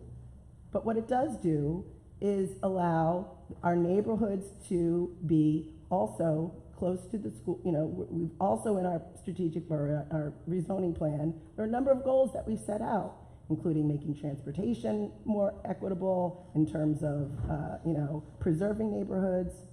If there's anything in that plan that doesn't preserve neighborhoods, I agree, we should go back and look at it. I do not want to divide any neighborhoods. So that's where I'm at, essentially. I don't agree that this option is racist by any measure. I think that it allows the district to reflect the boundaries of the neighborhood that were established. And I think it would be a significant move forward because it would eliminate the gerrymandering, which was an unequitable decision in the past, very similarly to the decision to have the museum district rezoned for Fox. So board members, just to remind you of the timeline. So if we make any changes that presents another map, we have 10 days to notice that. But also keep in mind, the last day of school for the winter break is December 20th.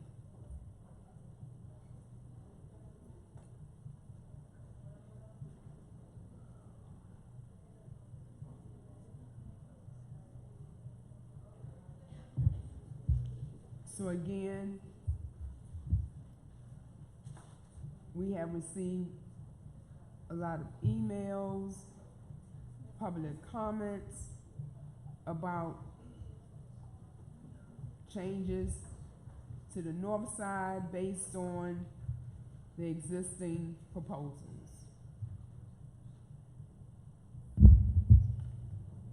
Ms. Burt? Just for clarification purposes, Madam Chair, if we do come back to meet again, because it seems it's 10:25, we've been talking about this for the last, and we need to give it due time, but it's clear that we're not going to make a decision tonight. So what I'm asking is, but I think we need to make one before the winter break. As a parent or a person in the neighborhood, I would not want to have that hanging over me during the winter break, just what's going to take place. Because we're talking about moving children, all right? It's beyond just the neighborhood piece, we're talking about children. So my question, as you just stated, would you be so kind as to repeat? Because my suggestion is that we stop the agenda here, set up a date, and do the rest of the board actions at the next meeting. And it has to be in how many days? You said by 10 days? Well, we have a few action items that need to be addressed tonight, and we have closed session tonight. So the 3 items that we need to take action on tonight .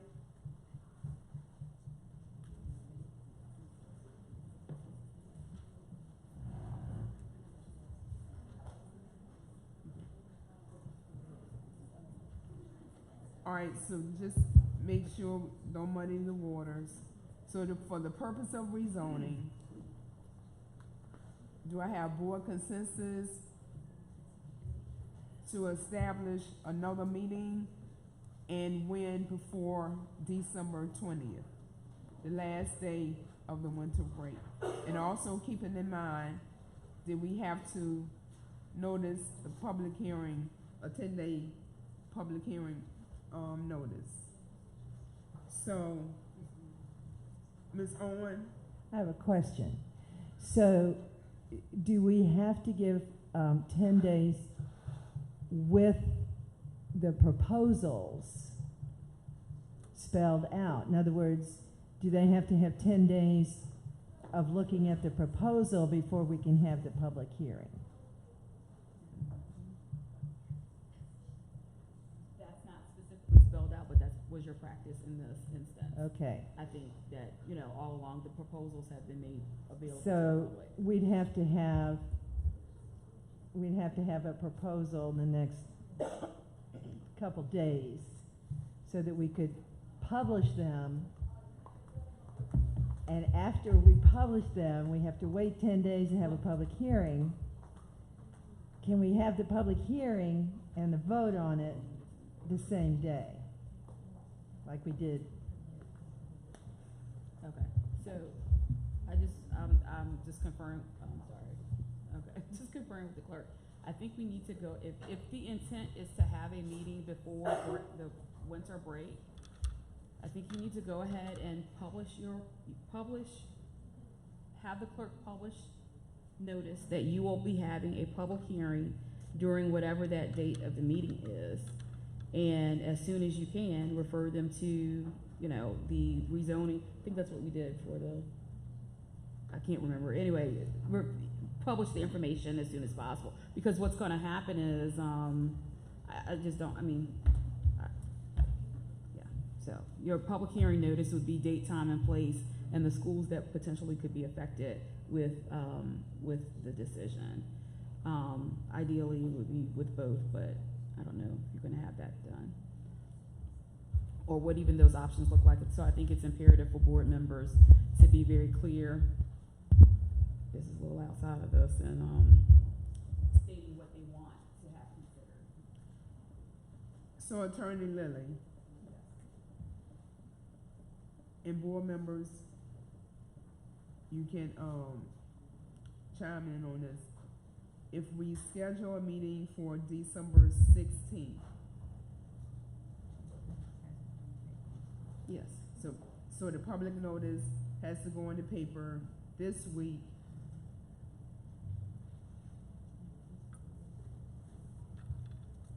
And we have to get this information, whatever changes that we are recommending, we have to provide that information to Cropper.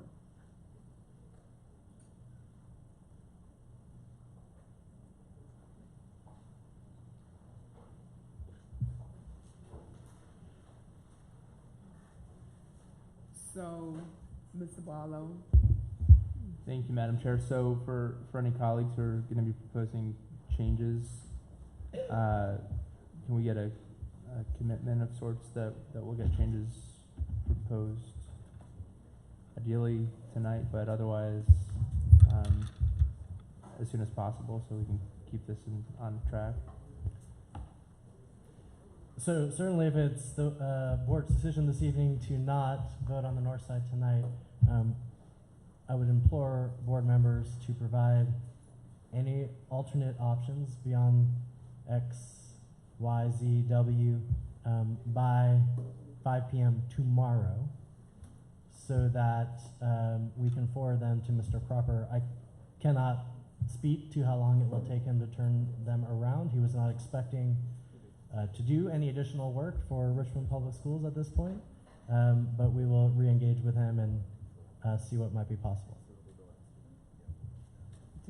Ms. Lilly? I was just going to add that if what you receive, Mr. Superintendent, does not veer outside of proposals X, Y, or W, X, Y, and Z for the north side, then that would inform whether or not we need to have another public hearing. I'm just assuming that it will. Okay. Otherwise, we would like to Okay, vote tonight. okay. Well, I was just trying Yes, to. understood. Ms. Dorr? I believe the basis for the last litigation was because there was no public hearing, so I think if we're gonna have another meeting, we should have another public hearing for sure. My question though, just asking one more time to just make sure that we've dotted all of our i's and crossed all of our t's before we see each other, as much as I love you all again, is there an option, I mean, as you said, Ms. Gibson, Northside is fairly integrated as it is. Is there an option to just do nothing? Or, as you've also said, you want to explore pairing in more detail. So is there an option to put together a committee to explore it? And we don't have to make a decision tonight, but we can continue to explore it. Or do you want to have another meeting? Ms. Gibson? Thank you, Madam Chair. I feel like I've answered that question as it pertains to pairing.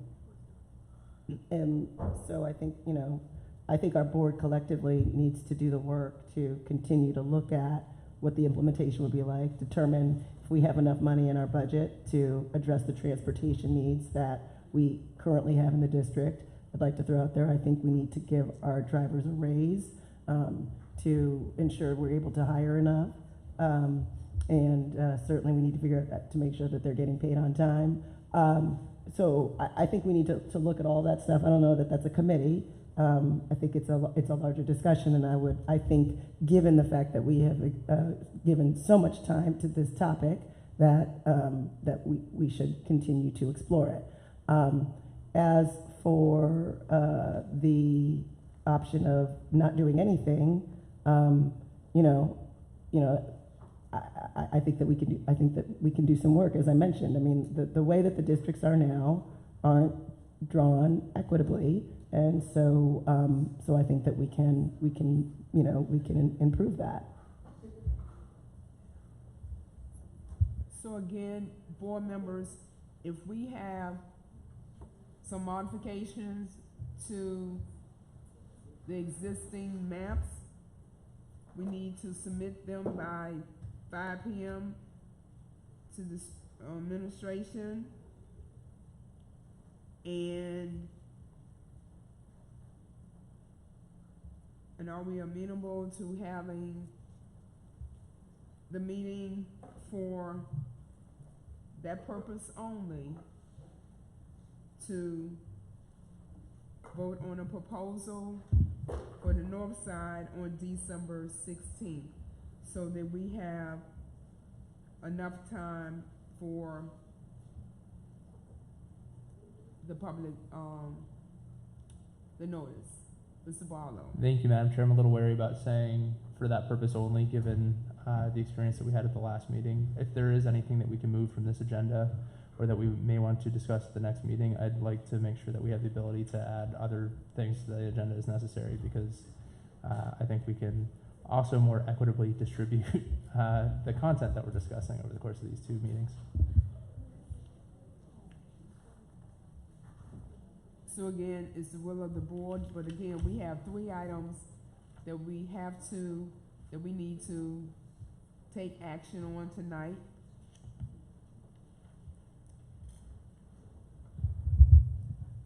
The administration has no objection to deferring all non-essential items until our meeting in January. So the items that we need to take action on is personnel, the budget transfers. That's it.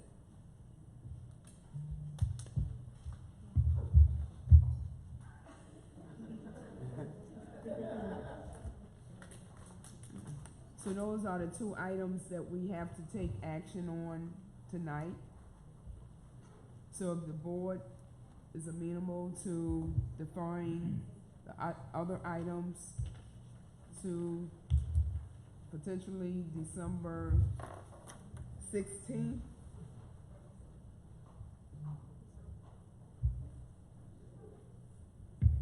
We can do so. Ms. Burke?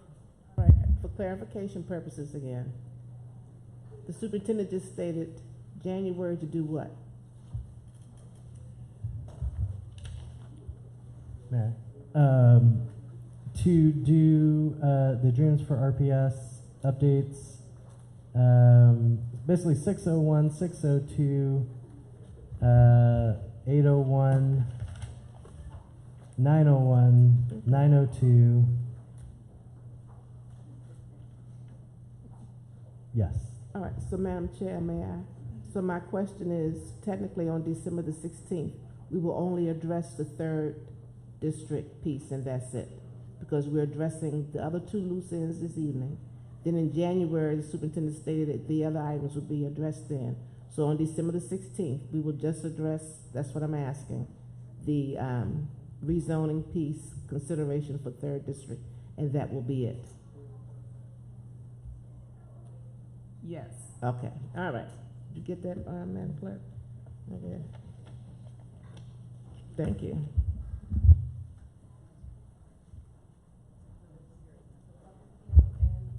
Right, public hearing and discussion and vote for the 3rd district. Well, the north side. I was just gonna suggest that, I don't know Cropper, his schedule, but if the narrative of what is suggested is posted, certainly it would be helpful to have a map to illustrate it, but if the narrative of what's suggested is posted, I think that should be sufficient as well, because that will describe the changes.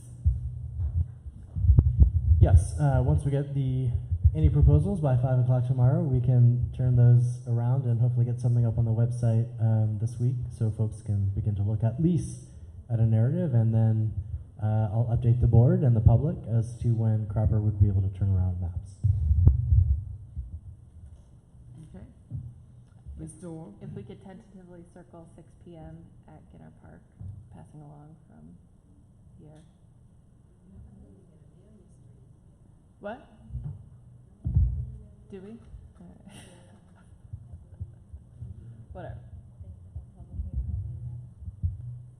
Here yes, we have a public hearing for renaming Amelia Street on December the 11th. And we have just added December 16th, 6 p.m. public hearing and discussion and vote on the north side proposal. But we've already noticed it and been paid for. It's time to change it, but don't you have to have the renaming where it's going to be renamed? Oh, that's true. That is. We can have the meeting on December 16th at Ginner Park, if that's amenable to the board. Any objections to having the meeting at 6 p.m. on December 16th at Ginner Park?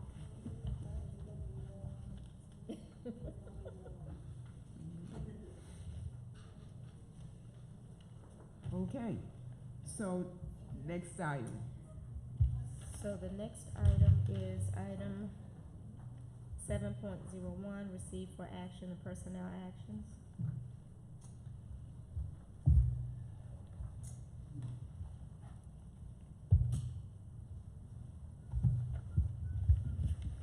Good evening, board. Ms. Udasco is ill this evening, so I will be sharing the personnel actions on our behalf. This evening we have the nomination of 14 employees, the change of contract of 11, the resignation of 9, the furlough of 3, the returning from leave of 5, the retirement of 4, the termination of 1, and the name change of 5 employees.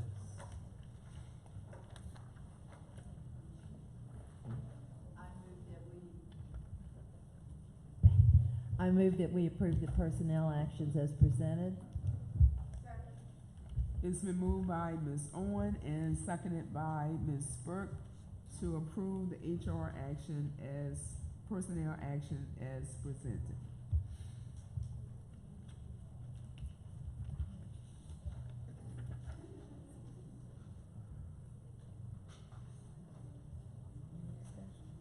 Any discussion? Call the question. Ms. Gibson, Yes. Mr. Young, Aye. Dr. Sapini, Yes. Ms. Cosby, Yes. Ms. Burke, Yes. Ms. Owen, Mr. Barlow, the. Yes. Thank you. Ms. Dorr. Yes. Ms. Page. Yes. Motion passes 9-0. Next The item. next item is your consent agenda, and there were budget transfers.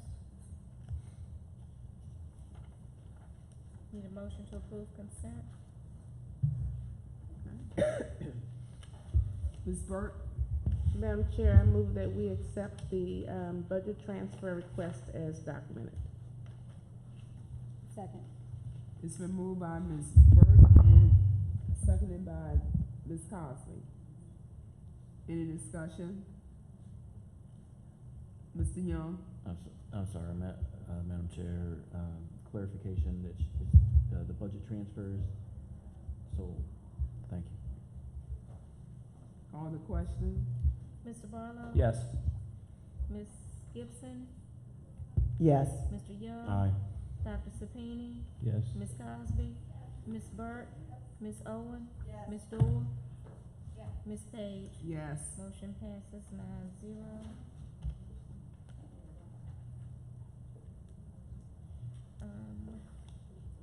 Next item. Under other informational items, you have a school facility use update.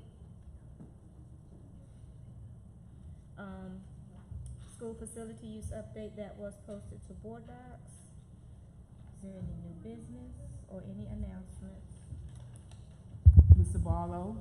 Thank you, Madam Chair. I did want to discuss something with respect to new business. And I'm excited to say to my colleagues here that it sounds like, and I'm sure many of you are familiar with the Moore Street School, which is one of the first schools built after the Civil War for African American students in Richmond. And the Moore Street School is still attached to Carver Elementary. And it sounds like we may have a partner who is willing to help renovate that and then also bring in some programming that could be very helpful and supportive of students in the Carver community as well as students in or children in the VCU family.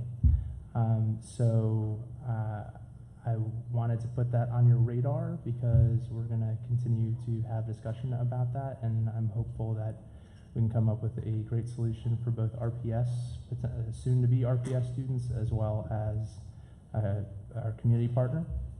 So please keep on the lookout for it because we will need to be discussing an MOU and potential quick, clean deed transfer in the near future. So I wanted to make sure that it was on everyone's radar now.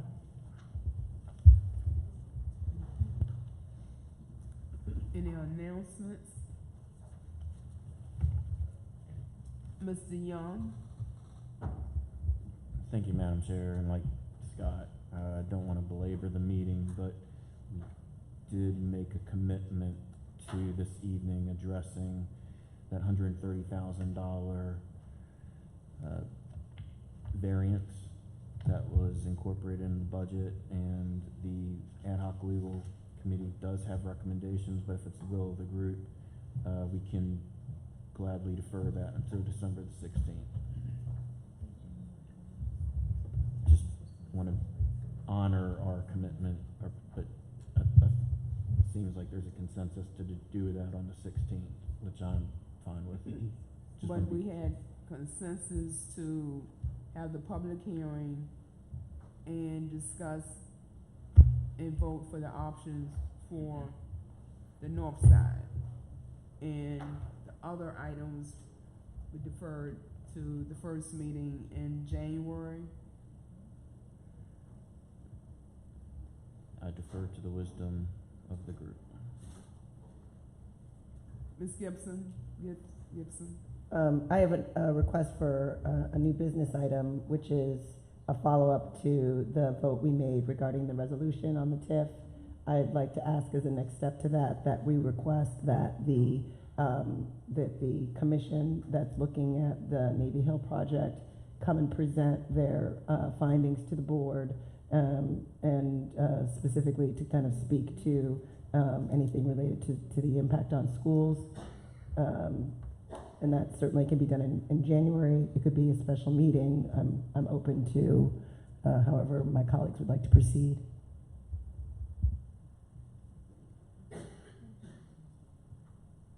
So, Ms. Dorr.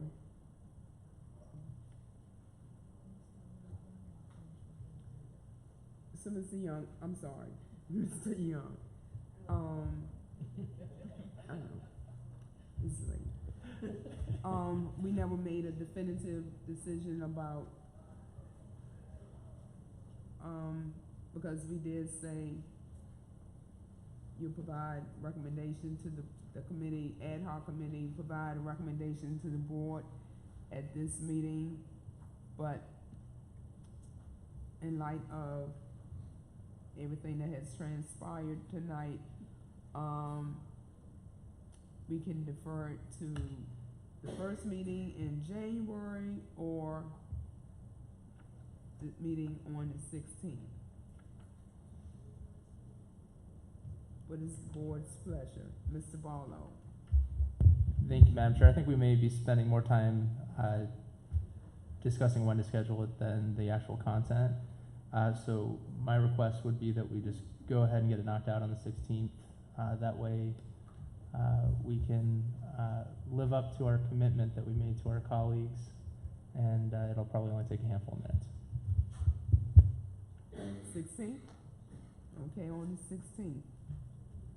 And my question for Ms. Dorr, not to steal your thunder, but announcement to congratulate TJ. Oh. Sorry. Do it. Steal the thunder. You were at the game, so TJ won. They won the regional championships at Grand State. Yeah. So awesome. And we, as a board, gave them a new football field last year. So kudos to us and kudos to them. And I'm just sorry that so many of members of the audience have left us, but the media is still here. So again, congratulations to the Thomas Jefferson Viking football team for winning the regional championship for 2A, and we're seeing the fruits of our labor with the realignment with the VHSL that Kim Bridges and myself were very instrumental in that change. So, next item. Next item is closed. We need to approve that.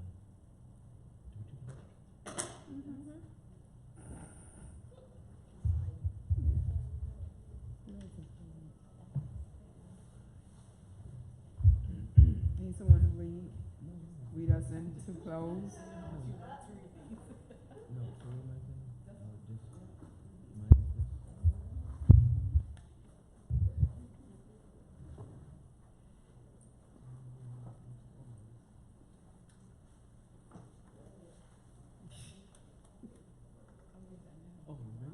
Oh, I'm sorry. Okay. I didn't know. I was waiting for Miss Page. I thought she's. Oh, I'm sorry. Excuse me. All right.